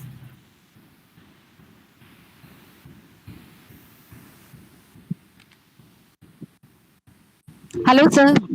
Yes. Yeah. Good afternoon, sir. It was an excellent presentation. I am Raji Ramesh from Mumbai. Okay. Good to know. Sir, it was a wonderful detour of language and literature. In fact, we would have loved to hear more from you on language also, but maybe next time, sir. Yeah, sure. We'll do. There's a lot of apps and a lot of new approaches that are there. Yeah, maybe we'll manage it sometime. Yes, sir. So my question is, sir, like you were telling about the literary tools of like teaching classics, all that, like Shakespeare, Hamlet, all that. Yes, So nowadays, no, sir, we find that this WhatsApp and other things, when they use this language, they are like diluting the essence of language. That is happening like because WhatsApp language will be called. Language is mutilated, it is condensed, and it is devalued. Yes, a lot. So literary text like Shakespeare, we consider it as it is a classic text. So Yes. if we use this kind of techniques, will it dilute the essence of the text? What is your take on that? I would like to know on that, sir. Will it dilute it, or we should draw a line kind of a thing? Yeah.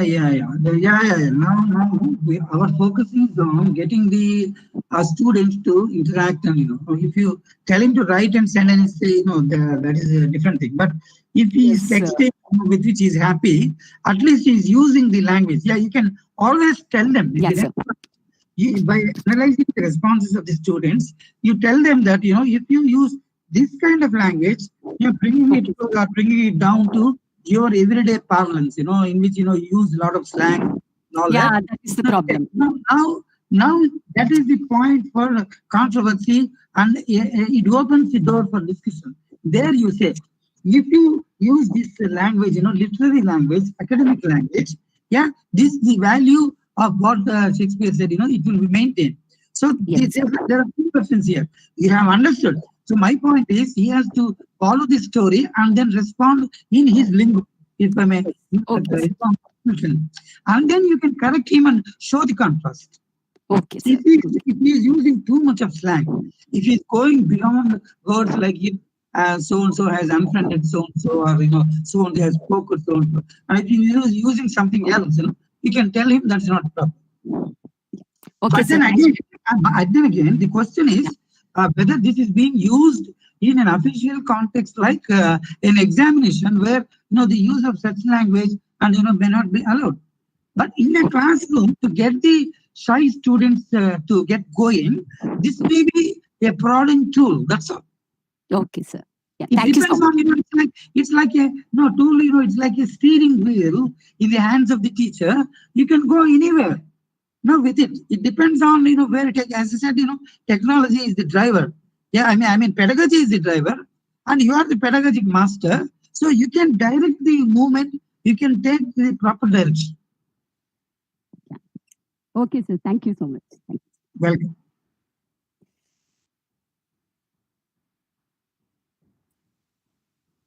Hello, sir. Good afternoon. I am Aparna from Hindupur.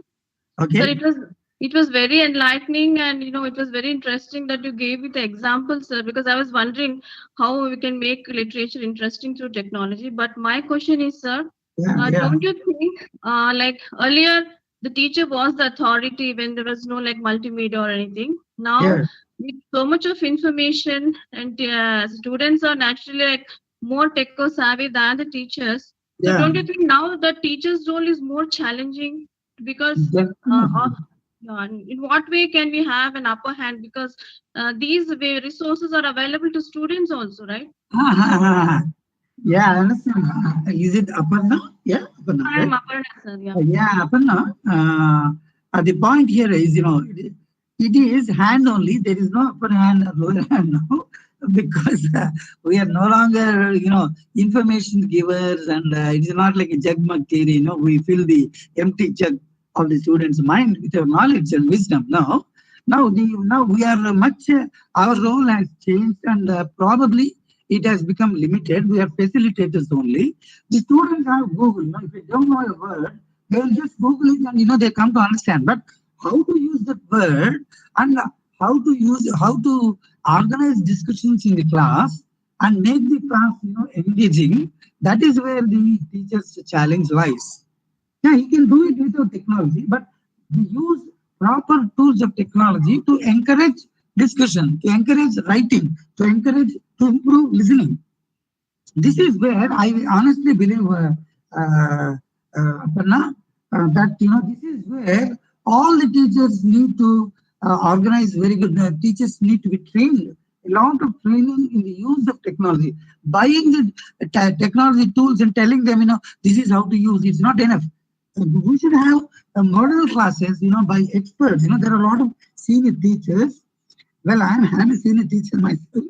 I have 40 years of experience now. I'm aged 66. However, this is not my domain. This is not my domain of excellence, if I may say so. There are teachers, who know the education technology and who are good at their academics. So they must be brought down, and then we must have regular workshops where how exactly a class can be held by using technology tools. Still, there is a lot of scope to explore and to learn, I believe. I'll be very glad to attend such a workshop. Thank you, sir. Welcome.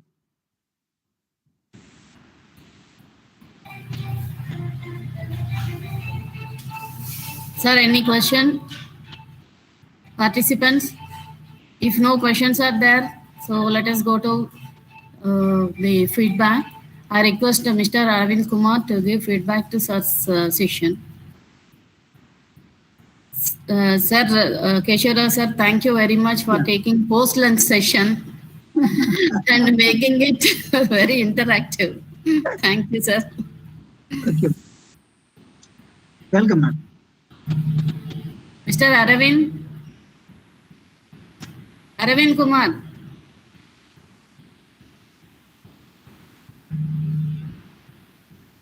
What you can do, Professor Chitra, is process the check, is process the remuneration quickly.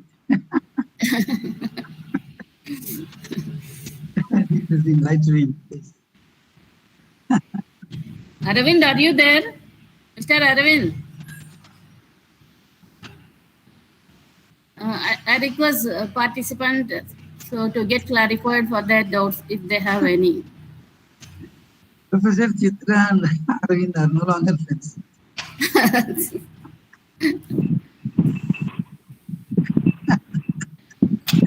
Professor Chitra, I would have loved to give this lecture in person to the students somewhere, to the faculty. Sir, please share the YouTube link, sir. So whatever you wanted to play, please share those links so that I can share that to our participants through our groups. Ma'am, I'm Dr. Jayashree. Can I just have a word? Yeah. It was a really very interesting session, Professor Keshav Rao Garu. There was a lot of learning, and maybe on behalf of Arvind, I would like to thank you for this enriching session. It was truly very good, sir. And I like the way you told us that technology is a tool in the hands of the teachers, just like a knife, with a use or misuse it. Yes. And though we are struggling with technology, yes, we are using Google Classrooms and getting on. Yeah. And I really wish I could hear you in person, sir. It's really very good. Thank you, sir. Sometime if Professor Chitra invites me. Yes, sir. I hope COVID has gone and we will all meet once. That's one thing. And the second thing is the questionnaire is too small for us to see. Or maybe at my age it's difficult. Oh my goodness. Share it on WhatsApp, it will be good, sir. కవర్లో ఖచ్చితంగా చేస్తారు కదా 2 covers అక్క అమ్మ The questionnaire can be shared on WhatsApp maybe. The questionnaire which you shared in your PPT in the beginning. Yeah. If you can share it with us in the WhatsApp group, we'll be able to. Yeah, I'll send it to Professor Chitra. You can have. Yes, sir. Thank you so much, sir. Yeah. Okay, then. Okay. Thank you, Jayashree. Thank you, ma'am. Now, Stephen గారు చెప్పింది Can I leave now? Yeah, Arvind Kumar. So you can proceed with your feedback. Presentation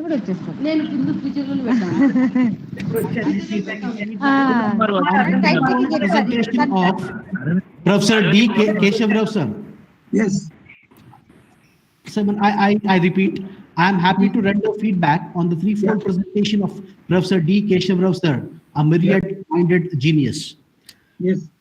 And when it comes about, I completely agree with Miss Raji Ramesh opinion, as she has rightly mentioned it as a grooming detour on the teaching aids or the role of teaching aids in building or in nurturing students towards language and literature. And sir, your experience, your transformation, and your sense of adaptability by itself is a marvelous point of learning and inspiration for all of us. Professor's initial presentation emphasized on how learning transformed from content-based to skill-based. The shared feedback form by the professor enable us to introspect on the role of ICT, information and communication technology, based on our recent experiences with regard to the hosting of online sessions. And it has also emphasized the importance of the role and medium of technology, technology in playing an active role at this age of new normalcy. And sir has rightly enlisted the required ancillary skill set for the teacher to actively cultivate one's profession in this digital era. His second phase on teaching language in the digital way, sir has introduced and inducted us about the innumerable digital teaching aids that facilitates and enable the teacher to carry out the duty proceedings in an objective-oriented manner.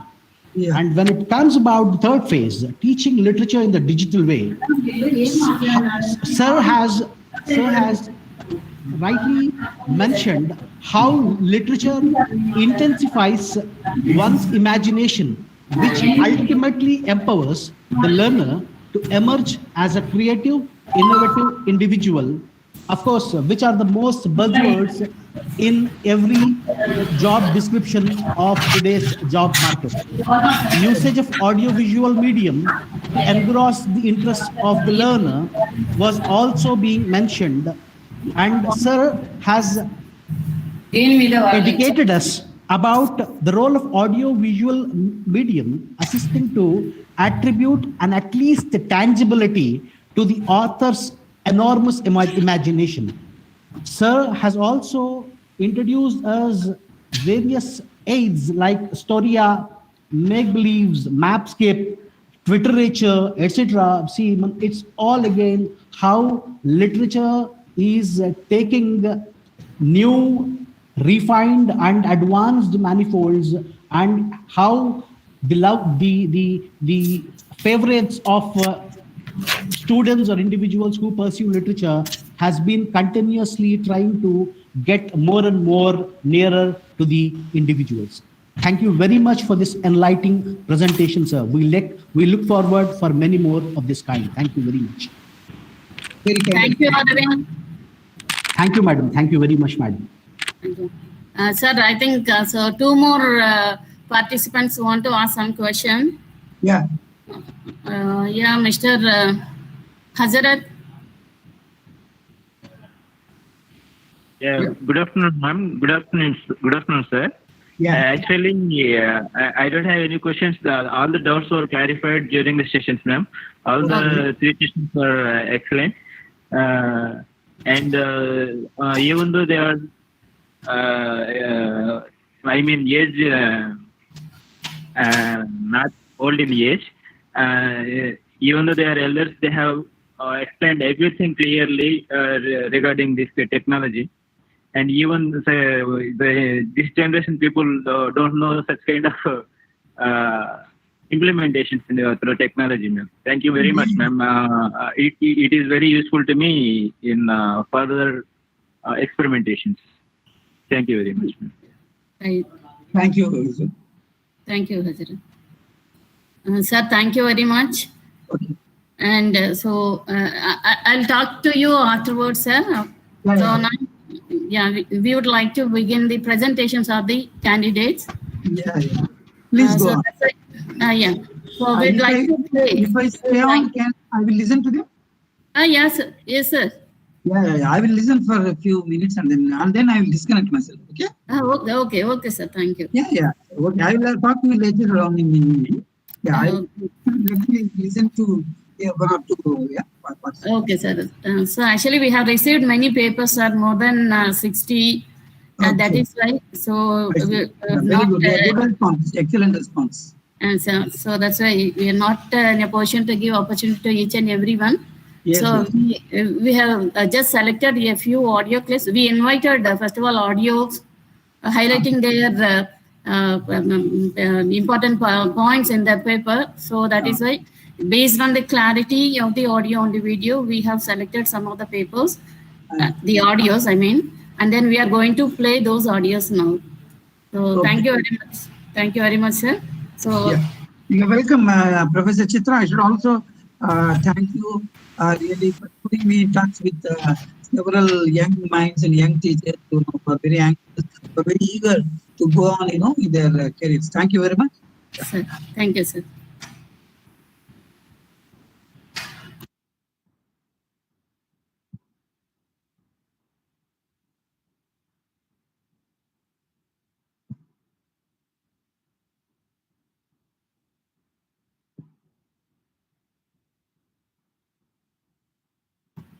Sir, Keshara, sir. Yeah.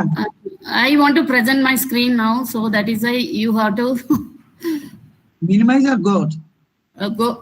You should not go out, but those things. Stop sharing your screen. I mean, just minimize. I mean, close my PPT. Close. Yeah. Okay. Is it all right now? Okay, sir. Yeah. But sir, completely you have to stop presenting. Okay. Okay, sir. Right, sir. Okay. All right. Well, we are not too bad at technology. Yeah, technology is excellent. When it works, it is excellent. Okay, sir. Surprise. Try that.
Hello, Keshwarao sir.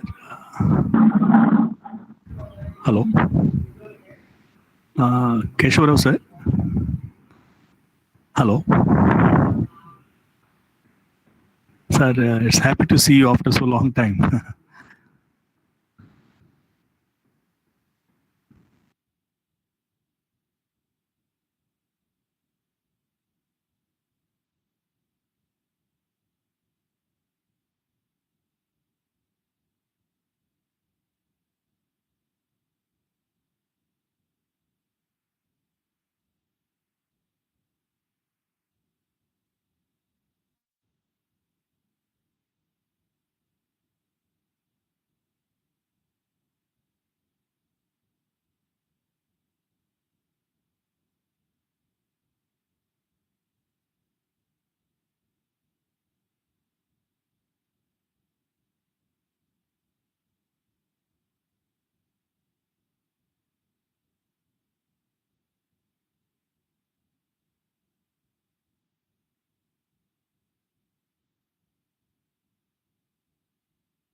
Welcome to the Tech3 sponsored one-day national e-conference organized by Department of Humanities, JNTU Anantapur, College of Engineering.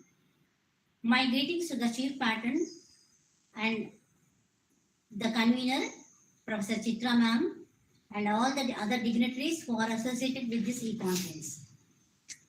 This is Dr. Kameshwari presenting a paper. The title of the paper is Impact of Culture in Advertising, a Critical Study. Culture refers to the beliefs, values, behavior, and ways of doing things shared by a group of people. Culture affects everything we do. It impacts every aspect of society. It influences international advertising strategy. It is an important environmental factor. Culture provides specific models for ways of behaving, feeling, thinking, and communicating. In general, culture dictates what is and what is not situationally relevant. Though the terms culture, cultural values, and customs are interchangeable, each is actually a distinct piece of a big picture. A custom is a ritual or other tradition that is an outward sign of the group's cultural values. The group's values are not always obvious right away. They run deep. Cultural values can be pieced together by observing the various customs that the people have passed down for generations. Culture is defined as all of a group's guiding values, and outward signs and symbols are taken together as one big whole. Culture is a lens through which people view products as well as the company. Culture influences the overall priorities consumers attach to different activities and products. It determines the success or failure of specific products or services, and not only that, success or failure of marketing, communication, and advertising models also. Dimensions of culture: language, communication, courtesies, customs, rituals, roles, relationships, practices, expected behaviors, thoughts, manner of interacting. All these belong to the various dimensions of culture. These cultures are explained here, but I am not going into deep into that. Actually, advertising shapes or modifies our values also. In recent times, the line between high and low cultures is erased by ads. For example, use of artistic works in advertising, and advertising in artistic works became common. Companies such as Nike and Coca-Cola have their own museums for them. The purpose of this paper is to explore the relationship between cultural dimensions and particular characteristics of advertising and impacts. From these perspectives, mass media and culture are closely related and are not easily separated. Culture provides mass media with sources for content. All content must be derived from culture, including entertainment, news, and advertisements. Otherwise, it could not be understood. Identifying while preparing an ad based on culture, a thorough knowledge of symbols and rituals is a key factor for success. There are some unwritten rules of culture that prevail in society. Here I discussed some 6 examples which display effects of cultural blunders in advertisements. Here only I will mention only one here, and remaining things are in my paper. Those who are interested, they can read. It's perplexing how often even major companies get their advertising messages wrong. Some try to be stylish or funny. They put out an ad or sell a product, only to find out that it is offensive to numerous prospective customers. A popular product at home can flop overseas if language and culture differences are not considered. When marketing the brands internationally, a company must consider whether imagery is offensive or product names translate to something negative, etc. Some businesses have learned this lesson the hard way. For example, the Tesco store in London advertised like this: a display featuring smoky bacon flavored chips with the message Ramadan Mubarak. The store is not far from the London Big Mosque, one of the largest Muslim places of worship in Europe. Amused Muslim shoppers saw the display and immediately sent out messages across the Twitter. Shortly thereafter, the bacon flavored Pringles were moved, and the Tesco's credit, it acknowledged the mistake and issued a statement. We are proud to offer a wide range of meals and products to meet the needs of our customers during Ramadan. We recognize these Pringles weren't in the most suitable place and our store colleagues have now moved them. Another example, shooting a 14-year-old Nobel Prize laureate to sell mattresses. Will be method offered its apologies. And another third example is Hitler's ice cream. So you read it correct, you heard it correctly.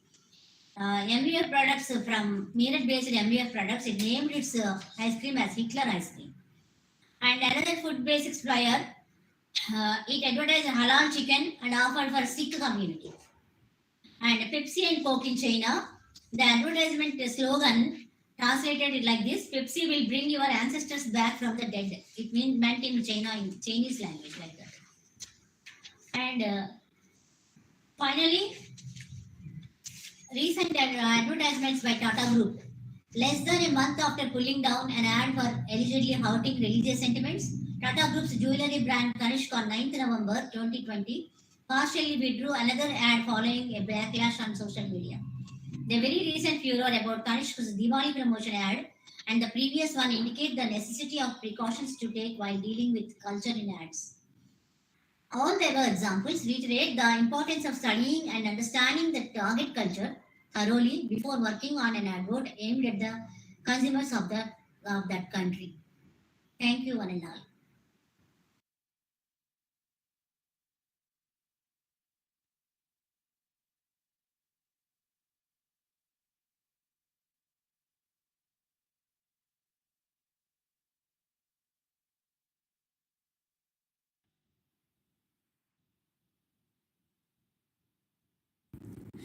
I'm Dr. Vijayalakshmi, working as an associate professor in the Department of Basic Science in Vishnu Institute of Technology, Bhimavaram.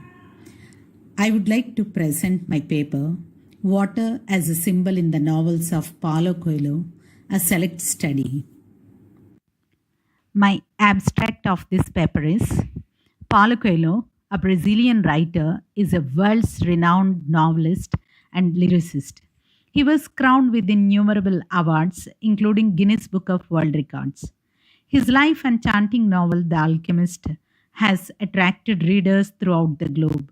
He gives enormous importance to symbolism and magical realism in his writings.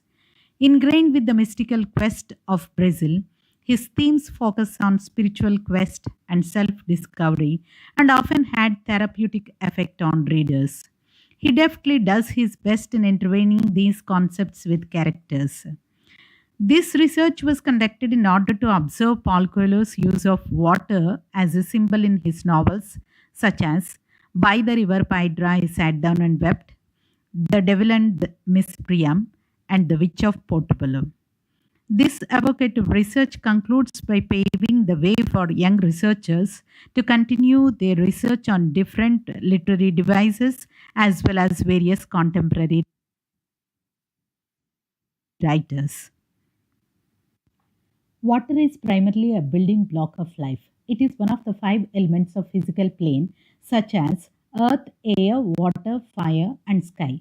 Without water, there is no vegetation and life. Yet water has the power to destroy as well as to create.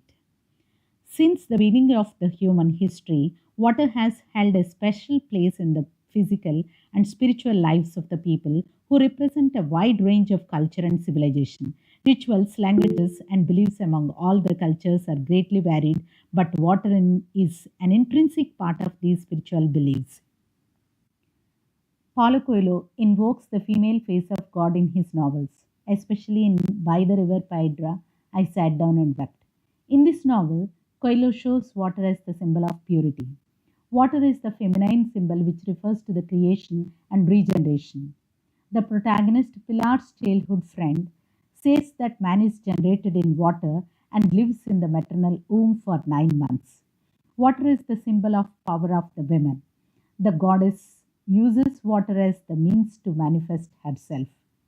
Dostoevsky was the religious writer who used water as the symbol of rebirth and regeneration.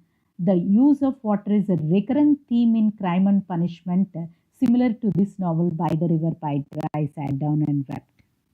Water is symbolized in many ways in the novel The Devil and Miss Priam. Water is the symbol of knowledge. Though it has no taste, smell, and color, it is very important. Water stands as a mediator between life and death. It is the symbol of unconsciousness.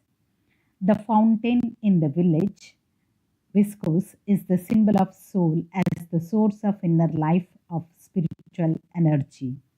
It also signifies the strength in the adversity. Water is the symbol of unconditional love in the Witch of Portobello. Without water, one cannot perform the rituals.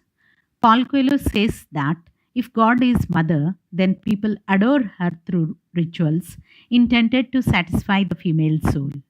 The rituals involving dance, water, fire, earth, air, songs, flowers, music, and beauty. In this novel, The Witch of Portobello, the blacksmith's narration is an example for the importance of water in shaping some iron parts. Without hammering, giving a shape to the iron tools is impossible. Then keeping that tool in the water is also similarly important. Athena, the protagonist of the novel, believes that love is like a river which will overflow at its banks. In this research paper, water as a symbol is focused with reference to Paul Coelho's By the River Piedra I Sat Down and Wept, The Devil and Miss Priam, and The Witch of Portobello.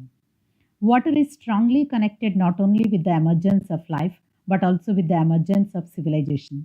So water is the symbol of unconditional love, transformation, and unconsciousness as depicted by Paul Coelho in his novels. There is a wide scope for further research in this area as a number of literary devices are available in English literature. The present research is limited to a literary device, symbolism. Furthermore, only 3 novels of Coelho, who authored 15 books, are taken into consideration. So the researchers can focus in this research on the other literary techniques and novels of the same author. The researchers may choose many other writers of various periods to identify the literary techniques of authors and how they are employed in their novels. These are the references I have cited for this paper. Thank you for all the audience present in this virtual conference.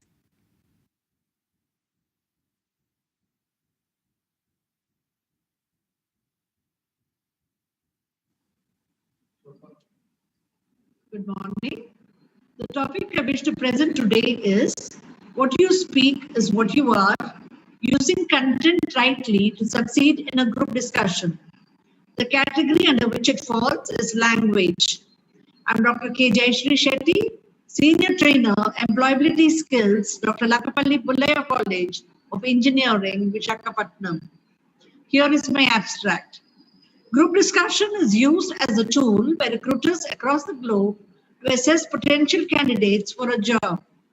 Basing upon the number of candidates required by a company and keeping in mind the time constraints, these recruiters judiciously use the group discussion process to either select or to reject candidates.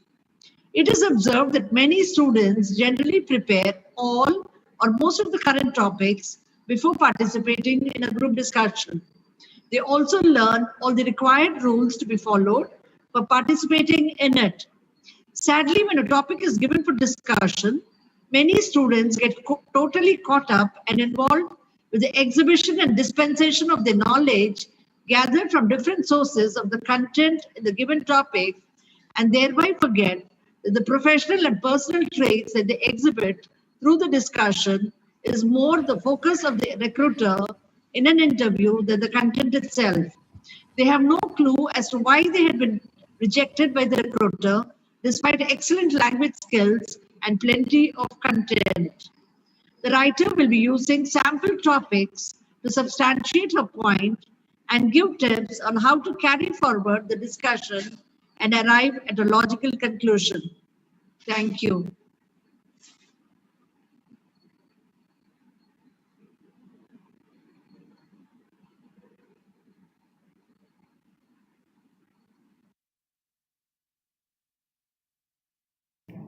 Good morning. I am Dr. K. Lata, Professor of English, SV College of Engineering, Tirupati. Title of my paper for one-day national e-conference on emerging paradigms in teaching English language and literature is Significance of e-learning tools in teaching English. We are living in a world where technology is omnipresent. Due to the ubiquitous presence of technology, the pedagogy of teaching methodology has also undergone a sea change. The phrase e-learning or technology in education has become the buzzword in every educational environment. Infusing technology into education is really important as it caters the needs of the contemporary learners.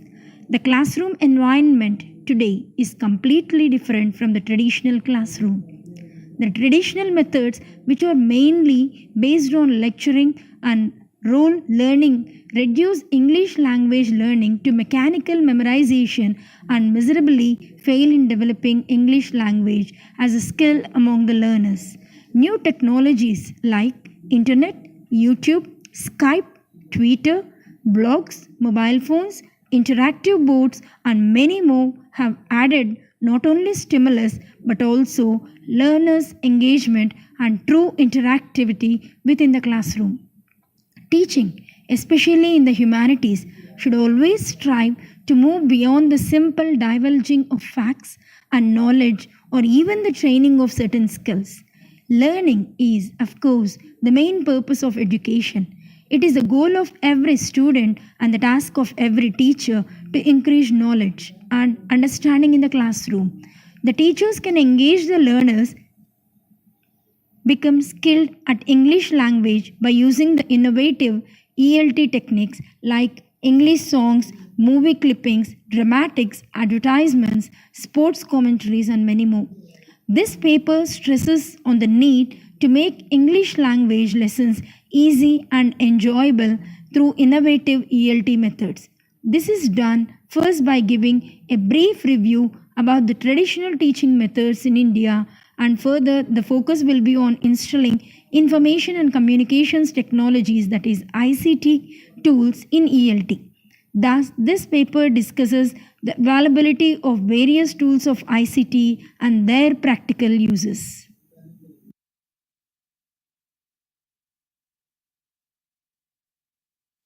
Hello everyone, respected sir and madam.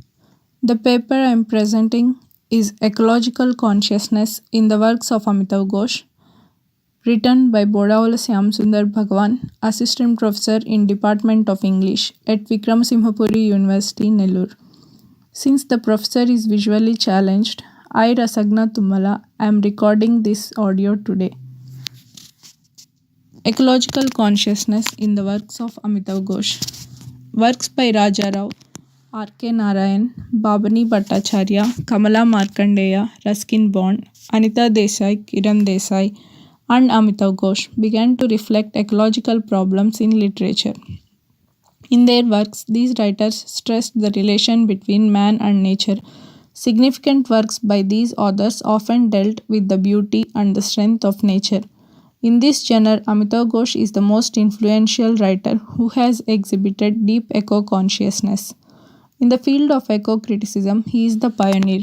His fictional and non-fictional works deal mainly with the themes of displacement, deprivation, subordinate viewpoints, as well as flora and fauna related global environmental concerns. For the analysis of his consciousness towards ecology, the novel by Ghosh, The Hungry Tide, is considered in the present paper. Where there is no ecological vision, the people will perish. Eco-critics are currently collaborating on a variety of initiatives with an emphasis on preservation of biodiversity, environmental theory, and ethics. Eco-philosophy consists of some laws and values that essentially lead to preserving the environmental integrity. Ecological wisdom, which was developed by Nace in 1973, is associated with ecosophy. The definition is also one of the bases of the deep revolution of ecology. Ecological awareness is an essential feature in all Green Party descriptive ideals. It is one of the Green Party's initial 4 foundations and is also viewed as the most essential principle. NACE assigns special significance to deep ecology and to ecosophy as a whole. This ecological theory is based on deep ecology. Ecophilosophy presents ecosophy or ecological knowledge as much as conventional philosophy is directed at the presentation or understanding. It is also related to Aboriginal spirituality and cultural traditions. Amitav Ghosh used the myth of Bon BP in his novel The Hungry Tide to protect environmental balances. It may be stated that the myth is built to rescue the world from environmental exploiters' pass. The Hungry Tide discusses not just the problem of environmental production and how it might be done, but also the matter of how we should begin to recognize the complexity of human beings and not just as a readjustment between the various kinds of human cultures and beliefs, the wealthy, the disadvantaged, the created, the undeveloped, the vocal, and the silenced, but also as a readjustment of the concept of how human beings are represented in themselves and how they ought to represent large definitions of existence through organisms and also through the definition of the whole interrelated pattern of living forces that make up the world. Here, the author of The Hungry Tide, Amitav Ghosh, submitted eco-philosophy. He used the myth, The Glory of Bon Bibi, which is popular in Sundarbans. People of Sundarbans claim that their forest goddess Bon Bibi will always rescue them from the demon, tigers, and kill the anti-environmental people. She preserves the trees and stays with her citizens. She is never going to abandon Sundarbans, and she didn't even think of her father Ibrahim when he had come to take back his wife and son. Her parents were tired of the rough life of the forest and decided to go back to the home they had left behind. Yet Bon Bibi did not want to abandon the forest. She thought she was going to be unfaithful to her citizens if she left them. She noticed that the torture and brutality performed on them by Dakshin Rai and even his supporters had increased, and they wanted her more than anything else. So even though her mother Gulab Bibi was forever leaving the woods, she wanted to stay behind. Her twin Shah Jongli, who was divided between his sister and parents, did not want to leave her behind, nor did he want his parents to leave without him. However, he eventually decided to remain, and the two of them vowed to shield all the citizens from the bad light Dakshin Rai. After the great king had sunk into dark days, he will shift his shape to that of a tiger and devour anyone who went into the forest to harvest honey and wood from the trees. People started to pray to Ma Bon Bibi for safety. They created small shrines under a pine, under a stone, and within their houses. Amitav Ghosh uses this legendary myth of Bon Bibi as an allegorical narrative to express the bond between human beings and nature. The jungle of the 18 tides was then the kingdom of Dakshin Rai, a mighty demon king who had influence over every being residing in the world, every animal, every grave robber, devil, and evil spirit. The people of Sundarbans, the tide country, believe that Bon Bibi goddess saves them from the demon, the tiger Dakshin Rai. Were he ever to find himself in trouble, he was to call on Bon Bibi. She was the savior of the weak and a mother of mercy to the poor. She was sure to come to his aid. Ghosh placed this myth in the context of the novel quite successfully. The Sundarbans people honor the powers of nature by retaining them in mythology. It is through mythology that the connection between them can be known. The tale of Bon Bibi, the forest goddess who protects them, is so popular and common to any member of the Sundarbans. It will be hard to locate a man or a woman who does not know the plot. The narrative is part of the tradition. This is the essence that forms the society. It allows them to think about themselves as a single culture. Kusum was surprised when the young schoolchild visited Sundarbans for the first time and did not recognize the myth of the goddess Bon Bibi. The query she asked for the first time, Kanai, would help readers appreciate the deep confidence of the villagers in Bon Bibi. This is their strong confidence in Bon Bibi, since they believe it is going to rescue them from predators in the forest. The belief of Bon Bibi is so deep rooted that it's surprising to know the outsiders don't know Bon Bibi. Kusum asks, "You don't know the story of Bon Bibi, then who do you call when you are afraid?" Nature that is dispersed all over the world is sympathetic to Guy. Not only does he offer comfort to man, but he is also his tutor, guide, guardian, and anchor. Why could a guy ruin it? Green, which stands for freshness and modesty, quickly disappears in all other colors of the stuff. Only white man resides in the middle of nature. May he be a human being. With nature increasingly losing itself, man too would soon become an animal. The Hungry Tide offers numerous visuals on the Sundarbans landscape of mangrove forested islands and mudflats, reflecting the continuous changes it undergoes, leading to regular tidal movements, with parts of the island being partially submerged along with seawater. Ghost's biggest gift as a writer may as well be his sense of place. A landscape, a settlement, a village on the edge of the desert. These are the memories that we summon from his novels when we are distanced from them in memory. The area is expected to derive its name from the Sundari tree, as the mangrove is named locally in his novel. Ghosh offered a simple view of the ultimate natural and environmental solution in his novel The Hungry Tide. So, I would like to conclude by saying that efforts have been made to show that Amitav Ghosh's novel is studied in the sense of an eco-critical and ecological analysis, which will definitely provide readers with a fresh and interesting form of reading in the form of an ecological research and method. Thank you.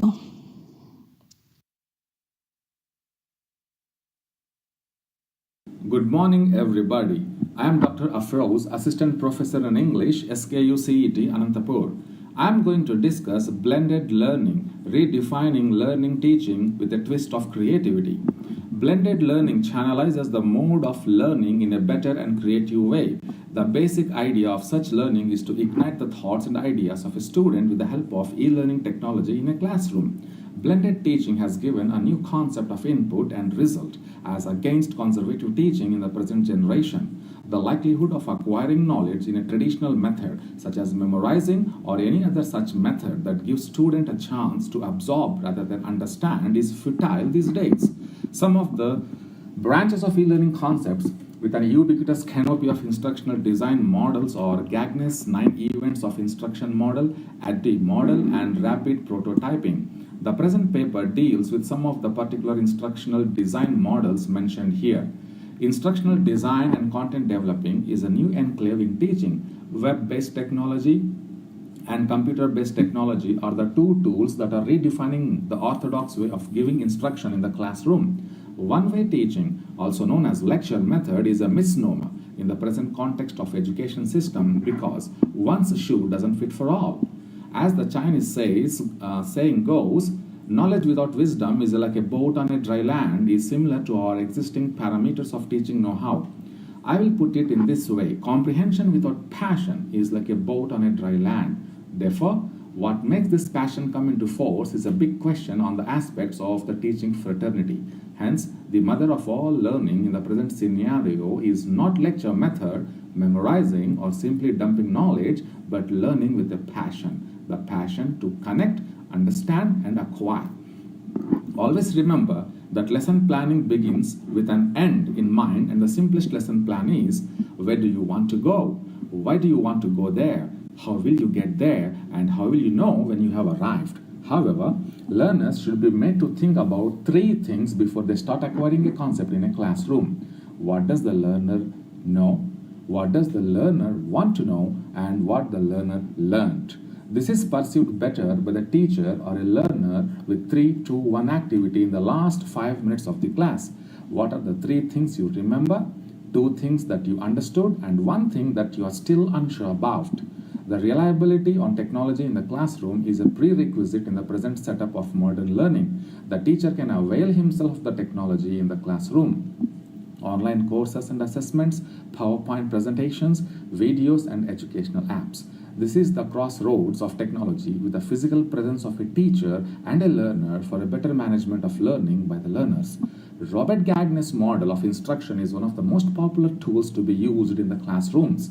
This model of teaching influences the learner's mind and recreates the joy of learning with passion. The elements of this model are attention grabber, informing learners of the objective, stimulating recall of prior learning, presenting the stimulus, providing learning guidance, eliciting performance, providing feedback, assessing performance, and enhancing retention and transfer. Suffice it to say that the teaching methodologies change all the time depending on the mandatory modifications that sweeps away the boring and tiring teaching or interactive and qualitative result-oriented learning in the classrooms. One basic phenomena is that learners should go home with a concept in their minds when they are in your classroom. A mind map of a concept, graphic organizer on an abstract topic, graphical mimesis on a practical theory, or the big idea of the content. Thanks a lot for giving me this opportunity.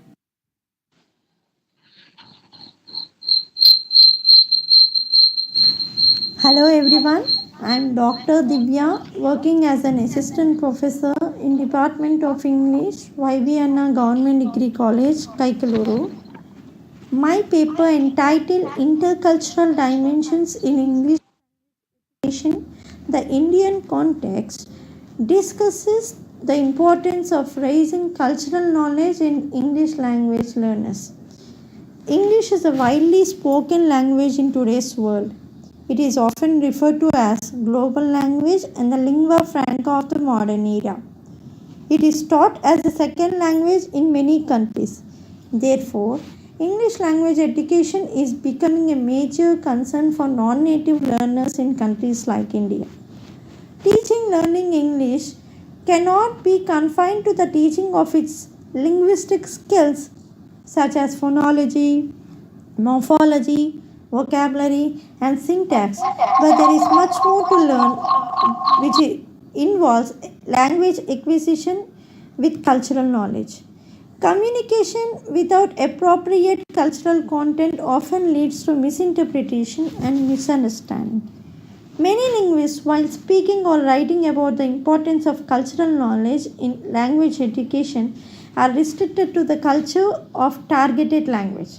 However, in India, where English is taught as a second language and where the learners neither live nor are immersed in the culture of native English speakers, the approach of target culture remains unsatisfactory. Moreover, English language education in India doesn't only aim at the learners communicating with native speakers of English, but also non-native speakers of English. By using English as a global language and interacting with people across the world in the fields of science, technology, and entertainment, the learners are involved in international communication. In order to successfully communicate in diverse cultural settings, the learner should achieve intercultural competence. The present paper focuses on the intercultural dimensions in English language education and presents activities for English language teachers who wish to raise their students' intercultural awareness. Before looking into the intercultural dimensions, let me discuss the relation between language and culture. Language and culture are two inseparable entities. On one hand, language is used to express one's beliefs, thoughts, and to communicate. And on the other hand, culture involves one's attitudes, beliefs, and patterns of behavior such as language. And what is the Indian culture's influence on English language? India is a land of rich cultural heritage. The varied culture of India in the forms of the mother tongues of different states has perhaps influenced the English language used in India. In other words, people belonging to diverse states formed varieties of English, such as English, which is spoken in Hindi-speaking states, and Kinglish, which is a variety of English with Kannada accent. Moreover, there is no exaggeration in stating that several words derived from Indian languages have found place in English dictionaries. Examples are shampoo and ghee from Hindi language, and Telugu language, the word bandicoot which is derived from Telugu language. And looking into the intercultural dimension, it is important to raise intercultural awareness in language learners. To become successful intercultural communicators, our learners should provide enough exposure to not only the varieties of cultures of India and those of English-speaking countries, but also different world cultures. Developing intercultural competence helps learners to gain knowledge on world cultures, to compare their native cultures with that of others, to critically evaluate the comparisons, and to apply the knowledge successfully in understanding the verbal and non-verbal communication of international speakers. Besides being helpful in international communication, raising intercultural awareness also enables learners to understand foreign attitudes, values, and beliefs and respecting them. Hence, intercultural dimension in English language education should not be overlooked as an acceptance of others' values, beliefs, and attitudes, but also should be helping in understanding and respecting their cultures, and which in turn helps learners communicate successfully in a global setting. The present paper also gives some activities which helps raise intercultural knowledge of English language learners. Thank you.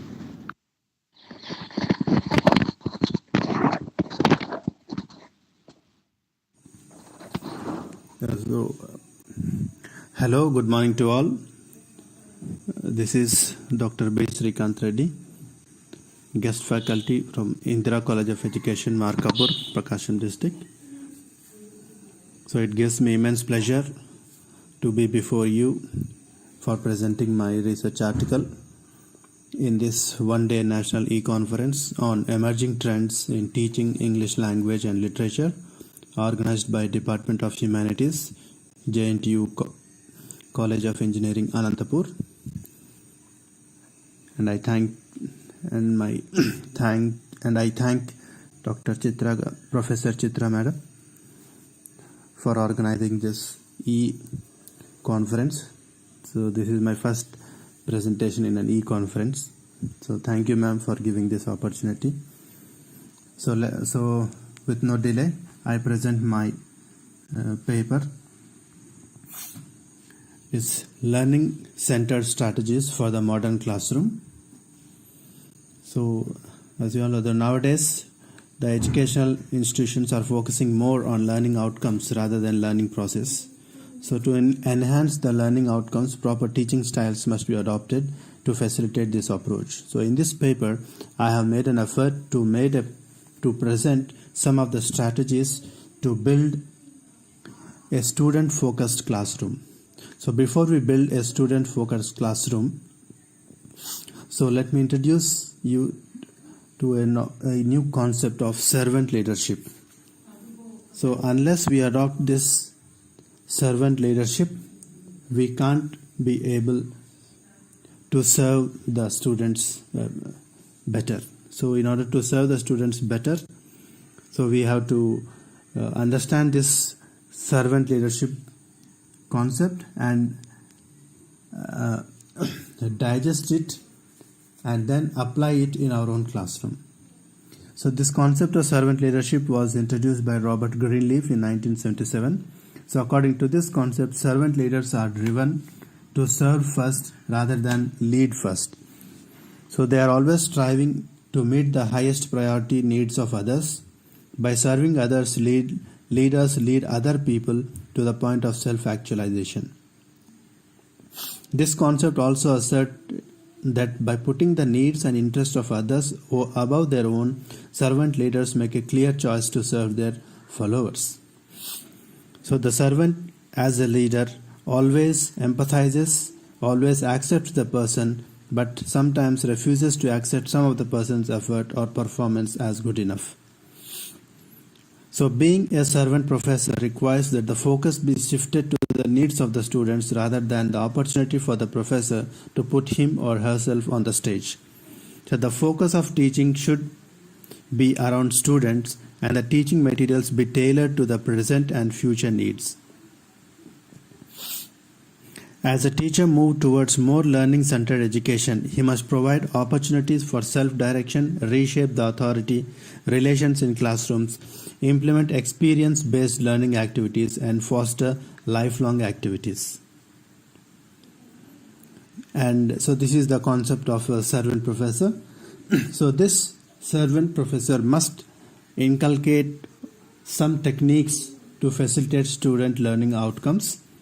And some of these techniques are culture and context of student learning. So different approaches to studying will lead to qualitatively different learning outcomes. So students will adopt a more surface approach to learning with little interest in understanding the topic holistically. So however, the degree to which the student adopts the surface versus deep learning approach to some extent depends upon the professor. So it can be concluded that in order to improve students' learning outcomes, professor must be concerned about the context in which the learning takes place. And the next strategy is the competency approach to learning. So Chambers and Fernandez proposed a competency-based approach to education that assumes students progress through stages of learning from novice through beginner to competence. So in this competency model, students are required to demonstrate skill, understanding, and value characteristics of practitioners in realistic settings prior to graduation. They are evaluated based on traditional examinations and course grades, simulation exercises, faculty ratings, and test cases. In competency-based education, the focus is on mapping students' performance to decisions about the educational process rather than grading students. And the next technique is the active learning in the classroom. So active learning, also referred to as experiential learning, is key element in the emerging paradigm in education that focuses on learning rather than traditional paradigm that focuses on instructions. So the learning paradigm shifts from simply teaching towards students actually learning. In this system, students are expected to apply the concepts, theories, and practices discussed in the class to real-world situations. Case studies, business games, and role-playing are just some examples of active or experiential learning.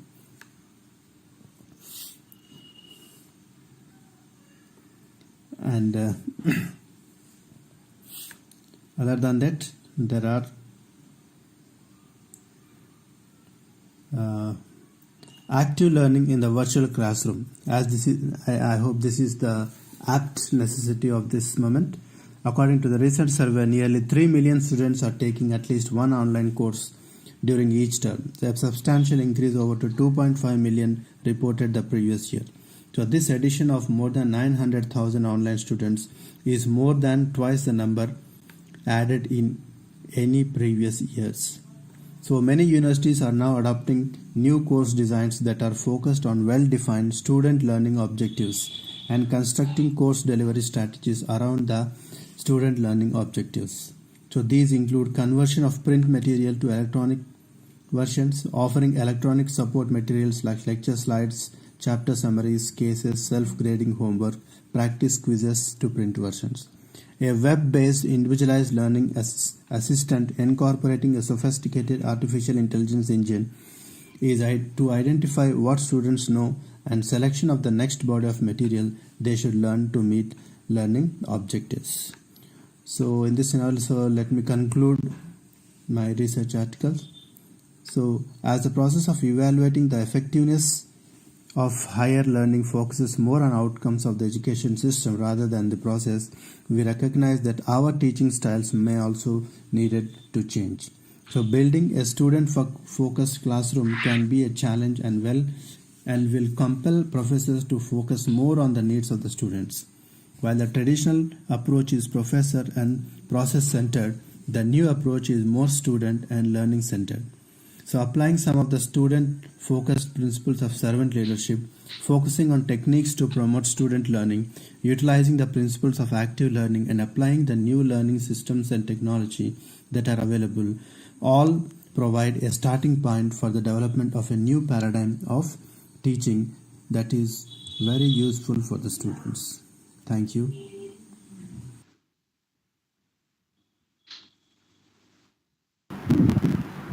Good morning, ma'am.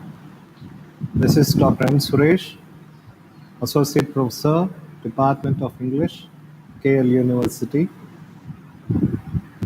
First of all, thank you very much, Professor Chitra ma'am, for providing us an opportunity to convey our ideas on the recent trends and challenges of ELT. As well, we can listen to other members of our ELT community.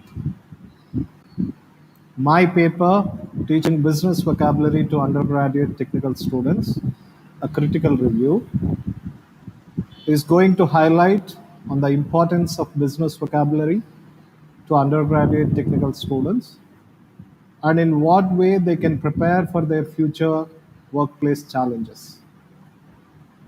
As teachers of English, we focus on LSRW skills most of the time, keeping the need to improve students' language skills and overlook the need for improving their vocabulary, especially business vocabulary. In majority of the cases, the students settle down in some job after their graduation, and their general proficiency may not be handy as they have to deal with corporate affairs or business affairs, and they have to involve in business communication. My paper talks about these aspects and suggests the need for focusing on business vocabulary, especially for technical undergraduates. Thank you once again, ma'am. Thank you very much.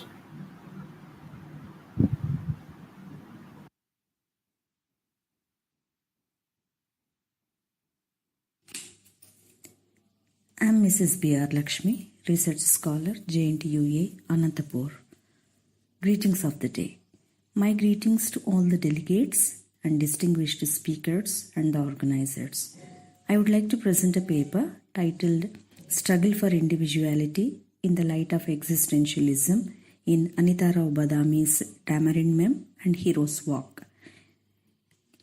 My topic is related to diaspora literature, which is apt to today's emerging paradigms in teaching English literature. As we all know, Charles Darwin's theory of struggle for existence stresses the aspect of natural assortment. It shows that all human beings are responsible for themselves, for their preferences and strength of character. Even in the literary context, Jean-Paul Sartre, Albert Camus, and many others brought the same theory into literature, which inspired and provoked the writers to walk ahead to draw their own situations and characters to analyze.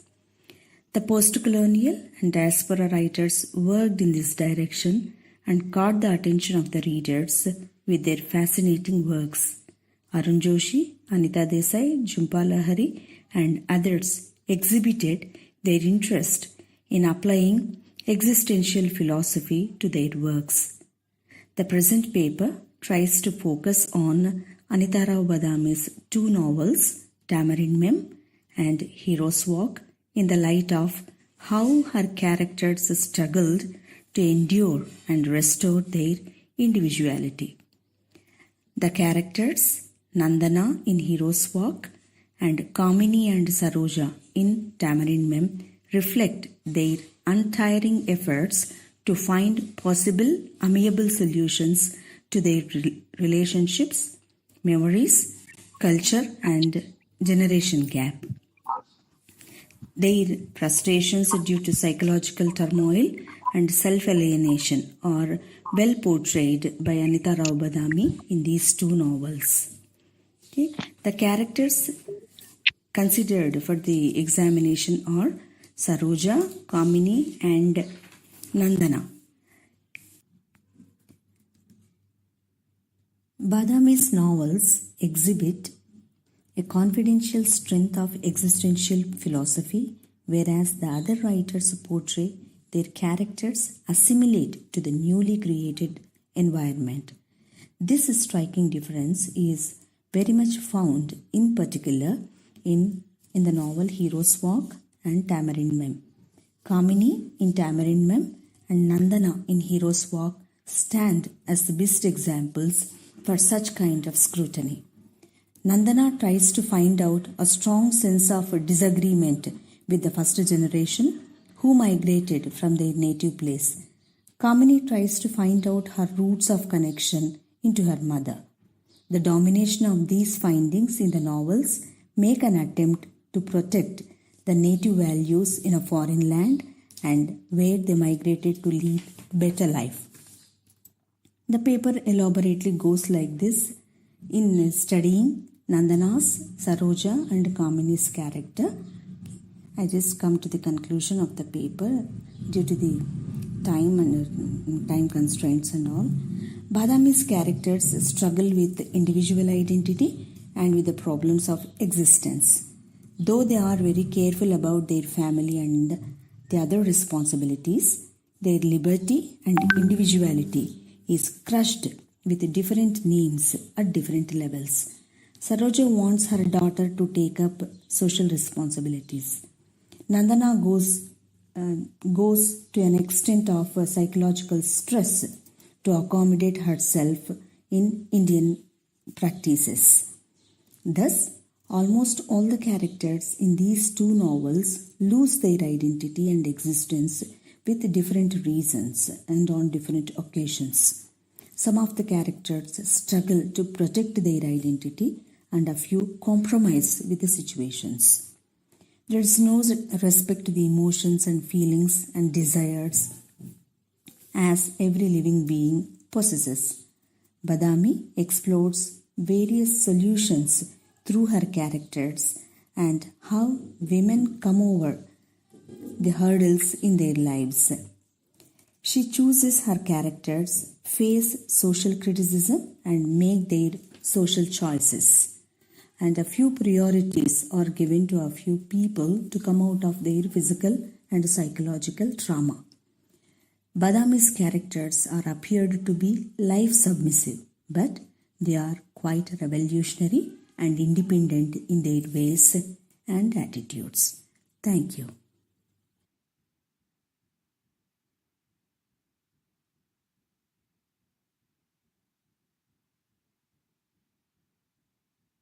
A very good afternoon to the organizers for giving such a wonderful opportunity to present my idea virtually in the name of National Conference.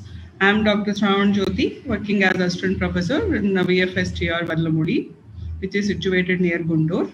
Today I am going to present the topic called the effectiveness of using blended learning in teaching and learning in modern educational technology. Let me start my presentation now.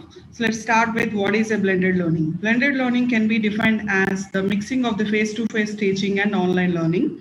Unlike traditional mode, because of this pandemic effect and the other, everybody forcibly trying to learn this particular blended learning. But this particular blended learning has been into force in the northern countries long back. And now we are forced to start working on this particular way. So let's see. The rise of learning platforms has given this particular chance to all the people to work this side. And let's see what are the key features of this blended learning. The teacher to step up and manage online activities is the key feature, first of all. And second one is where student can chart share knowledge, ask questions, and access learning resources. Basing on these three parameters, this has been a big ahead in the society present days. The students can chat directly to the teacher, like face-to-face chatting. In the same manner, share their knowledge, and they can ask freely the questions without any fear, and they can access the learning resources which is shared by the concerned faculty member on daily basis. And complete work online. It is going to work completely online without the fear of random internet users stumbling across the information. This is going to be the major feature of this particular blended learning. And more digital resources to use in education. So especially when it comes to education, this blended learning has become like a boon, especially in this pandemic period. And this includes educational videos, interactive learning games, and applications to enable students to make videos and animations. You can interact with students and you can ask your students to send videos and animations of their own. And they can create web pages, they can use podcasts, music, and much more. All this helps drive students' engagement. So the basic idea of the education is to engage students, especially in terms of performance. So this platform is enabling all kinds of these features to all. And let's see now conditions to support the implementation of the blended learning. What programs and products will we use is going to be the first question. First, you have to decide what kind of platforms you are going to select and what kind of platforms you are going to offer to our students. And how can we create a culture for success school-wide? So how could we be able to create that cultural effect in terms of this online in your school is going to be a big question. First, you have to rely on these two questions. And let's see what are the uses of this blended learning. With this, I'll stop my topic. More effective use of classroom time. It enables the classroom time successfully, and it helps in completing the class time in a successful manner. And more active students. Here, your students will be completely active. And more creativity for students. As you are giving challenging tasks every day on online, students will be creatively doing the things. And teaching 21st century skills. The skills that you are imparting through this blended learning is obviously the new skills that is required for the 21st century. And all your teaching resources in one particular place you will be having. And better informed parents, especially through this particular blended learning, you can inform directly to your stakeholder parents that in what way you people are engaging their students. I mean their children. So parents also will be directly informed. This is going to be the additional feature and added flavor feature to this blended learning. And let me complete with this conclusion. Simply, you could start your blended learning model by asking a question to your students. Simply, you could wish your stakeholders on the day, and you could start by asking a question. Or you could start by quoting a question. In the same way, you could start by quoting a quotation also. And then ask your students to contribute with their own thoughts. After quoting a question or saying any statement, you could ask your students to contribute their experiences or their life experiences or their ideas or thoughts as such. Thank you. Once again, I would like to thank you to all the organizers for giving such a wonderful opportunity. Thank you one and all.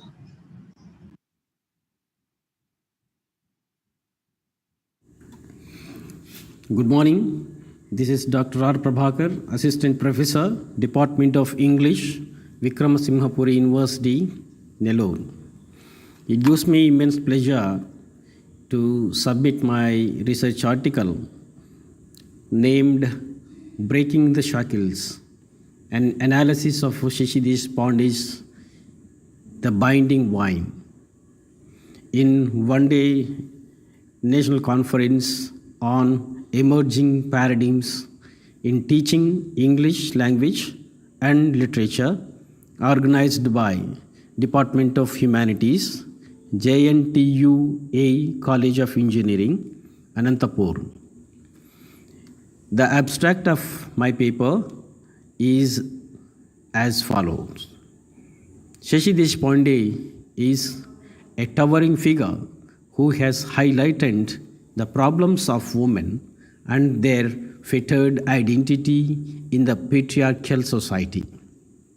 She has presented modern and forward-looking women struggling to attain their selfhood, whereas her earlier novels presented female characters with a cloistered self who could not muster sufficient courage to resist the socio-patriarchal chains, but her next two novels, named The Binding Wine and A Matter of Time, represent women with a different temperament that do not believe in silent suffering. This paper focuses on the evolution from silence to articulation in the form of resistance and protest by the mothers and more vehemently by the daughters. This significance of the articulation of female characters has also been analyzed. However, the major characters in this novel, like earlier novels, have been women who decide to speak out against the chauvinistic attitude, dogmatic mentality, and the prejudiced notions of the male-centered world. Thank you.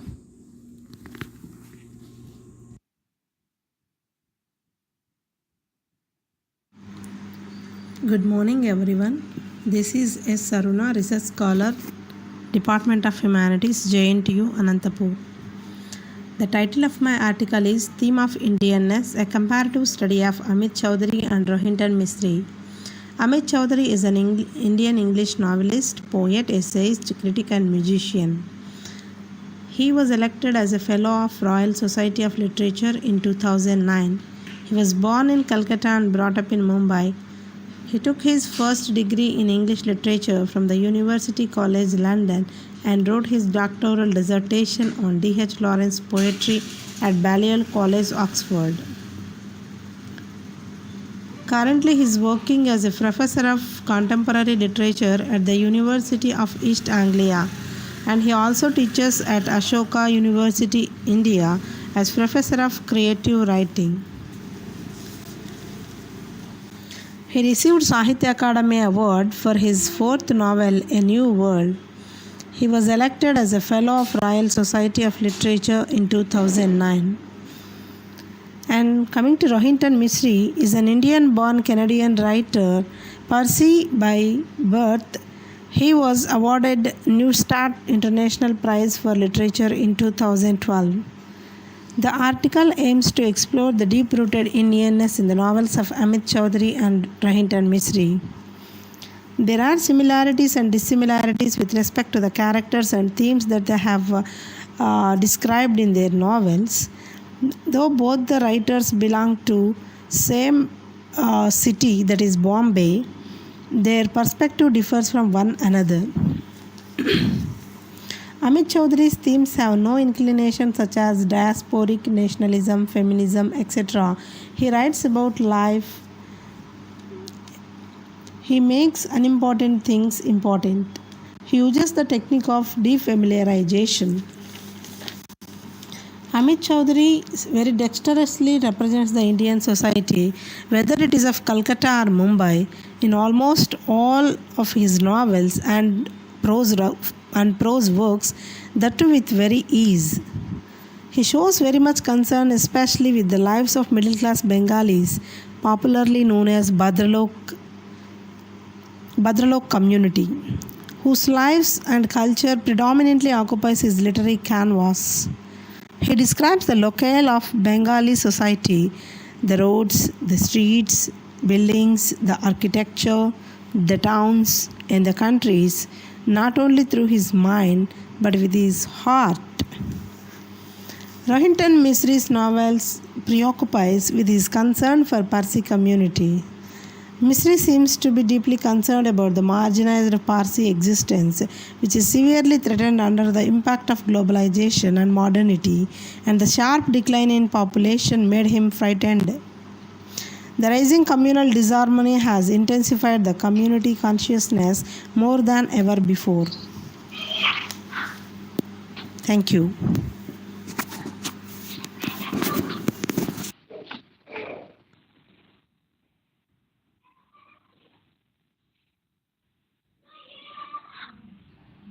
Respected Honorable Vice Chancellor Sir, Principal Sir, Convener and Coordinator Madam. Good morning to one and all. I am Dr. A. Pavani, working as an Associate Professor of English in Sri Venkateswara Institute of Technology, Anantapur. I am here to present my paper titled Soft Skills.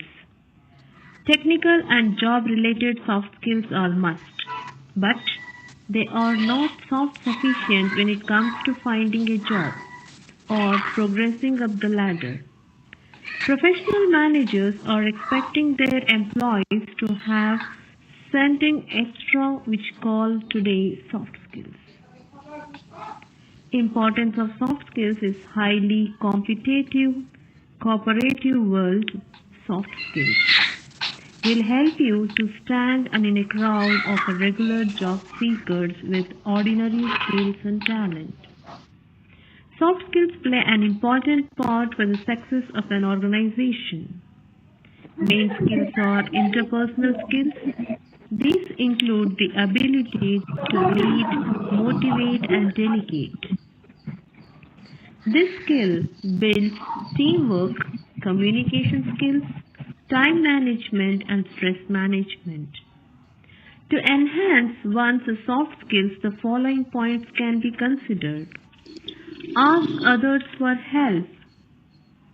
Soft skills by nature include working with others, so ask for help in developing them. Share your plan with the co-workers, friends, and ask for their assistance. Next, continue to challenge new soft skills sets. Research tells that continual learning keeps our brain active and therefore mind healthy. Coming to the third, soft skills training. Soft skills training over a whole range of skills, including understanding self, others, assertiveness, influencing, and persuading and presenting, and public speaking, networking, and managing a team. Feedback. Practice the habit of asking feedback. Develop creative and accept and learn from criticism. With the following 4 points, I conclude that soft skills are essential and important. Thank you very much for organizing such a wonderful program by the Department of Humanities, JNTU Anantapur. Thank you one and all.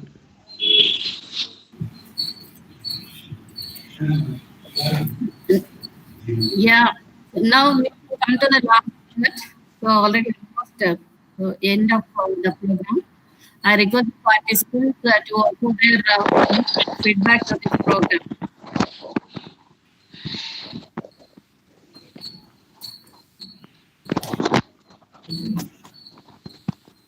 Hello? Yes. Hello? Yeah. Ma'am. Am I audible, ma'am? Yes, ma'am. Let's proceed. Revered plenary speaker on the platform, respected convener of today's e-conference, learned e-delegates and participants, a very good evening to one and all. This is G. Shailaja, lecturer in English Government Polytechnic, Dharmavaram. It gives me immense pleasure to share some of the thoughts on this e-conference entitled Emerging Paradigms in Teaching English Language and Literature. The conference is enlightening and relevant as it added to my understanding of the concept of blended learning. It's been very illuminating experience.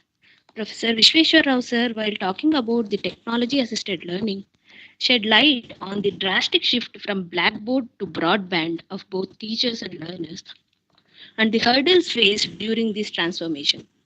I do agree with sir's advice to be a persistent learner to cope with the latest developments. The second session by Professor V.V.N. Rajendra Prasad sir is really overwhelming. Sir, while referring to 21st century education, talked about the need to transcend from one-size-fits-all kind of approach to personalized learning procedure, considering the requirements of the learner. He put forward the concepts like changed role of teacher, role of technology, and the need to embrace them. He emphasized the role of blended learning that captures the best of both worlds, offline and online teaching. And the afternoon session by Professor D.S. Keshavarao sir is very interesting as we can all relate to the problems sir mentioned while using technology. He interacted with the participants with the questionnaire on the use of computer technology in the classroom, thereby focusing on the lacunas in the whole system and how to overcome them. He briefed on the appealing nature of the slides and videos while teaching literary texts. All things considered, the webinar is informative and enlightening in a true sense. I thank from the bottom of my heart Professor V.B. Chitra ma'am for giving me the opportunity to provide my feedback. Thank you very much. Thank you, Samraja. I request others to respond. Hello. Hello, can I speak, ma'am? Yes. You are right. Good evening, one and all. Learned professors and dear participants. I feel privileged to give my feedback on this webinar, Emerging Paradigms, teaching of English and Literature.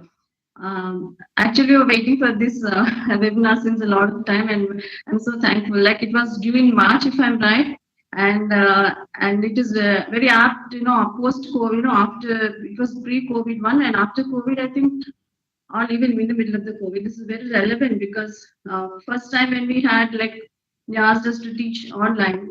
I think every one of us have passed through this phase, like what I'm going to teach, because there is no board, there is no chalk piece, and there are no students. So everyone was like the identity crisis, the job crisis, like what are we going to do and how are we going to do? We did attend so many classes or workshops and how to use so many online resources, or we had classes on Zoom and Google Classrooms, and there are many platforms, Cisco WebEx, Microsoft Teams. Though in spite of all of that, like how this seminar is different, I felt was like all of them had talked about the various platforms, various ways. It was general, like which way any subject, any content subject could be delivered. And as one of the participants was saying, English is not a content subject. So you have most of us would have been wondering how I'm going to teach a poem, or how I'm going to teach a grammar item or a lesson. So I think this today's webinar was very informative for me, in the sense like I learned a few things which, if I go for Professor Vishweshwar sir talked about how English is going to be a binding force in the growth of other subjects when he was talking about national education policy, and he was also talking about a virtual university. Yes, true, because if you are doing a BTech, you can also have an online course from IIT Madras. That those are the things which are happening nowadays. So you can at the time have an online course and also an offline course. This is a changing education paradigm which we have to accept. It's something which we can't say no. Like in the post, this pandemic situation, we can't say no to online. We can't say no to technology. And also the another important point I learned, like Professor Rajan Prasad was talking, like this is not a different method.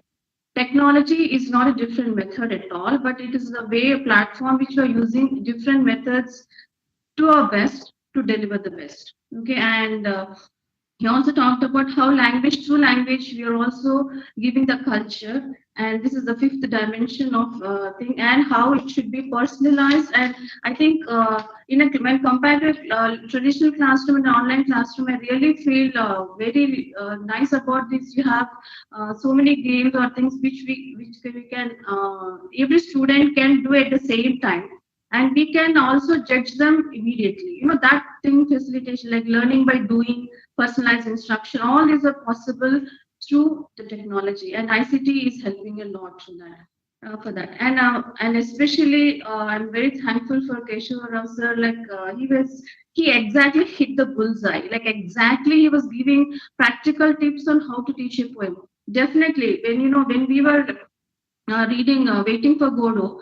I think if you when we watch a picture, a still from a picture, like how actually it's performed on stage, that will definitely, this multimedia will have definitely a longer retention and better understanding. And that was which Professor Keshav was telling, like how can we use all these clips or audio clips or paintings or dramatized situations, poetry recitation to enhance our teaching. I really wish Professor Chitra ma'am would organize another session, because I think there was so much of time lapse, but there was a lot to tell for sir.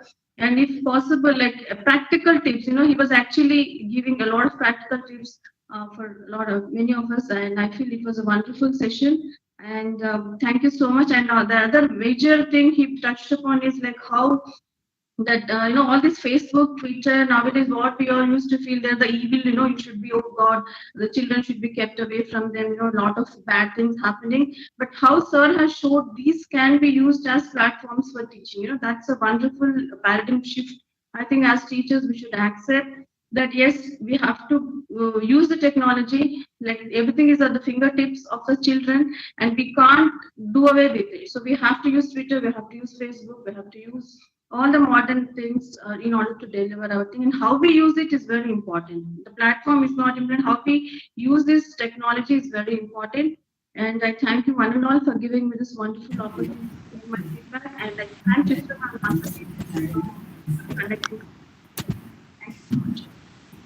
Thank you very much, Dr. Akarna, for sharing your ideas about this program.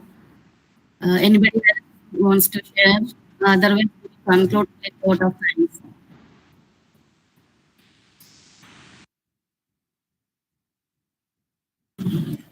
Okay. On behalf of organizing team, now I would like to call on Mr. Tabriz Khan, so to propose vote of thanks.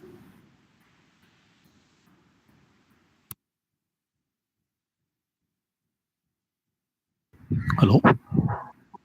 Hello? Hello? Hello? Hello? Hello? May I speak, ma'am? Hello, may I speak, ma'am? Yeah, please proceed. Hello, I am Solomon Raju, madam. I'm a research scholar from Andhra University, PhD.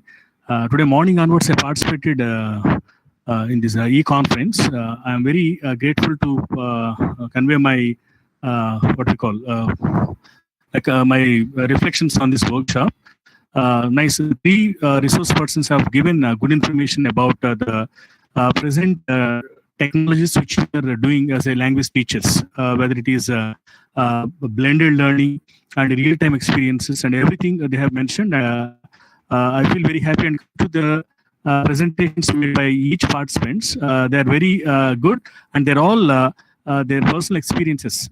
See, whatever they have presented, they are. I think they are doing in their classroom. They are really experimenting those presentations, what they are doing. So I personally came to know so many aspects in this workshop. Thank you very much for giving this time. Thank you, madam. Thank you. Thank you, sir, for sharing your feelings about this program. No, Thank you, ma'am. On behalf of the Department of Humanities, Jawaharlal Nehru Technological University, College of Engineering, Anantapur, I'd like to express my hearty vote of thanks, first of all, to the chief patron of today's program, Professor S. Srinivasa Kumar, Vice Chancellor of our university.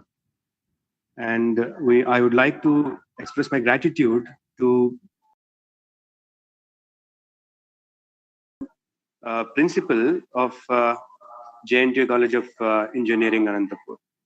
And I further, I'm very grateful to the TechWip3 team, the nodal officer and the coordinators for sponsoring this program.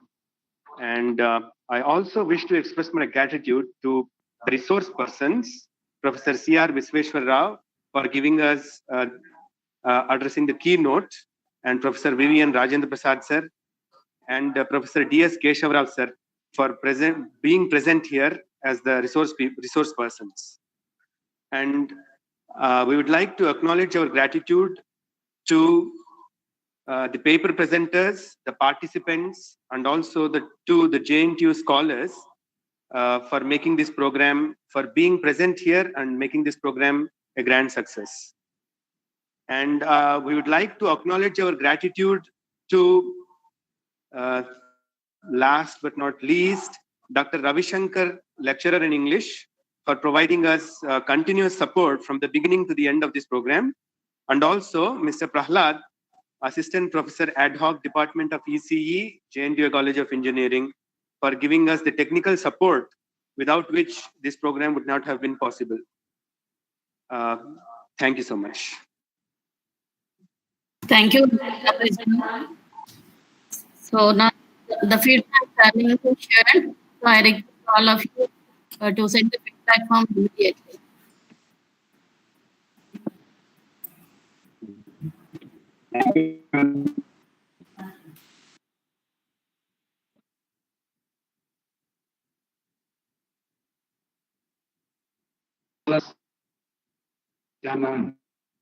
Yes.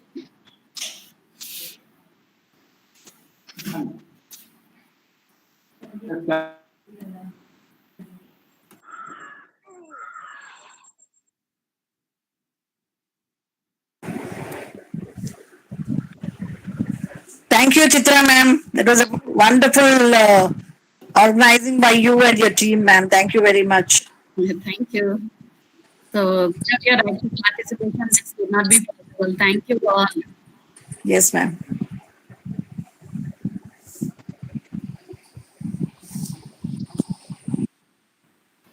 Ma'am, good evening, ma'am. Good evening, Ma'am Manjula, ma'am. Ma'am, thank you so much for the opportunity given to participate in the conference, ma'am. Thank you so much, ma'am. Thank you, ma'am.